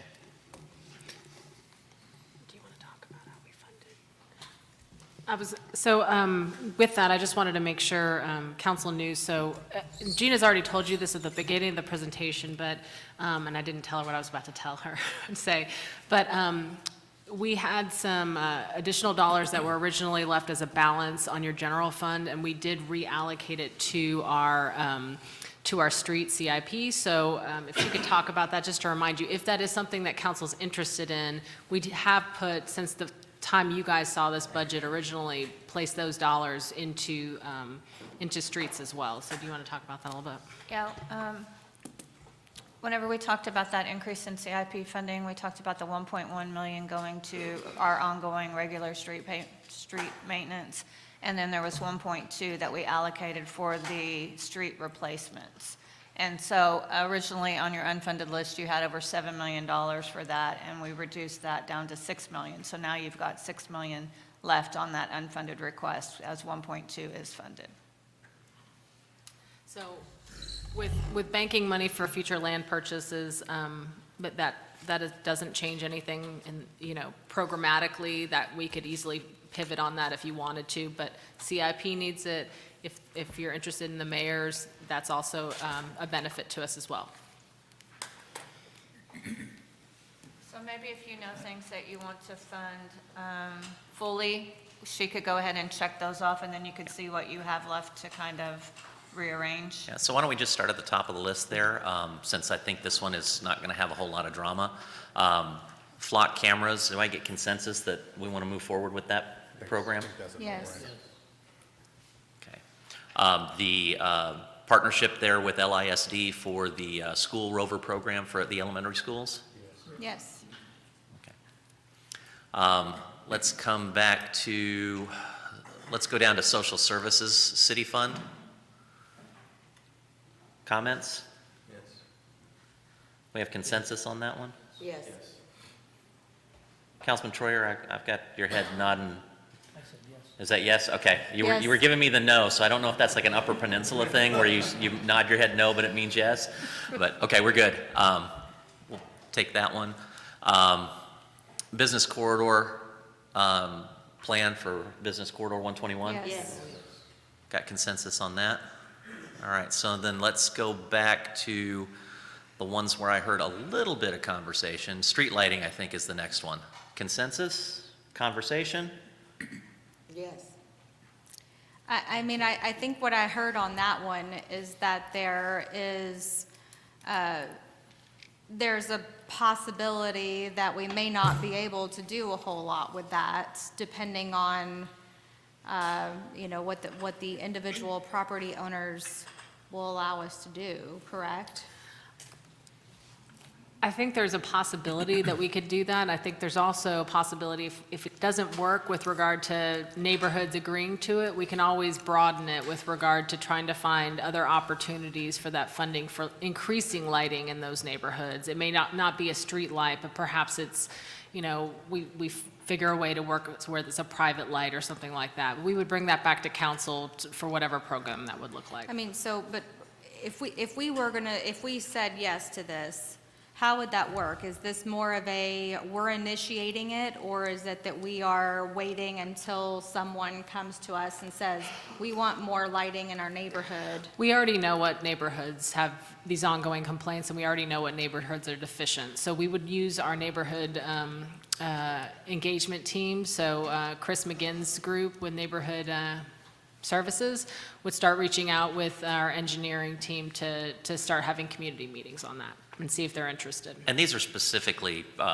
pre-1960s neighborhoods typically, right? Yes. And so is the goal here to tackle all of those with this one? I mean, I see that there was 500 requested, the recommendation is 200. So is there an idea that we will phase this over time? So the 200 would get us, I think, 20 lights. So what we would do is just we would talk to all the neighborhoods and the ones that were deficient, and it's first come, first serve who can make it work, right? And then at that point, I mean, I wouldn't say it's phased, it's just until it's run out, and if it's successful, we would come back and ask for additional funding if there was more need in the community. I will say, I will second what I've heard from staff here, and that this comes up in Castle Hills actually quite a bit, even though it's a newer neighborhood. There's a thread right now that just popped up about 3 weeks ago on this exact topic again. And and we've been talking about this for the 12 years I've been on boards up there as well, and it's the same thing that I'm hearing staff talk about is that people want it, but they don't want it in their front yard. So we hear this over and over again. It's a theme that keeps on repeating itself. So I'm sure this 904,000, when you check that box, does 200,000 go to that 904, or does 500,000 go to that 904? 200. Okay, yeah. So I like the idea there's a fund set aside, and when it's gone, it's gone. That way the people who really can get their act together and want to see it and come together as a neighborhood, that's great. But I can personally support the 200,000 fund. And if there's 190,000 left over at the end of the year, let's talk about what that looks like next year. I mean, to be a devil's advocate, we can't get people to turn their car headlights on when it's dark, so moving on. Sorry. All right, we got that. So we are now down to native plant and pollinator and street infrastructure. So let's go ahead and talk about native plant and pollinator, because I think we had... So we talked about 150. Yeah, I think we talked about it as not the full funding, but maybe phase 1 or phase 1 and 2. Let's have some discussion on that. I think maybe what I heard was that what could be accomplished would be phase 1, and the beginning of phase 2 could get started. So, I mean, am I hearing, what, 225? Is that what I'm hearing? Is something that could be used? Or around it too? Yeah, I'm just doing 1.5. But. Yeah, our Parks Director says that would be to be able to do the first phase and then start the second phase, so that you're not waiting for the next budget year. But then I guess for phase 2, that's really kind of committing you. Otherwise, we'll just have dead grass waiting for planting. But from what we have now. But from the realistic, how are they going to do this? They would have to start if we didn't fund part of phase 2 at least, then they would have to start. If we funded it the following year, they would have to wait a year, right? Am I understanding that right? Yeah, I would recommend you're either funding phase 1 or phase 2 instead of phase 1.5. So that if we're doing phase 2, we can, so we can at least get started and move it. Now, if phase 1 is a big bust and you guys all tell me that you want to bring it back to a council meeting and let's rethink this, we can, if I'm hearing from the majority of you, I'll put it on the council meeting and we can reassess that at that point. Let me make sure I understand this as well, because now I've got a question mark in my head. Phase 1 is soup to nuts an area, and Yes. phase 2 is soup to nuts an area. It's not phase 1, strife, get rid of all the grass and everywhere, and then phase 2, plant the seeds, and phase 3, water it. Yes, you're right. Okay, very good, thank you. Okay, but so just in that regard, with what you just said about, let's see how it plays out before, we make it, I mean, that's a good point. But I also know the timing of it and when things have to start. I'm trying to find that map in here of what phase 2 would, okay. So, I mean, phase 2 looks like it's a pretty long stretch of road. If we funded half of it, could that be, we could pull that back, right? If we didn't like how phase 1 was going. Our Parks Director is nodding her head yes as well. Absolutely. And then, but for now, could we say, there's a mile versus, okay, we're gonna say we're gonna fully fund a half a mile, and if we like the way it's going and the council is able to, it wants to fund it the following year, then that half a mile could go to the full mile. But if we don't fund it, then you could just do a half mile, all of it, without, so that you're not doing the first part for the whole mile. Yeah, you're taking phase 2 and break it in half if something were to change. Thank you. I get that. Yeah, I think I'm going to have Stacy respond to that because I think this is more operational in the park system than I can answer. And Green, what we would do is if you funded phase 1 for this coming fiscal year, for FY23, we could get started. By the spring, you'd start seeing some fruition of what we are preparing for now, which would give us a chance when we get to mid-year to know if we want to move in to what phase 2 would be, which timing-wise would be good because a lot of it is not only the preparation of the ground, but us getting our bids and hands on the seed when they're for sale now through the end of September, early October. So it would work well if you funded phase 1 and we knew that phase 2 was a consideration going into mid-year and early next year. So maybe what we need to do is, because I was thinking, fund phase 1 and 2 so that they can finish that. But since everyone's concerned whether we want to have this look, maybe fully deal with phase 1 and then we'll deal with the next 2 phases. Because I think we'll end up liking it in the end and we're just delaying the inevitable, but we can do the multiple phases after that. So that gives you an opportunity to really work on phase 1, the outcomes, the education piece, and it kind of pulls back some of that money where we can put it into, I don't want to, put my thumb on the scale, but street infrastructure. Okay. So right now, what I'm hearing is we want to take and do 150 in the native plants and pollinator gardens. Yes. Yes. That would be one complete phase. Yes. Okay. Take the other 602. That leaves us 269 and put it up in street infrastructure. So that's the last conversation there is street infrastructure and or land bank. Either one. Can I ask a question for, when we're talking about the land banking, do we not have economic development dollars that would be set aside for something along those lines? Yeah, so every year we have part of our general fund balance plan is to set aside dollars for acquisition of properties. That's $500,000. And then we did an additional for just Old Town, $600,000 for parking purposes or some type of economic development related to parking. And so that's what we have. And so $500,000, I mean, like if you were to buy a piece of property in Old Town, $500,000 won't get you, I mean, you're not going to buy something in Old Town for $500,000. But you could, I mean, we were doing that for a while and amassing that over a couple years to where you could buy something. So that was the intent of it. Now, if you guys decided you wanted to put more money towards that, that helps accelerate that. So do we have an idea of how much we kind of have in a set aside for land banking right now? In a CIP. We don't have anything Yeah. set aside for land banking right now in a CIP. In our general fund reserves plan, we have $2 million that'll occur over the next 7 years. So Okay. We don't have anything going there out of fund balance this year or the proposed year, but the following year we'll have 500 and the following year we'll have 500. Historically, when we've done this, it's just been we have excess reserves in the general fund. How do you want to do this?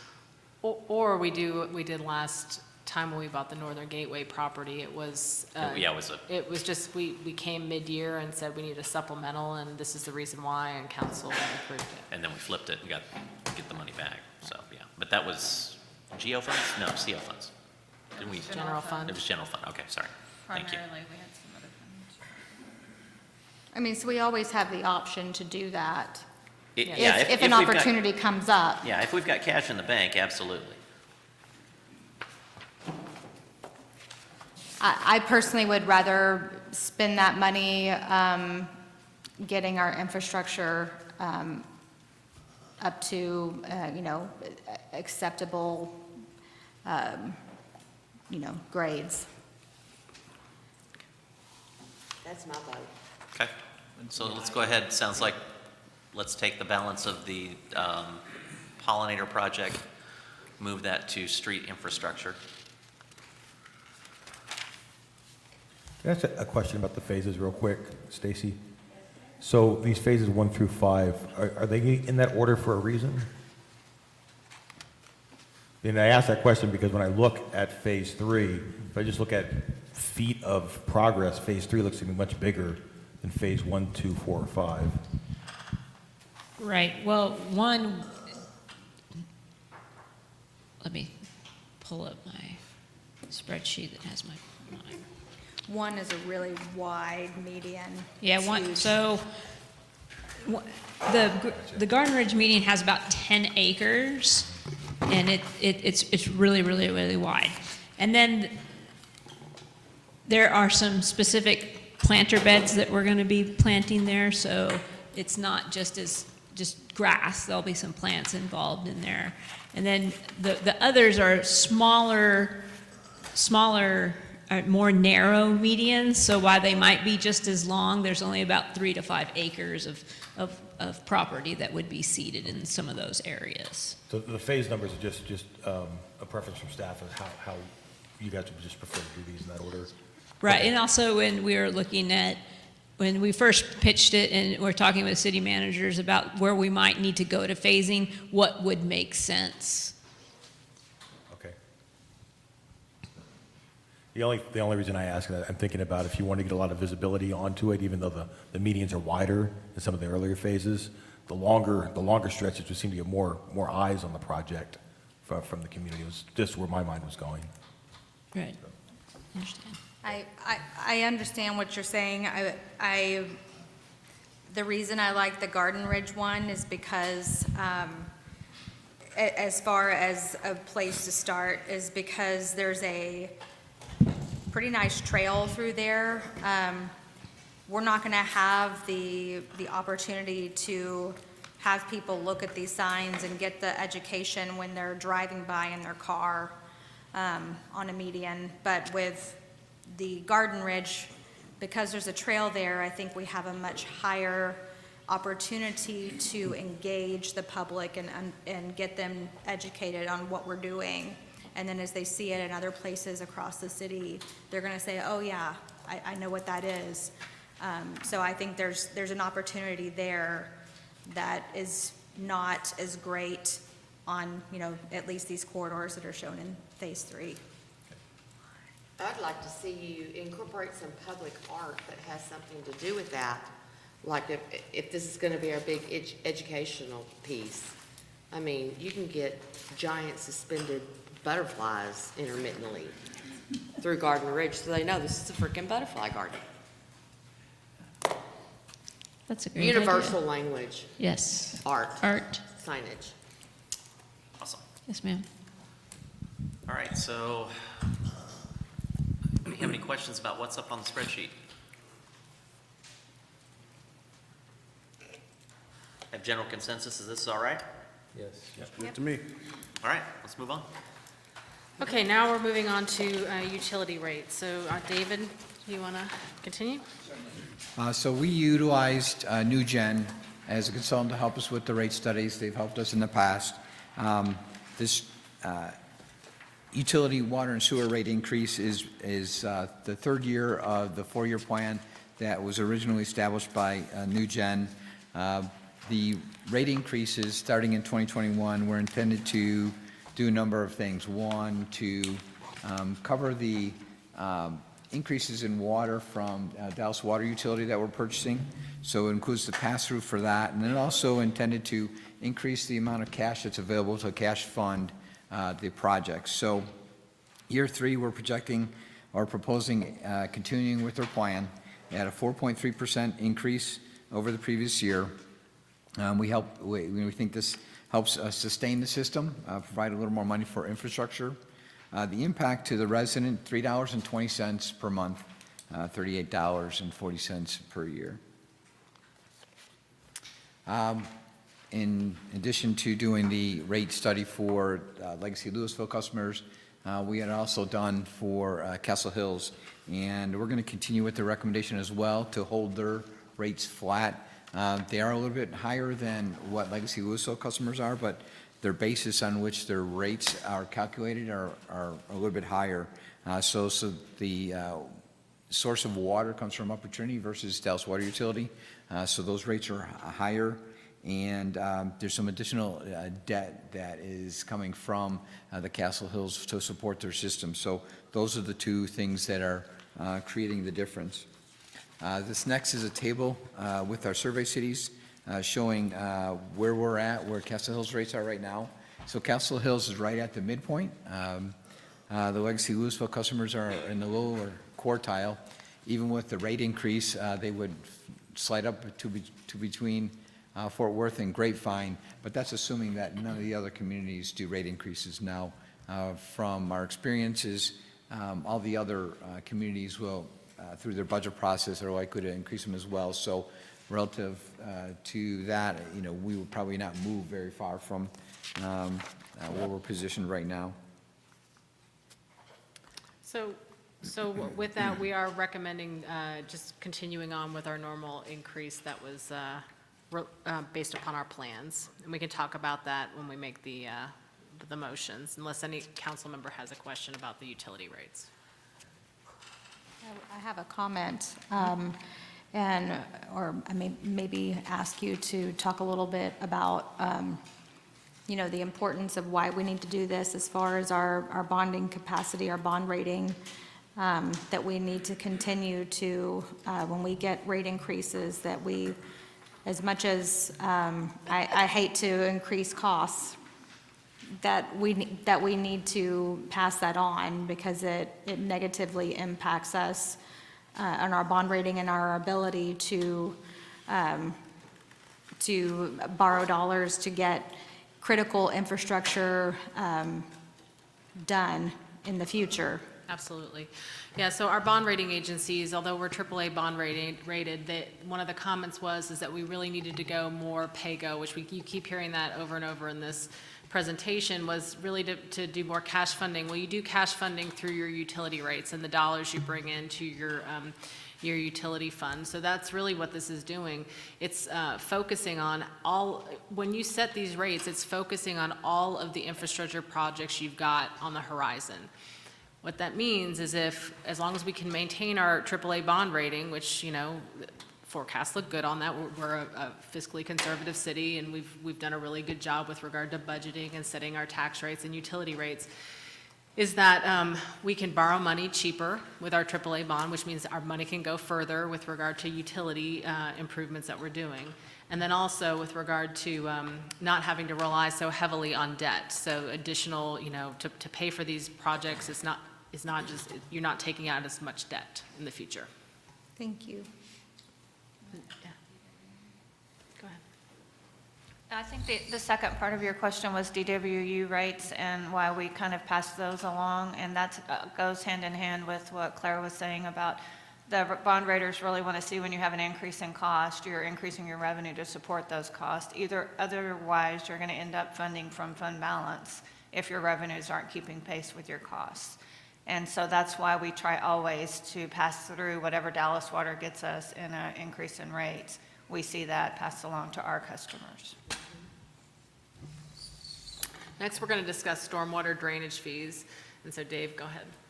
Sure. So Lewisville introduced the stormwater fee back in fiscal year 2018, and from what I understand, we were late to the game.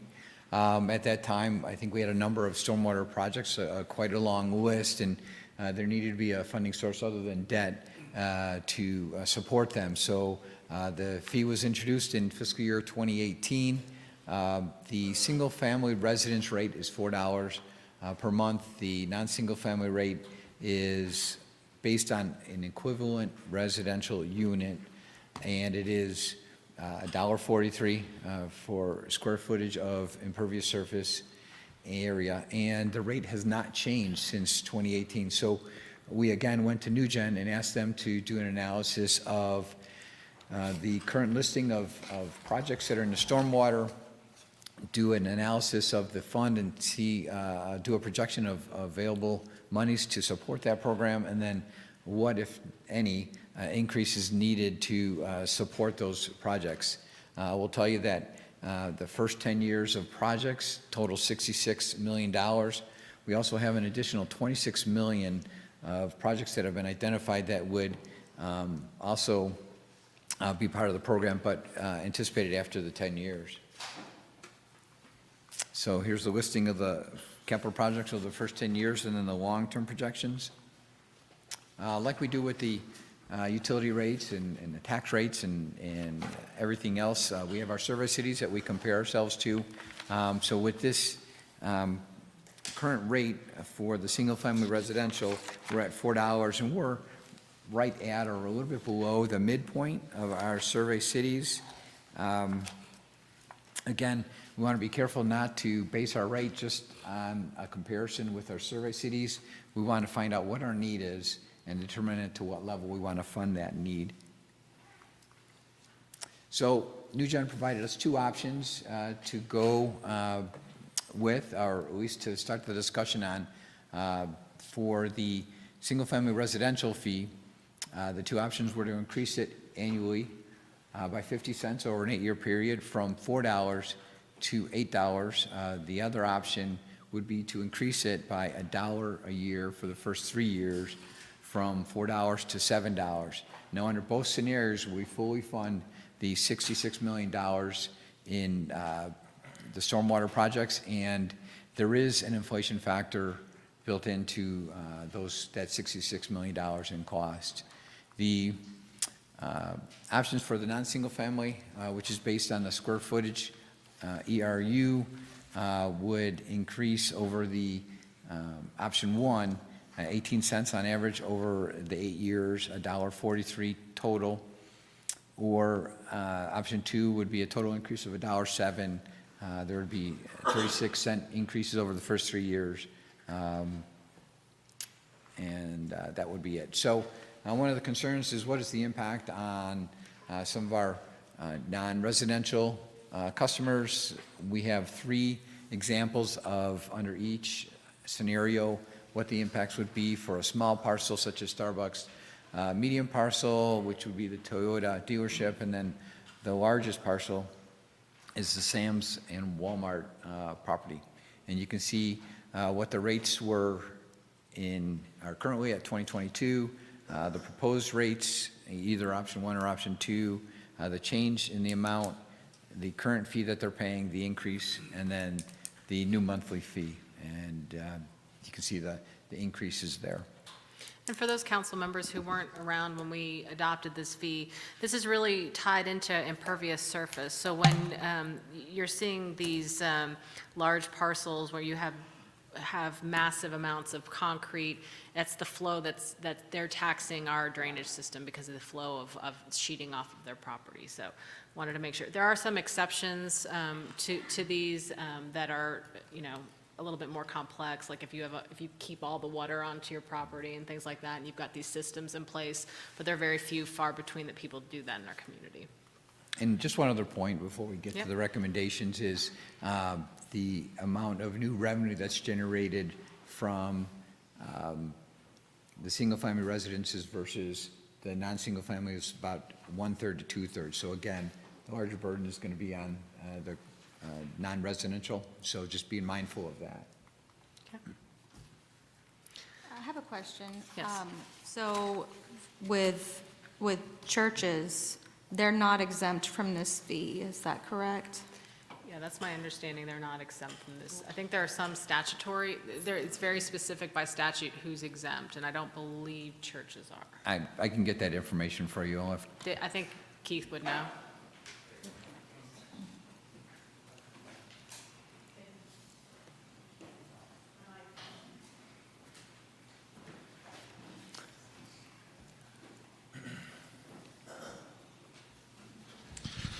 So yeah, there are mandatory exemptions, and then there were exemptions that the council made decisions whether or not they wanted to offer those exemptions or not.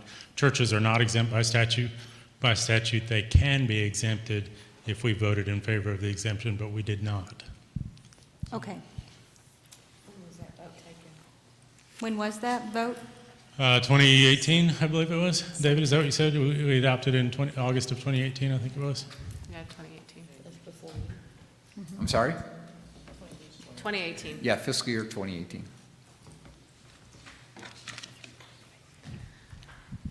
I don't know if it's possible, maybe not here would be the time for that, but I don't know if it's possible for us to look at that again. I think probably at least half of our council that we have now was not in place then. And I think if we're talking about increasing the stormwater fee this amount, I would be interested in discussing how we might be able to help out some of our churches, because, some of the larger churches, this may not be a big deal to, but some of the smaller ones, this might be, pretty burdensome for them to absorb. We can work with New Gen. Yeah, we can figure that out and then talk about the revenue loss that would be associated with, so you guys can make a decision on that. Okay. Is that something that, because we're going to need to make a decision on this today, though? Yes, so I think that was for future discussion. And I mean, is that I guess I also would want to see, is the rest of council interested in having that brought back to them about churches? I am. I am as well. And further, I'd like to see if it could be done by size.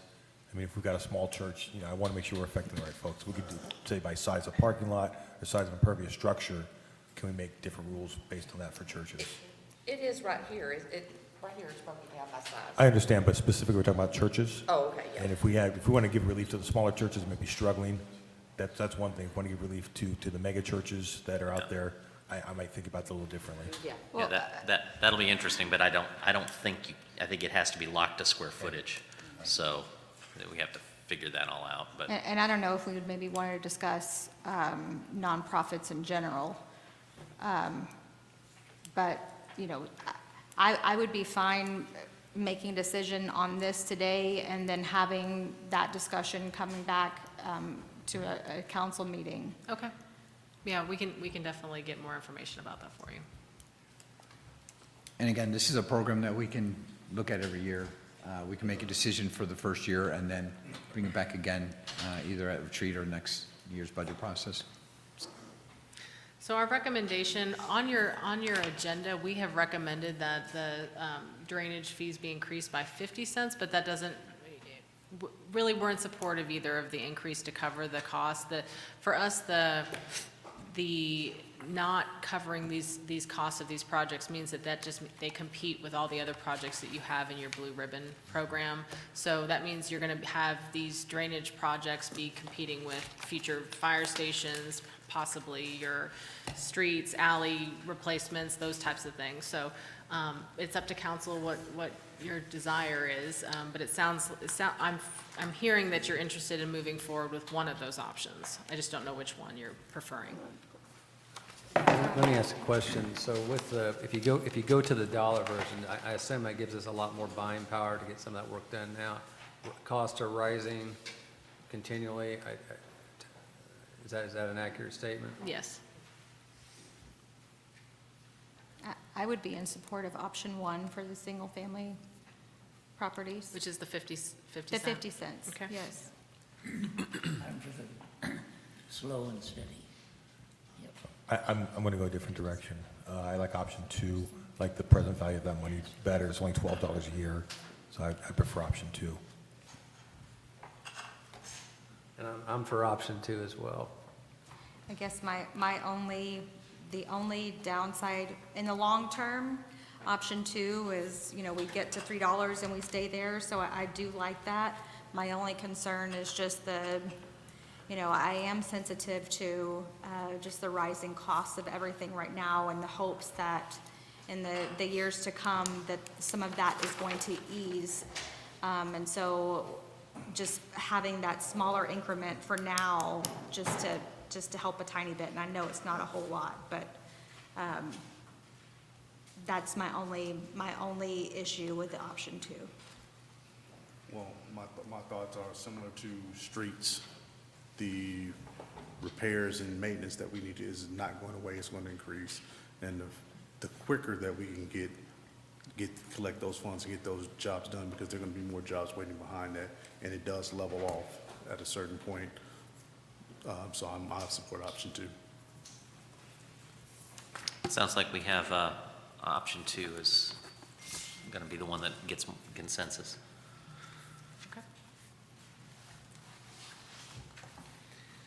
Okay, with that, we are, unless there's any other questions, we're ready for council action. Well, that was on residential. Yeah, we need to talk And about. 2 all the way around? I'm sorry, so it's, they are indexed off of each other, so option 1 stays, sorry about that. Oh, okay. So if you choose option 1 for one, it would stay option 1 for the other. If you do option 2 for one, it stays option 2 for the other. Okay. Okay. Does that change anybody's? Nope.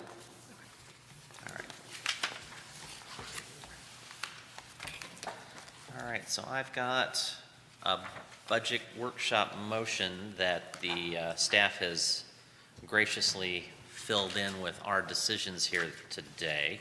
If anybody would like to take a swing at that. Okay. That's what happens when you sit immediately to my right. And Mayor, for clarification, this is still under item 1. on Yeah, the and this agenda. is just item 1. We still have multiple items on the agenda today. So. And whoever is doing that motion, realize there's multiple motions on that sheet, so you'd only have to read one. Stop. Yes. Okay, gotcha.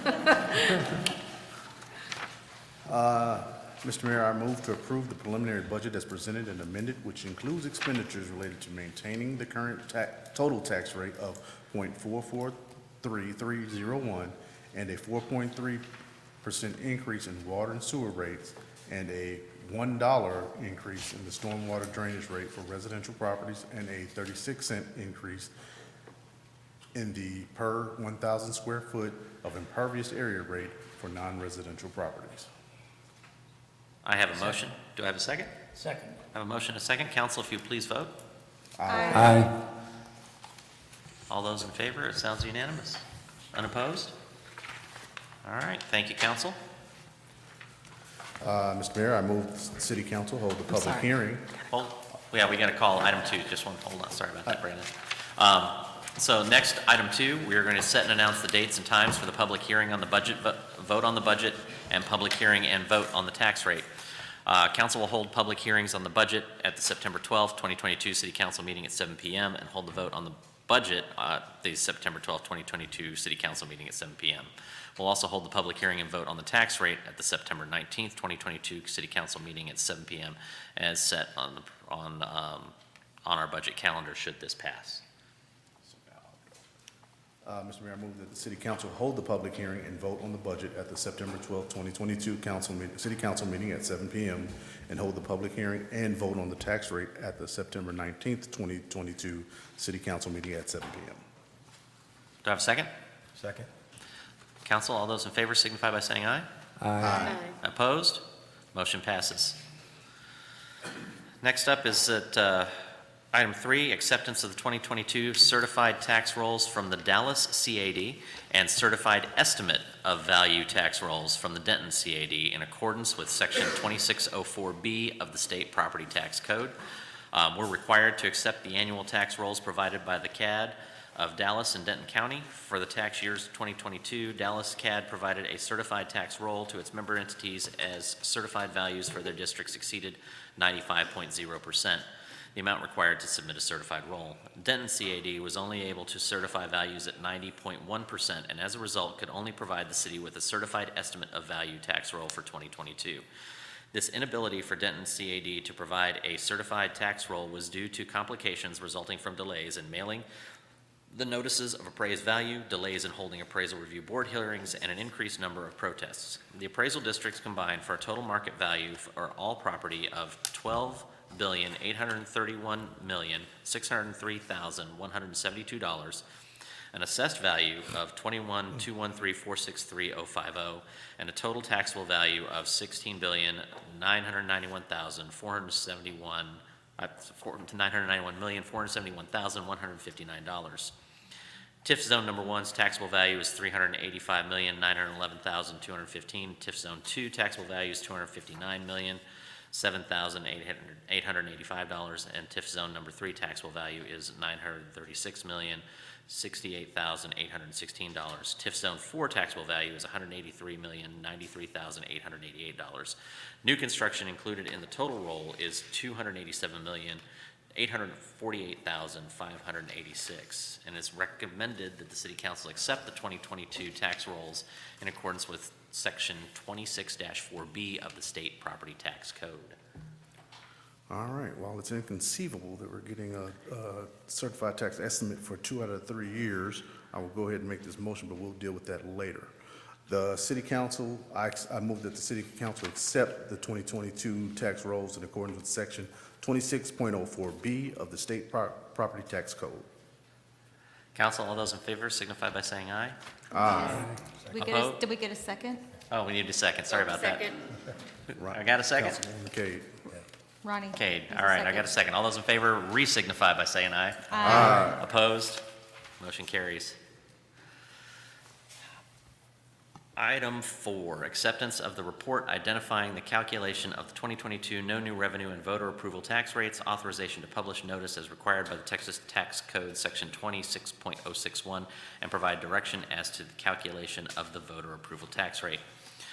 Section 26.061 of the Texas Tax Code requires that the calculated no new revenue tax rate and voter approval tax rate be submitted to the council, and that a notice of calculated no new revenue tax rate and voter approval rates be published in a newspaper having general circulation in the county in which the municipality is located. The calculated rates are as followed. 2022 no new revenue tax rate 0.39846. 2022 no new revenue maintenance and operation rate 0.289328. The 2022 debt rate and 2022 voter approval rate are to be published, will be determined after the City Council's deliberation. Preliminary calculations are 2022 debt rate 0.122320 and 2022 voter approval rate at 0.443943. Recommended that the City Council accept the preliminary report identifying the calculation of the 2022 no new revenue and voter approval tax rate, and authorize the notice publication as required by the Texas Tax Code Section 26.61. I'll entertain a motion. Mr. Mayor, I move that the City Council accept the preliminary report identifying the calculation of the 2022 no new revenue and voter approval tax rates, and authorize the publication of notice as required by the Texas Tax Code Section 2.061. Second. I have a motion and a second. Council, if you would please vote. Aye. Aye. Any opposed? Motion passes. Item 5, consideration of approval of an interlocal agreement related to police services at elementary schools within the city limits between the City of Lewisville and the Lewisville Independent School District, and authorization for the city manager or her designee to execute the agreement. The city will endeavor to provide Lewisville police officers for up to 80 hours a week, Monday through Friday, for police-related security at LISD elementary school campuses within the city limits for the period beginning on August 10th, 2022 and ending on or before May 25th, 2023. These are not mandatory assignments unless directed by the Chief of Police. In other words, LISD has no right to compel the deployment of officers under this agreement. Additionally, the city will endeavor to provide a marked police unit as available for city police officers to utilize when performing these services. LISD shall pay the city for the work performed, which includes the agreed-upon overtime rate and the cost of health and retirement benefits, leave time, and other fringe or employment benefits that the city is obliged to pay, and for the full amount of vehicle costs associated with the use of those vehicles. It's recommended that the City Council approve the agreement as set forth in the caption above and authorized by the city manager or her designee to execute the agreement. Any questions or comments? Brandon, do you have that motion there too? I do. Okay. Go for it. Okay. I move that the city council approve the agreement as set forth in the caption above and authorize the city manager or her designee to execute the agreement. Second. I have a motion and a second. All those in favor, please signify by saying aye. Aye. Opposed? Motion passes. Closed session, we do not have any closed session for this meeting. And as there is no further actionable items on the agenda, we are adjourned. It is 2:52 p.m. Kind of goes fast.